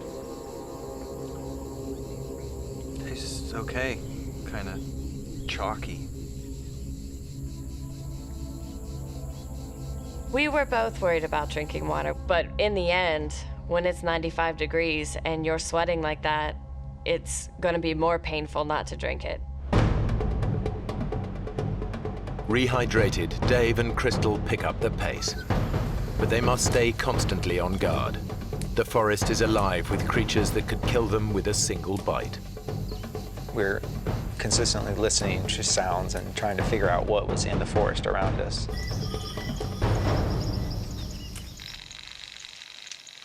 I didn't want to touch a branch that we didn't know what was on that branch. We wanted to watch our steps.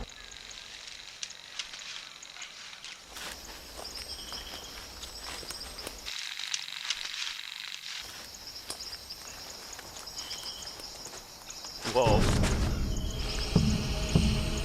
What is it? A snake.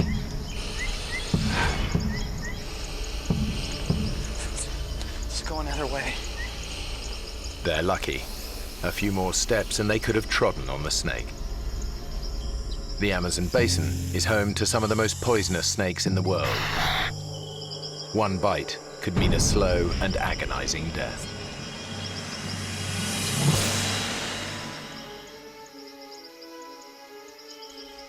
By mid-afternoon, Dave is resorting to a new desperate tactic in his search for the lodge. I was trying to keep us in the same area of where we got lost in, kind of zigzagging back and forth, hoping to stumble upon the trail. Let's try over there. Crystal was starting to get a little bit frustrated with that strategy. Dave was literally almost walking in circles and didn't realize that that's what he was doing. Crystal is starting to feel the pressure. My brain was saying, things are going downhill. Now, which way are we going? East. East. 20 minutes ago, we were going south. Yeah, well, we've got to try all directions. Maybe we should head north now. Dave, this is crazy. I can't stand to listen to you talk about directions you know nothing about. You don't know where we're going, and all we're doing is walking around in circles. Dave had kept coming up with a different strategy every few hours whenever one didn't work. And that wasn't working for me. We need to rethink this. All right, then. Well, what do you think? I thought we needed to come up with a strategy and continue using it until the end. That way. Okay. What neither of them realize is the only direction that can help them is north. We chose southeast. We will walk in this one direction for as long as it takes. If it takes us 40 days to get out of here, we're gonna walk southeast. Hours later, and the jungle is just getting denser. We were getting down. We were getting scared and worried.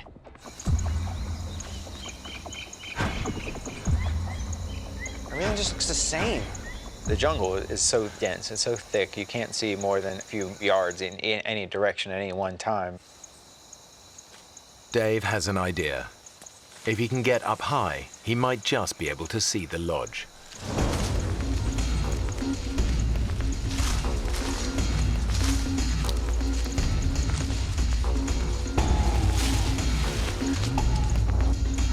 The knots in the vine were ripping at my hands and it was hurting me. My arms were tired, I was exhausted. And I looked up and I saw that I had not made any progress. It was still 150 feet up to the top. He is weak from 2 days without sleep or food.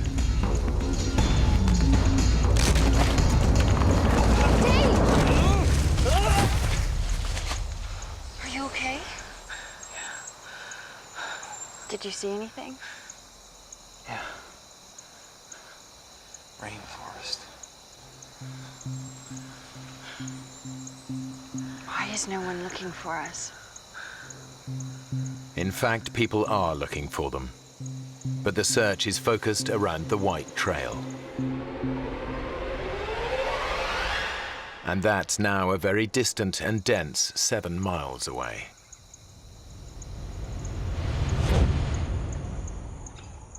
As darkness falls, they realize they must endure another night. I was tired. I had not slept on the previous night. I was being driven insane by the mosquitoes. They were constantly biting me, making our bodies itch, and we would scratch it to the point where our bodies would start bleeding.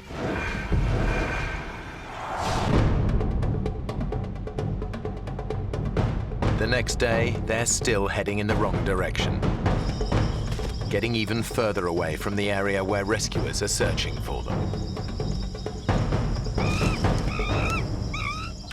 And now they start to notice an ominous change in the behavior of the wildlife. If we were anywhere near civilization, these monkeys would be running away from us. They would be fearful of us, that we would hunt them. But these maybe had never seen a human before in their life and were just curious. And that was terrifying, that we were getting deeper and deeper.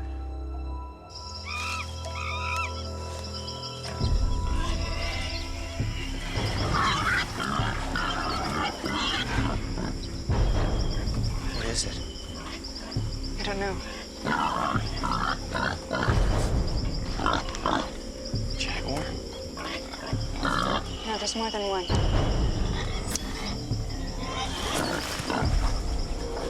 They've stumbled on a pack of wild Amazonian pigs.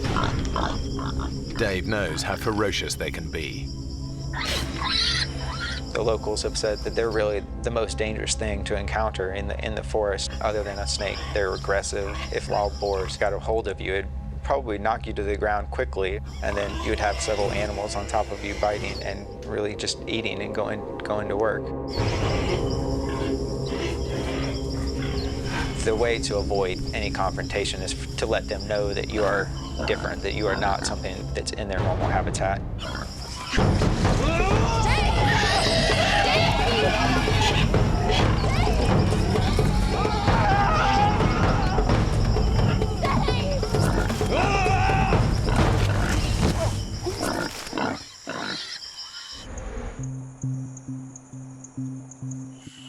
Their encounter with the pigs leaves them jumpy and exhausted.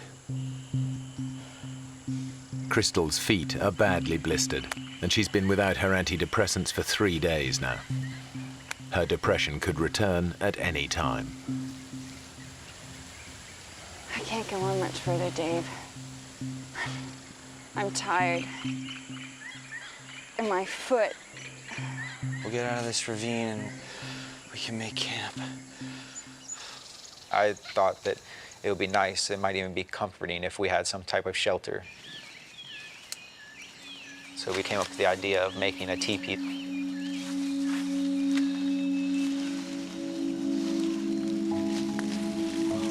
Excellent. Yeah. It was drawing us closer together. She told me that if I was as I was while we were lost, if we had always had that relationship in that past year, that we would still be together, that she saw all the things that she had fallen in love with in the first place. It looks good. We were trying to get our minds off of what we were going through, and we got even closer. My feelings had not changed since the day I met her. I was still in love with her. I still wanted her to be in my life and with me forever.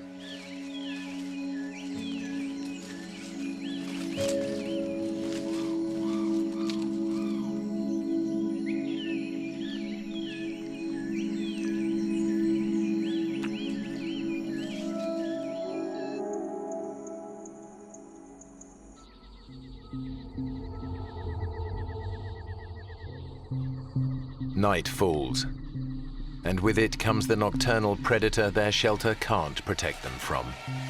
Mosquitoes. Thousands of them. The worst of it was the sounds. It's just this loud buzzing throughout the night, and you feel like they're everywhere. They would give me mosquito bites on my eyelids if I had my eyes closed, or on my forehead that were just driving me insane. Sleep was increasingly becoming more and more of an issue, and I knew that eventually I'm going to have sleep. I can't go multiple days without sleep. It's going to drive me insane. In a bid to escape the mosquito onslaught, they come up with a bizarre plan.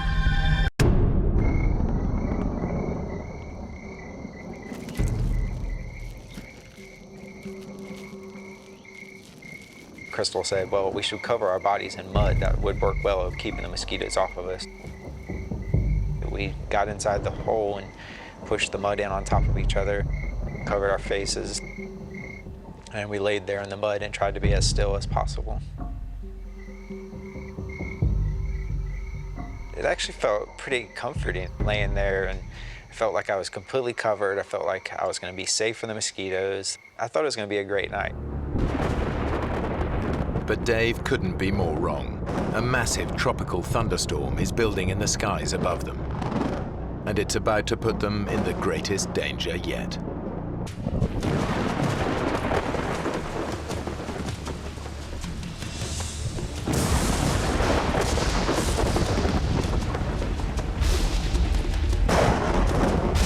Within a few minutes, we were forced out of our hole. We would have drowned there. They've never experienced anything like it.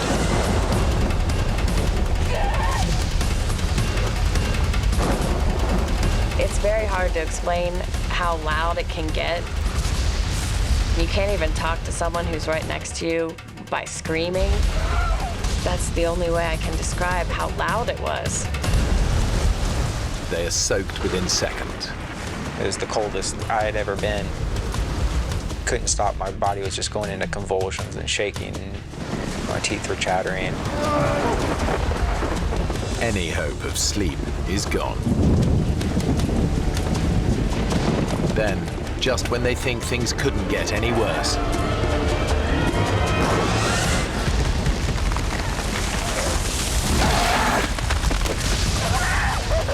lightning brings down a huge tree dangerously close to them. If it had landed on us, we surely would have died in that. The storm has shaken Crystal to the core.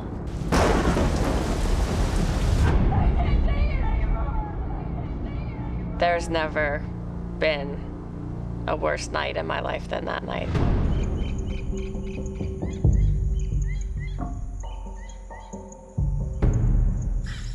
Their terrible night leaves both of them exhausted and miserable.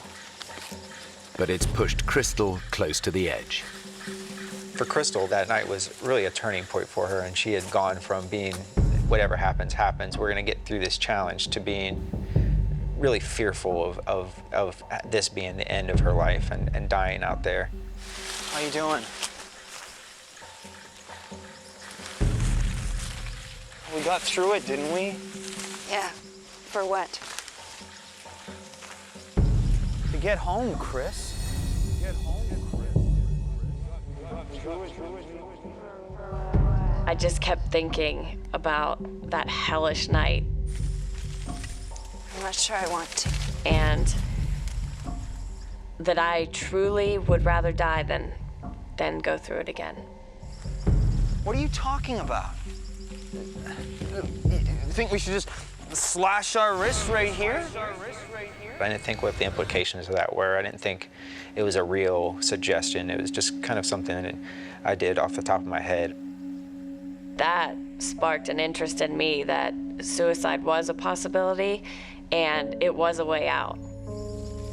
Dave realizes that if they don't find a way out soon, Crystal's suicidal thoughts could become a reality.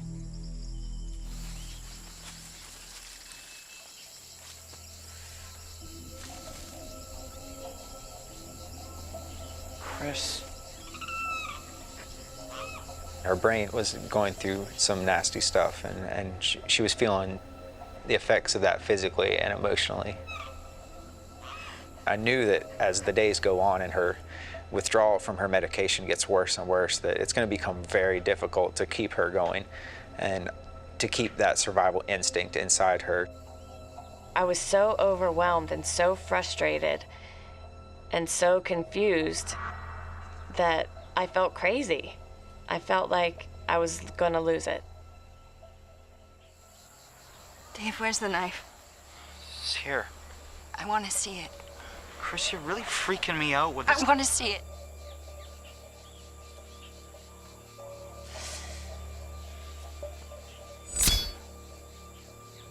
The knife really became almost a game that I never would let her hold. She would frequently ask me, "Where is the knife? Can I just see it? I want to know that you haven't lost it." I think my own mind was more dangerous than anything that the jungle had.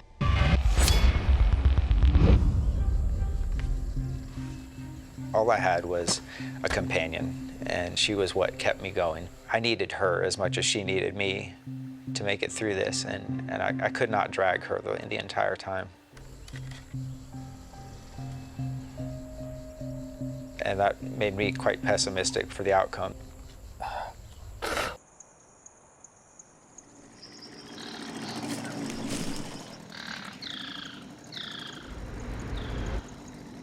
Then, after days of hearing nothing but the sounds of the rainforest. Do you hear that? What? Come on. Come on! Sounds like a boat! Come on! I was saying, come on, Crystal, this is it. We're rescued. Hey, we're over here! There's a boat really close. I can hear it. We're over here! This is over. Hey. Like, just so happy, cheering to each other. Yeah, here! Hey! We're here! Oh. Do you hear anything? Then it was nothing. After 3 nights without sleep, Dave's senses are starting to play tricks on him. The sound in the jungle can't be trusted.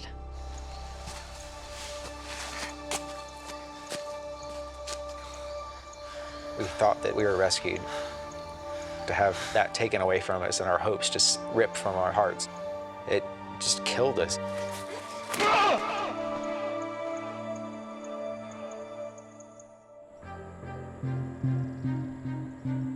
24 hours later, Dave and Crystal's situation is bleaker than ever. They are still hopelessly lost. And as their 5th night approaches, it's Dave who's struggling. Drained by lack of sleep and the effort of keeping Crystal going, he desperately needs rest.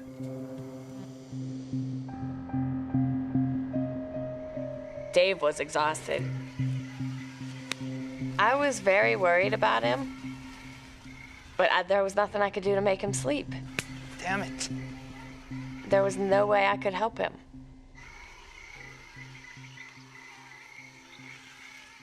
As Crystal sleeps, Dave is once again tormented by mosquitoes.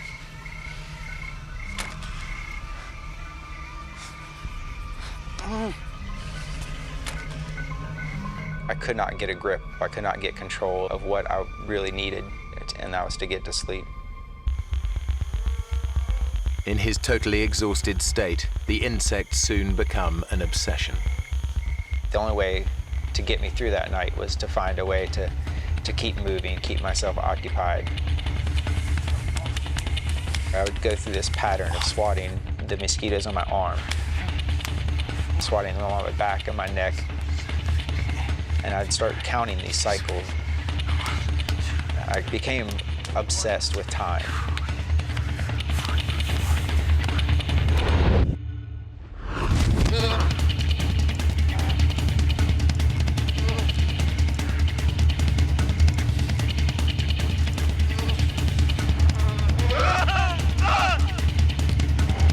Sleep deprivation is taking its toll.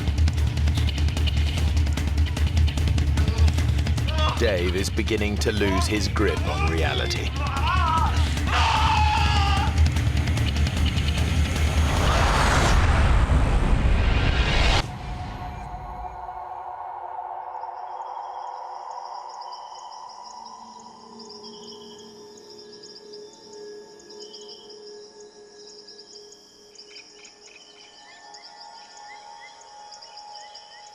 I felt like I had lost this battle between me and the mosquitoes, between me and the night, between me and any sleep that I might get. For the first time, Dave thinks they might not make it out of the Amazon alive.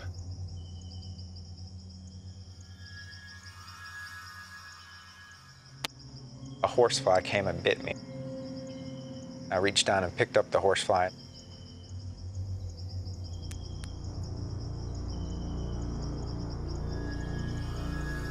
I started to pull off each of its legs.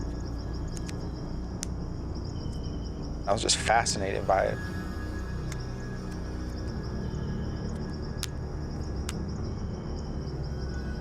And it kind of led me to look over at Crystal and imagine our bodies laying there dead, and all the things that would come, take our bodies apart, eat from our flesh and drink from our blood. If we were going to die out there, I wanted to have some record of what we went through. So as Crystal was laying there in the sand, I wrote in the sand next to her, 6th day lost.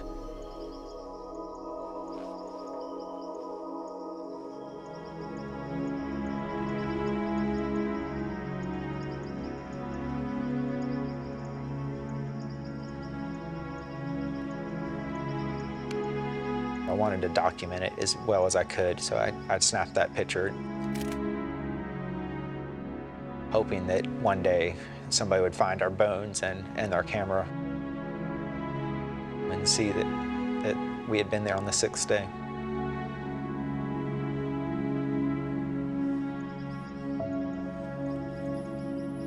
That's when I started to think personally about my life.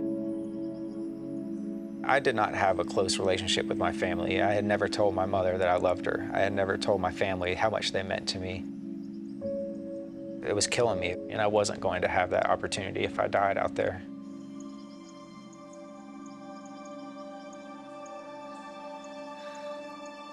That thought gives Dave the resolve he needs to keep going.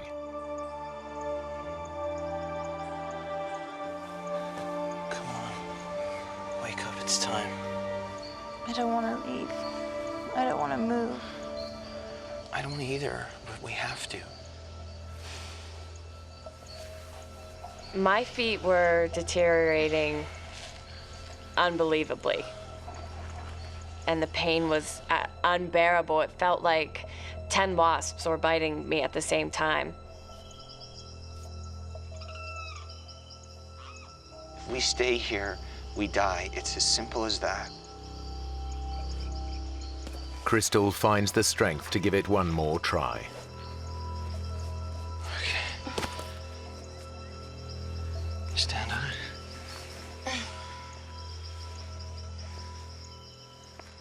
It's my girl.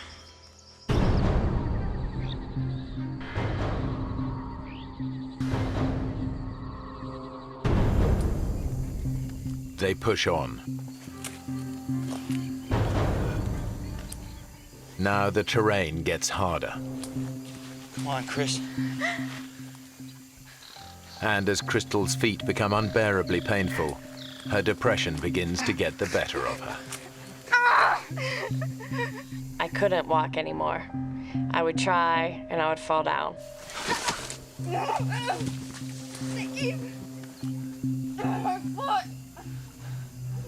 I felt like that was telling me it was time to just end it myself. I don't want to go. Crystal's depression is back. Now she can see only one way out of the nightmare. You can! Come on! I decided this is it. I can't keep going.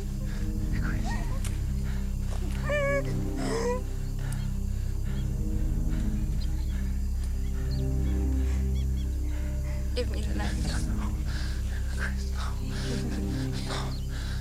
She really meant taking her life into her own hands. I'm gonna slash my wrists and take my life and put an end to this misery.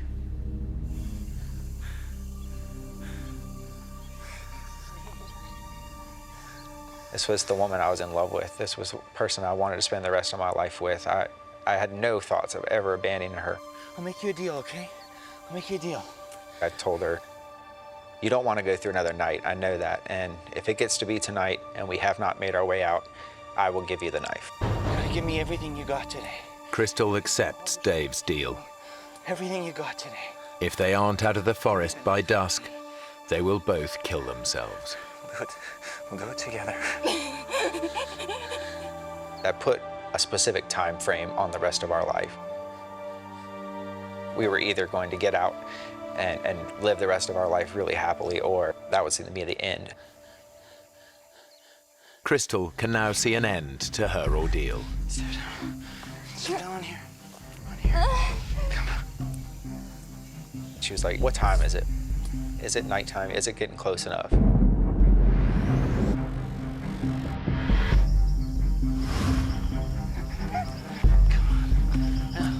Come on! But Crystal can't keep going. Come on. I can! Come on! she decides she can't wait until nightfall. She wants them to end their lives now. It's time.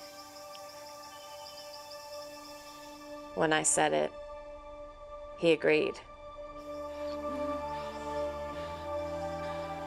And he said, okay, now we can do it. We were gonna have to go through with this.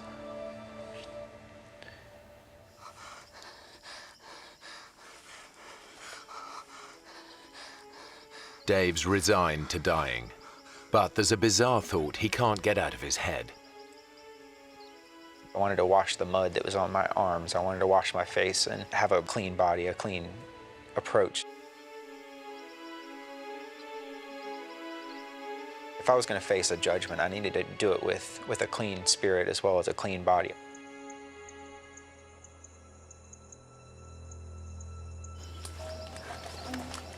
He begins to search for water to wash himself.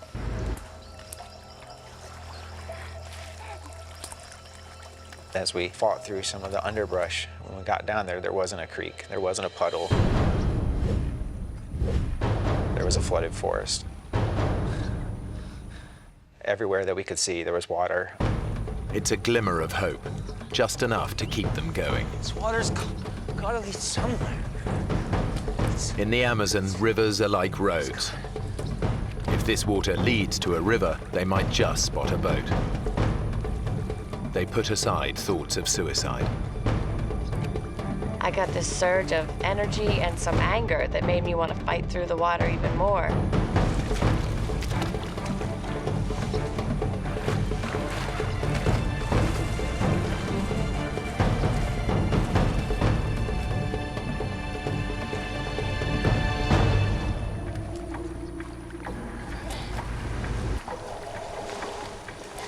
As we were going through the flooded forest, we kept telling each other, don't talk about any hopes, just go, and go as fast as you can.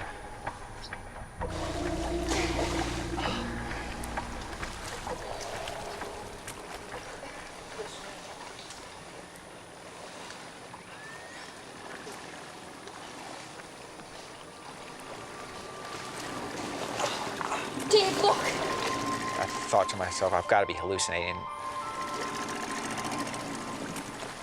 I said, David, am I really seeing that? You know, is that really real? And he said it was. Hey! Hey! Hey! Hey! He didn't wave back at us. It seemed like he was miles away. We immediately just started screaming, help, help, help. Help me, please.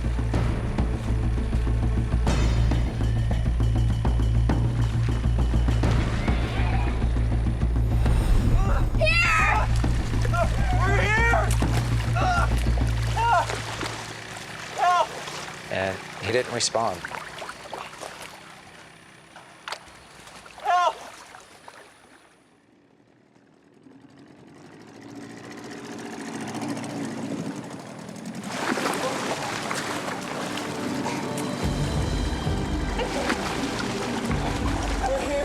We learned in one split second that we were going to live.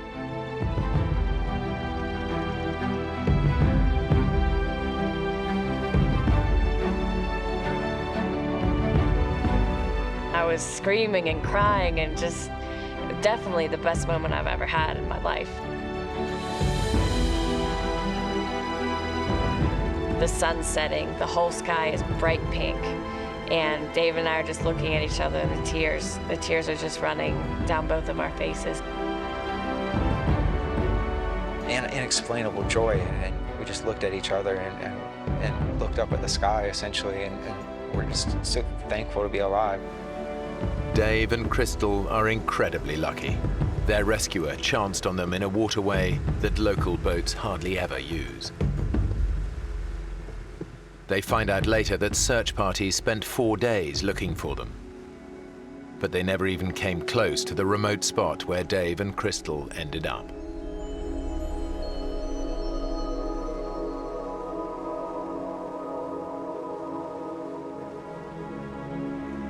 When we got out, we talked about, you know, all the times that we had in the jungle and how we talked about getting married, but when we were finally saved and getting better, we realized that that isn't the thing that we're gonna do at this time. In the forest, we kind of had said, if we get out of this, we're going to live the rest of our lives together. And when the reality of being out was there, she did not feel that way. That was not what she wanted. And that was a bit of a disappointment to me. And that continued to be a disappointment for quite some time.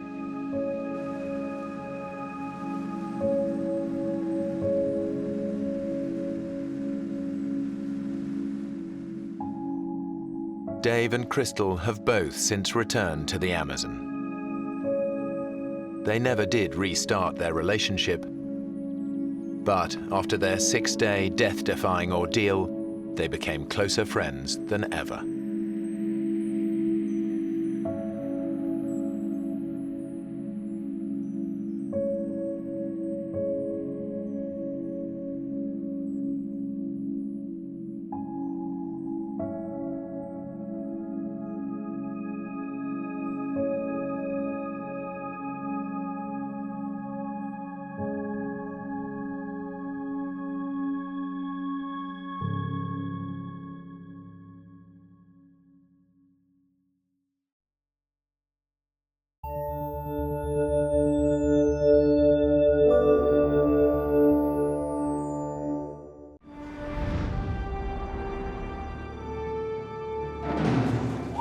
Five Boy Scouts and their leaders take on one of the toughest trails in the Grand Canyon. How comes it's so hot?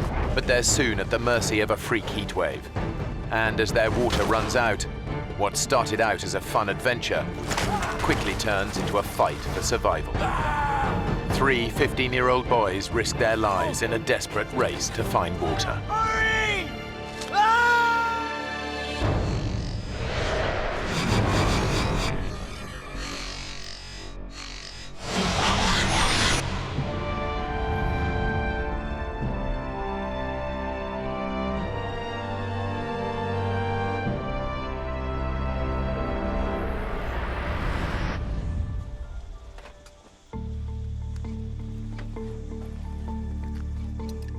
After camping out for a night close to the Grand Canyon's north rim, 5 Boy Scouts from Utah are about to make their very first descent to the bottom of the canyon. 3 of the boys are close friends. Is that bacon? Yeah. 15-year-old Mark Coons has been a scout for 4 years. Could have done with some of that this morning. I was saving it for a big breakfast tomorrow. Scouting was really a big thing for me. I'm an Eagle Scout, which is the highest rank in the Boy Scouting program, and so, you know, it's meant a lot in my life. Mark is friends with Jordan Weiniger, who goes to the same high school in Bountiful, Utah. Every one of us boys, we'd grown up in the same neighborhood, gone to school together, and so we were excited to spend some time to bond and to have fun with each other. It's still kind of heavy with all this water. Nah, it's all that bacon I'm hearing about. First rule of hiking, always be nice to the guy carrying the breakfast. It's a good point, Mark. Maybe I should take that back. Dream on. Making up the trio of friends is David Phillips. He's the most experienced hiker of the 3.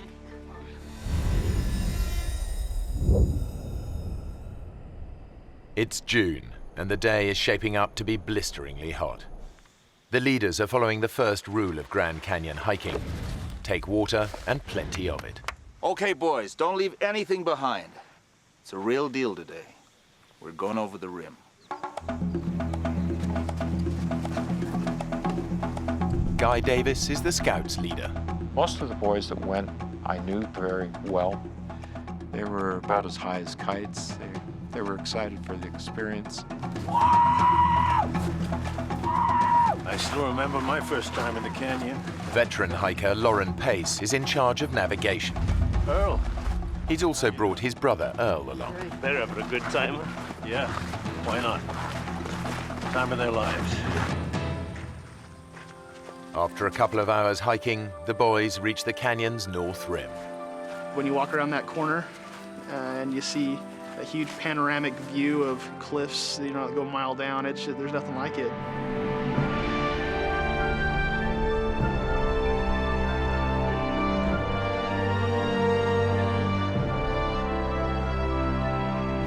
It's the biggest canyon on Earth, 18 miles wide and nearly a mile deep in parts. Its sheer size makes it one of the world's most extreme hiking environments. That's where we're going. All the way. Whoa. It's amazing. This place is incredible. The scale of what they're taking on hits home. We're going all the way down there. If you get bored of hiking, there's always the fast way down.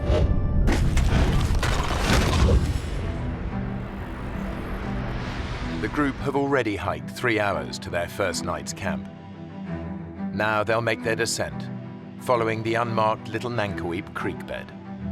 It's a tough hike with steep descents that drops 4,000 feet down to the Colorado River. There they'll fill up on water and take an easier route back up. The whole trip should take around 7 days.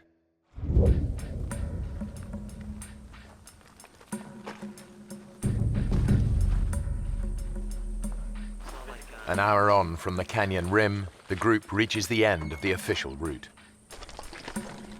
From here on, they'll be off trail all the way down. The trail ended, and then it got very rocky. That's when we saw the difficulty of what the hike was going to be. Jordan is right to be wary. Every year, some 300 hikers get into trouble here, and about 200 of them have to be airlifted out by rescue services. Around 10 more aren't so lucky and die here. And going off-trail in the canyon intensifies the risk.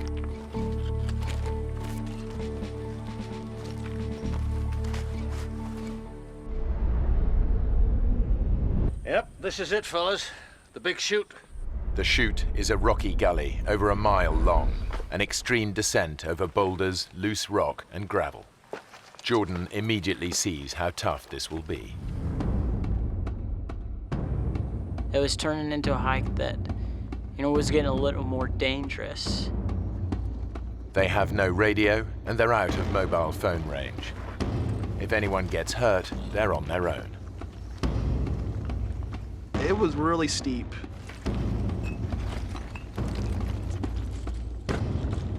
As the most experienced hiker, David takes it in his stride.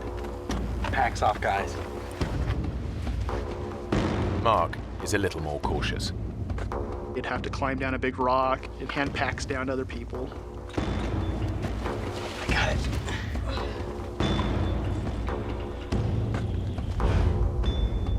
So at that point, it wasn't just a hike, it was more of a climb. A section of loose shale makes the going even tougher. If you did put your foot wrong or something, you definitely could take a nasty fall, maybe not stop until you go all the way down to the bottom of the Grand Canyon. After an hour of hot and exhausting scrambling, even Scout leader Guy is struggling. It's very difficult to keep your footing as you were sliding down.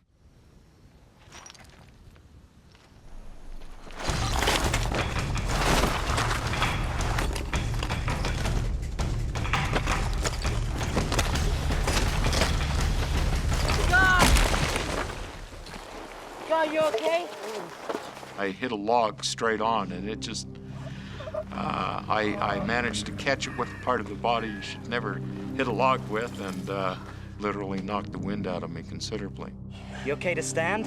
Come on, let me take this pack. On 3, 2, 3. Oh.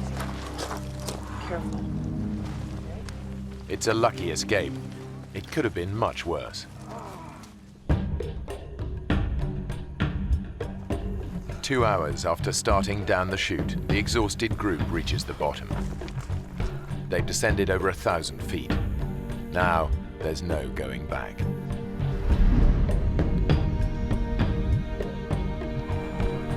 The temperature has been climbing all day. It's touching 100 degrees Fahrenheit.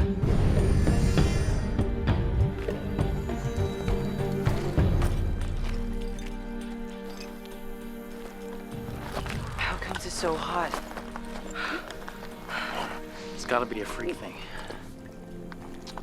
It'll be colder tomorrow. In fact, a freak heat wave has hit the canyon.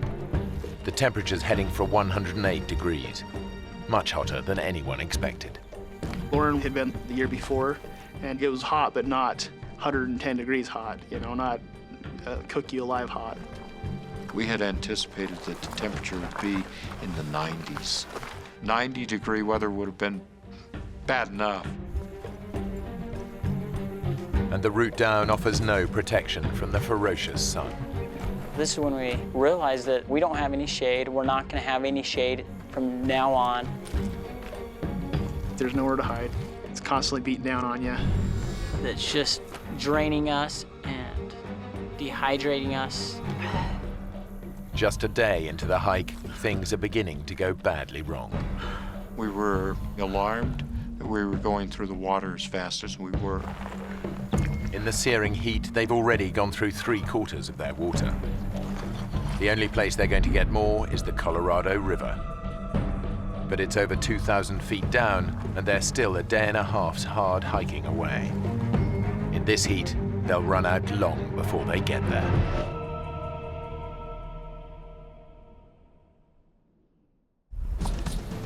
As we were hiking, that's all we could think about was the river, of getting to the river.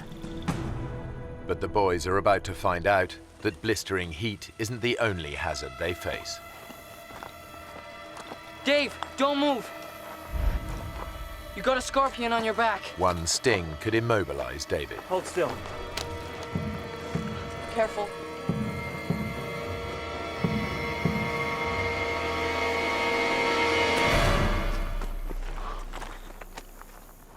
You think it could kill you? I don't know. I don't really want to find out. It's a reminder of just how hostile the canyon is. As well as scorpions, there are thousands of rattlesnakes. Stepping on one would be all too easy. And getting bitten out here miles from medical help could be fatal. Come on, let's go.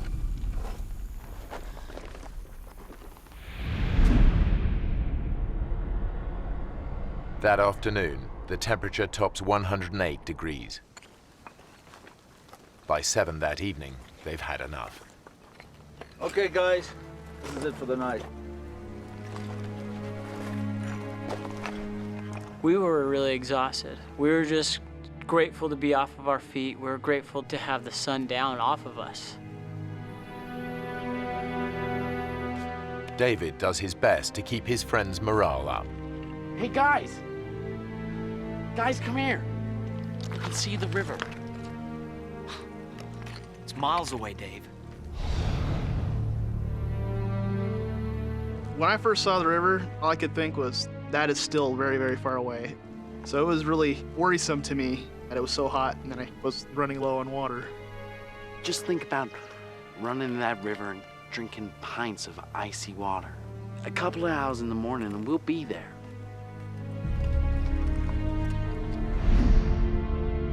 In fact, they're still a tough day's hike from the river, and their water is almost gone. We begin to say, gee whiz, am I going to be able to make it down to the river tomorrow? Have I got enough water?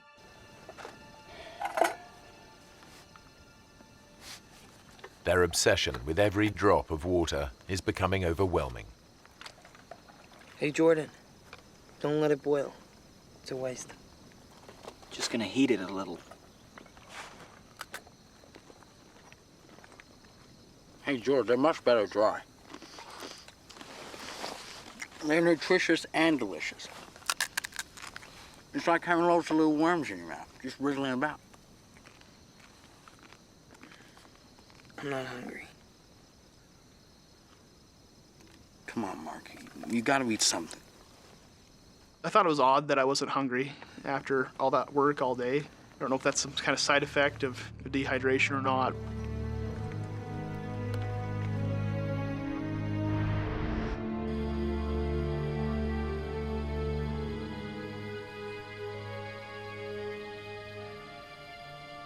Definitely that night I was starting to feel a little shocked and surprised that something I thought would be so fun was starting to turned into something that was so scary and so worrisome to me. And I felt like I had started to lose control of the situation that I was in. Dave? Yeah? Are we gonna get through this? Come on. We'll get up early before the sun gets down on us. And by the afternoon, we'll be at the river.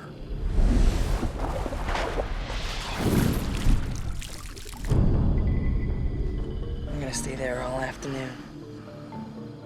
Before sunup. That's when we need to get going.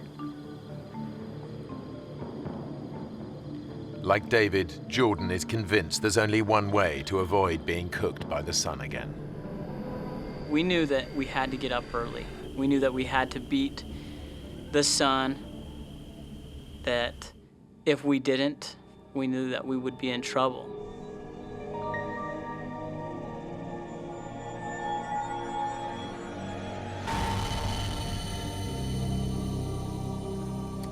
But by the time the exhausted group is ready to go, the day is already blisteringly hot.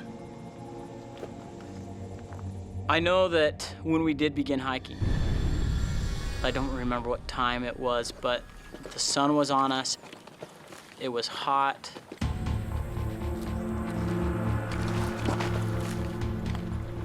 We could feel our bodies were dehydrating. We could feel the heat. They're sweating up to 4 pints of water an hour and dehydrating fast. They face exhaustion, hallucinations, and as their blood pressure drops, collapse.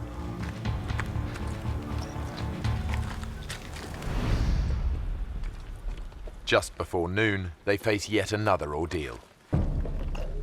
A grueling descent down a steep, rocky chute.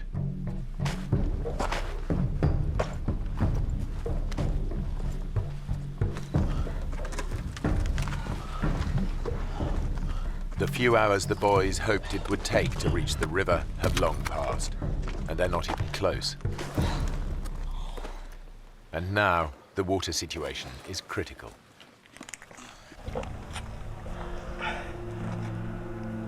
Is that it? You? Not a drop. David shared a lot of his water. Who wants it? He gave the most of his water to anybody. Go on, Jordan.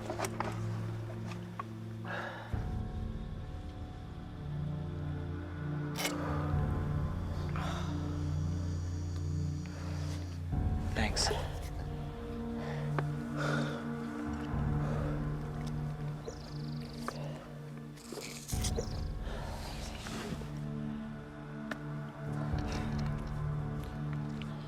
That's it. Their life-saving water has gone, and they're still a good half day from the river. I knew that we were out of water. I knew that, if we fooled around or wasted our time, I knew that we would run into trouble. Come on. Let's get to the river.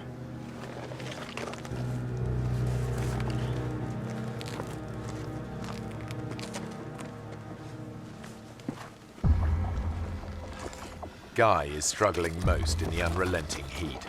He's fallen behind the rest of the group. It was like being in an oven. I was physically exhausted. Severe dehydration is putting Guy's body under intolerable pressure. Finally, it just gives out.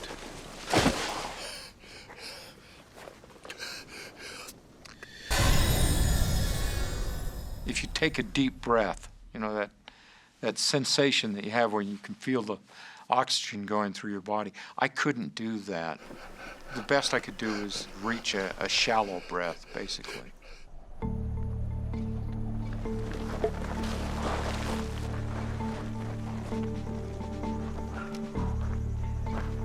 Hey, where's Guy? By the time the group realize he's not with them, they're hundreds of feet further down the chute. Guy! I need some help up here! Can't you get down? I can't. I gotta take a break. At that point, I began to really question whether I'd ever make it down to the river. We need to keep going. Look, we can't just leave him. There's some shade here. We'll sit in the shade and wait for him to catch up. We can't leave him behind.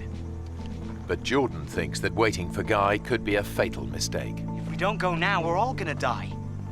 I'm not just gonna sit here and wait and die. When Lauren said we needed to wait for Guy, I was mad. I knew that if we didn't leave, that we would die. What he needs is water. Let's get down to the river and get him some. Come on. It's a tough call. If they leave Guy behind, he could die. But waiting for him to catch up could kill them all.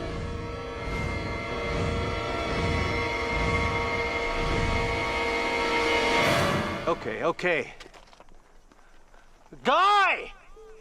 We gotta get down! Get some water! We're coming back! We're coming back with water! I'll look after the boys! I had never heard a tone like that in anyone's voice before. That kind of fear or anything like that ever in my life. Just, it changes you when you hear something like that. It's difficult to leave somebody behind, but when it's your own life, you need to do what you need to do.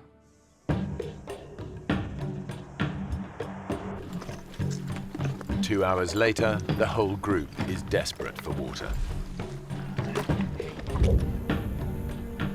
Anybody got any water left? No, I'm out. Then Lauren remembers something that might just save their lives. Hey, wait a minute. Wait a minute. There's a creek runs up there. Half a mile along the ridge. There was water in that creek last June. I'll go. Give me some cans. See trees along the creek bank, okay? In these conditions, the extra hour of hiking puts a huge strain on David's dehydrated body. But if he finds water, it'll be worth it.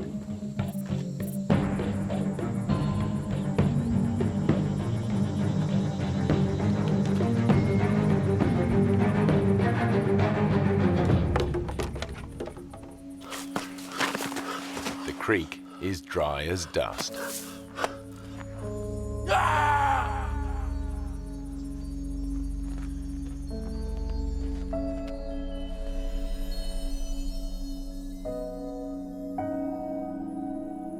Hey, Mark. Mark, wake up. Wake up. There was nothing there. Just an empty riverbed. It was very difficult. We had no idea where water was, how we were going to get there, when we'd get there, or how much longer we'd last.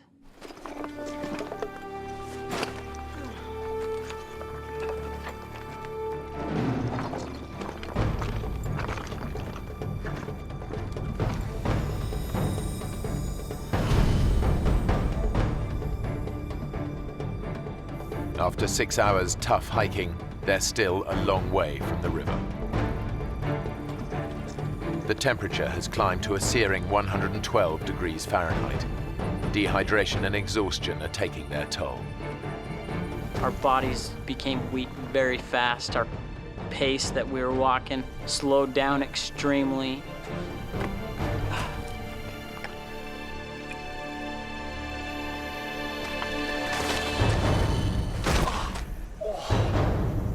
For 71-year-old Lauren Pace, enough is enough. Lauren, you okay? Don't fuss. I'm okay. I'm okay. Listen, guys. The sun is a killer. There's some shade here. We should wait till it's dark.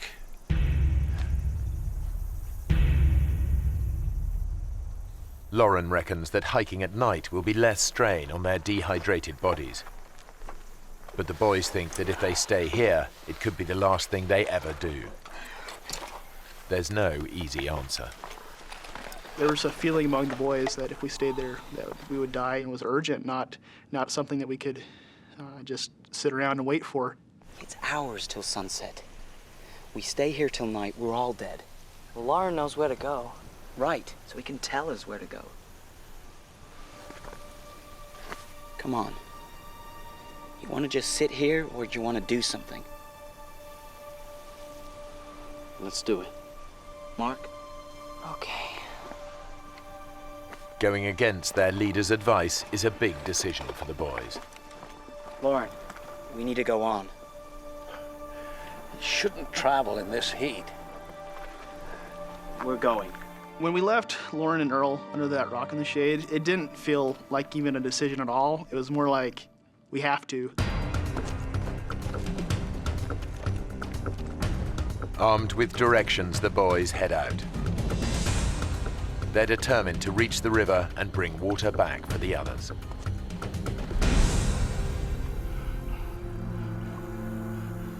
Back up the canyon, Guy is deteriorating.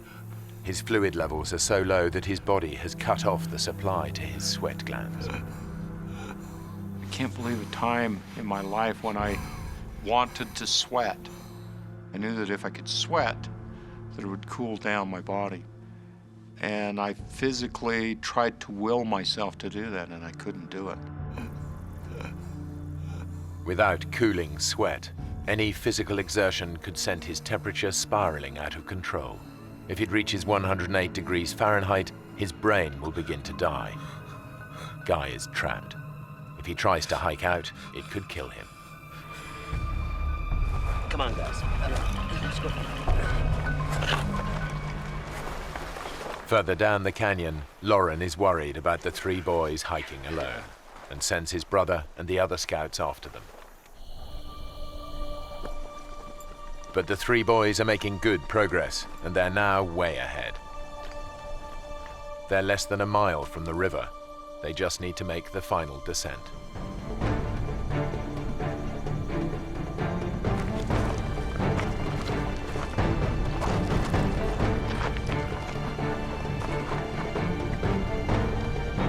Must be those rocks Lauren was talking about. But somewhere they've gone horribly wrong. Instead of the safe route down they were expecting, they've reached a sheer 200-foot drop. We could not see any way down it.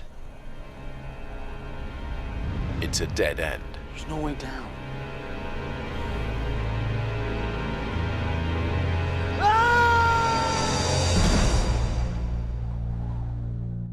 Their water has run out, their leader has collapsed, and the three 15-year-old boys are on their own.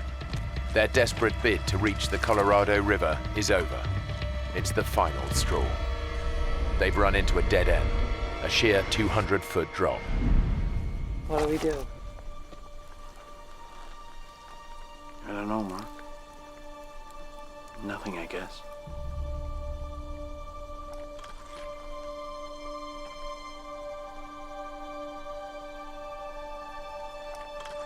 The river's out of reach.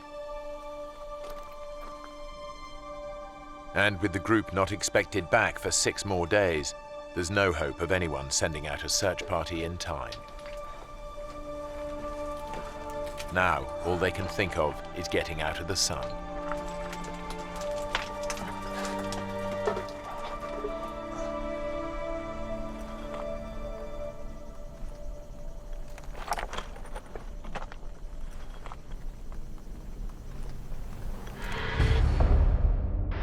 Back up the canyon, Scout leader Guy is also losing hope.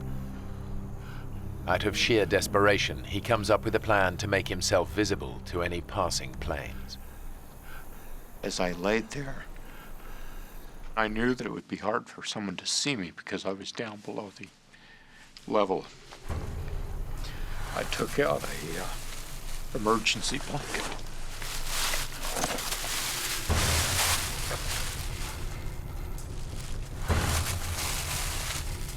Guy is totally alone and virtually helpless. It's his darkest hour.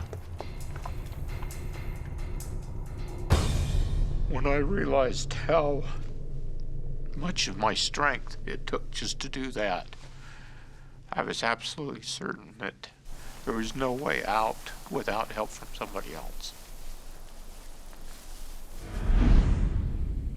Sheltering under cliff-top boulders, the boys realize they face a slow and painful death from dehydration. In my mind, I knew we were gonna die.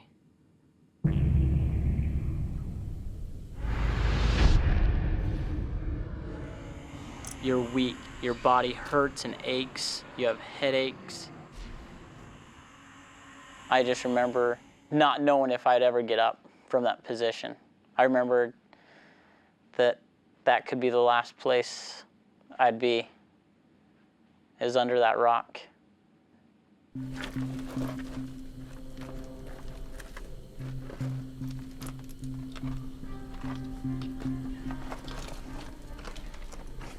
It was a pretty sad situation there, you know. And I was almost turned 16. I wasn't gonna get to drive or anything. You know, you think about your family, that you're not gonna see your mom again or your dad, and it's really sad.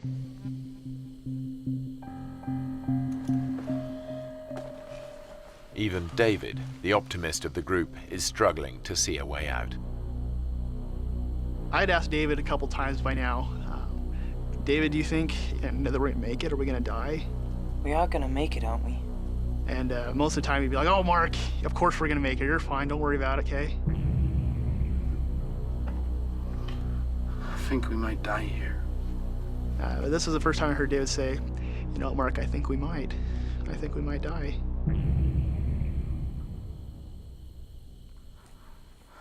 Hey, George, can you get me a pen? Why? I want to write a letter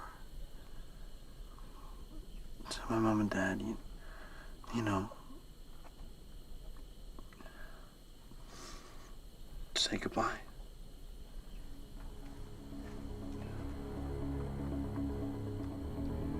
Don't be stupid, Dave. We're not gonna die. I was telling him that, not to give us confidence or not to give us hope, but I almost said it just so that I didn't have to go get him one. So I didn't want to move from that spot. I physically couldn't. I was just gonna lay there to die, and I didn't want to do anything else. The boys start to drift in and out of consciousness. I had a dream of myself in a coffin. You know, my family walked by, but my littlest brother just broke down in tears, covered his eyes.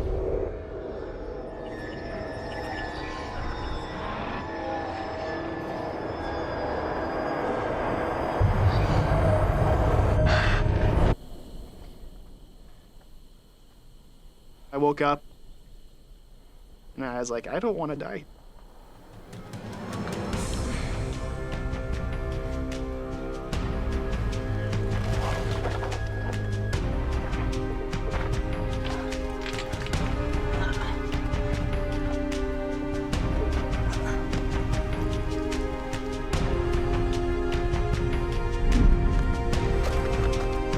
I had no idea where I was going, and I'm not a mountaineer or anything like that, but I decided we can't stay here.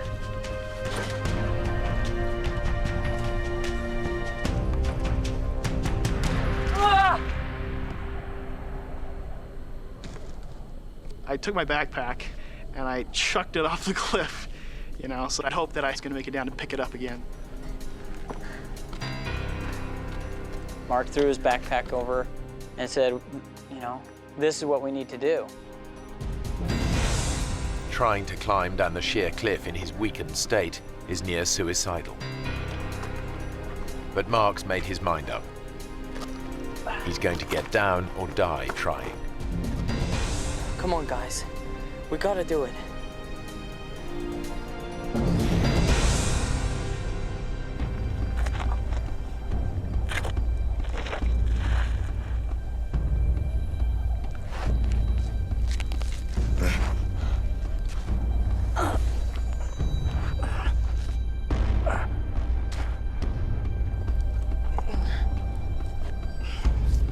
Even for experienced climbers, this would be a dangerous descent. But Mark has no ropes and has never rock climbed in his life.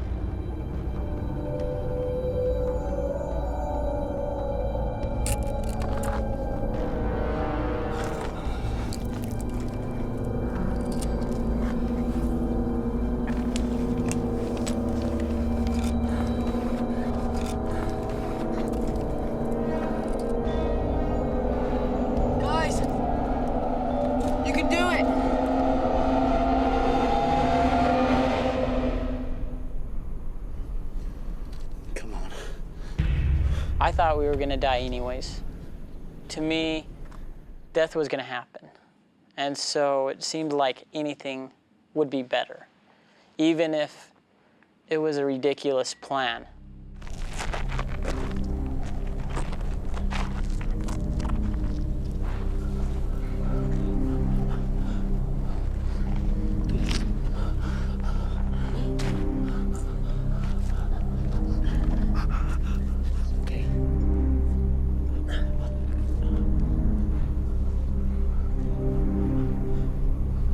Hey, Dave. How are we gonna get back up this? To the others.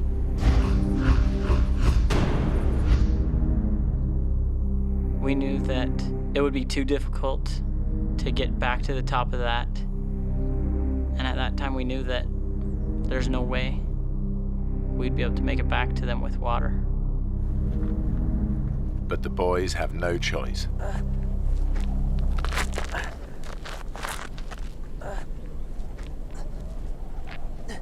We climbed down that cliff, which was very frightening to me, because I knew that if any of us fell, we would die.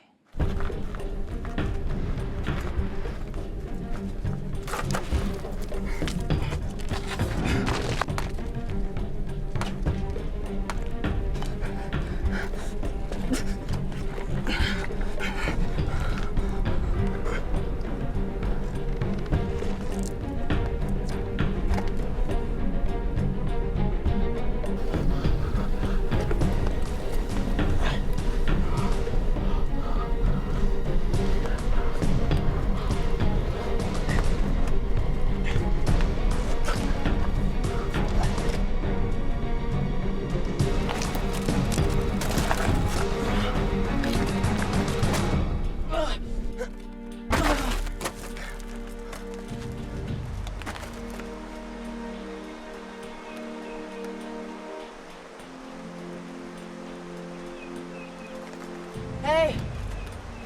I can hear it! The river!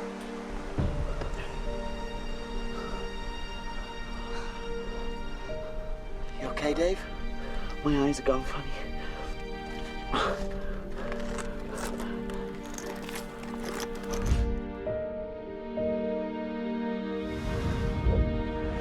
It's a terrifying climb, but David and Jordan finally make it down as well.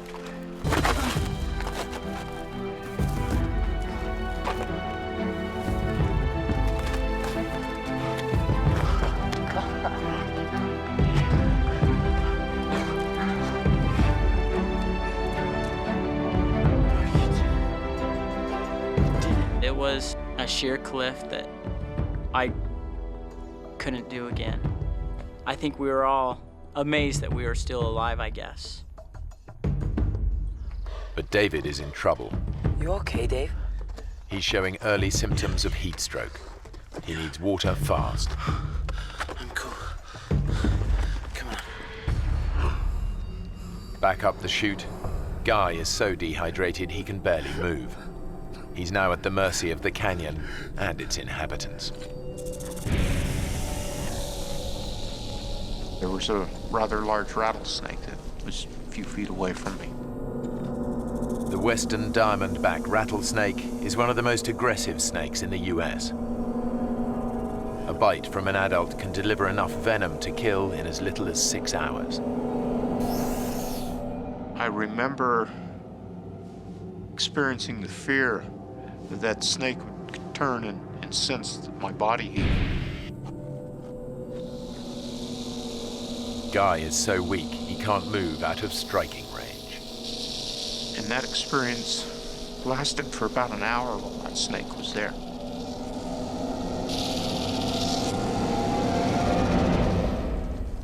At last, the snake moves away.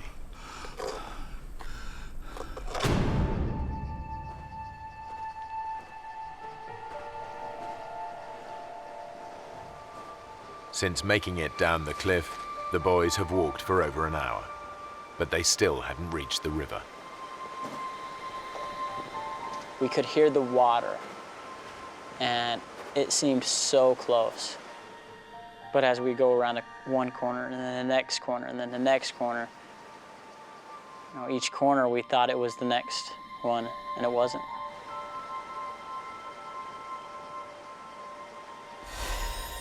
I just remember how bad we wanted the water. Our tongues were like a rock wrapped with sandpaper. The pain of it was just excruciating.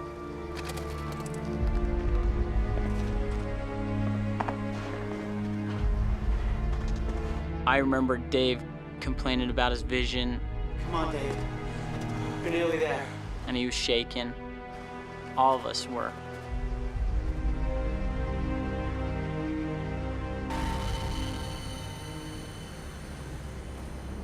We got to an area where there was a tree that had fallen.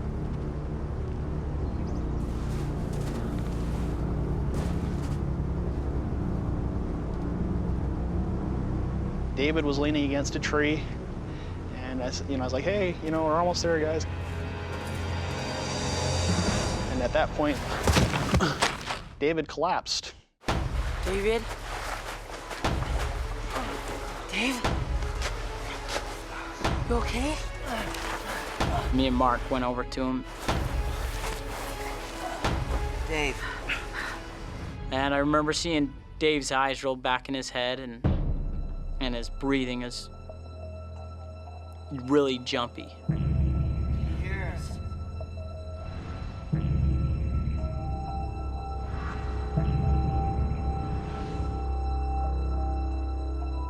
And I just knew that we were in trouble. The three boys are in a remote part of the canyon, and dehydration has finally made 15-year-old David collapse with heat stroke.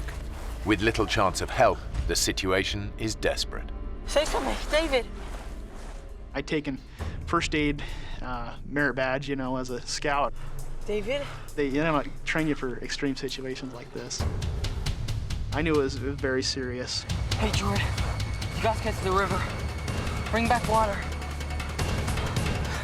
We're gonna get you some water, all right?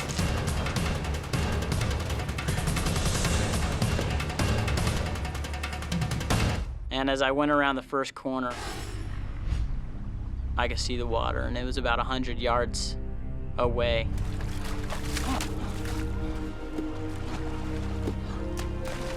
And I remember getting to the water and just being so grateful. I just knew I needed a drink. I wanted it so bad. And so I took a drink out of the water, but I knew that there was a higher priority, that Dave needed the water.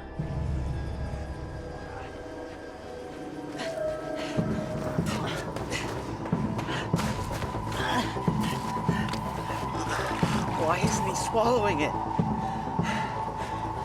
Pour it on him. So the next thing we could think to do was to pour it on him to cool him off. Come on, man. I'm out. I'll go. Hurry, okay? Hurry! I got to the river, and I took my bottles and I was filling them up and drinking a little bit.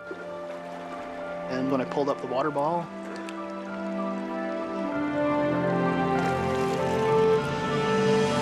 I could not believe it.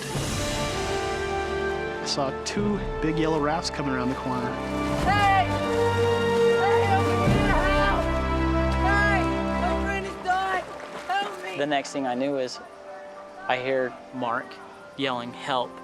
from the distance, and I was just hoping for something. It's an incredible stroke of luck. A minute earlier or later, and the rafters would have passed by without finding the boys. David, David, can you hear me? What's more, the rafting party is made up of off-duty doctors and paramedics. Let's get him back down, let's get him wet. That was such a great relief to me to know that there's somebody here that knows how to take care of Dave. Mayday, mayday. David is in good hands, but with night falling, there's no chance of a helicopter rescue before dawn.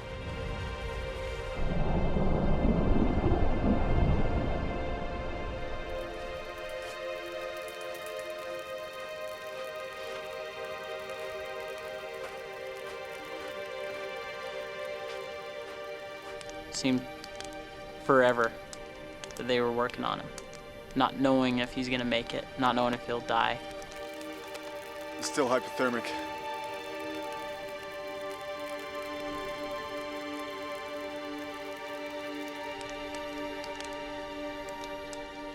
It was dark, so I can't really put a time on it, but somewhere around 10 that night, the one that said he was a doctor came over and said, "I'm sorry to inform you, but your friend has just passed away." Sorry.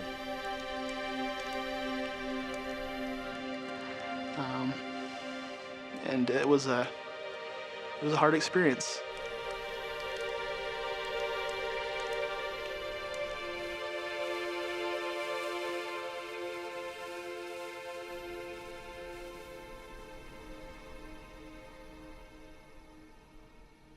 I think it really tore apart our hearts, knowing that our friend was gone.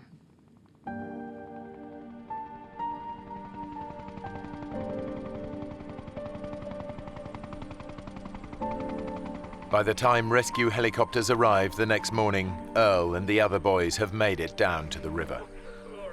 Thanks to his emergency blanket, Guy was quickly located, while Lauren was finally found wandering alone in the canyon. They're all devastated by the news of David's death. It's so weird, and it changes your perspective on death when someone you know and someone you've seen and been with an hour before, or a couple hours before, and it was vibrant and wonderful and happy, and then he's gone.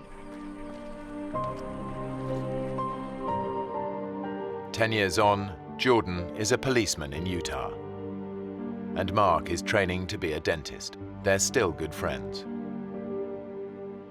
Neither of them will ever forget David Phillips, and both men stay in touch with David's family.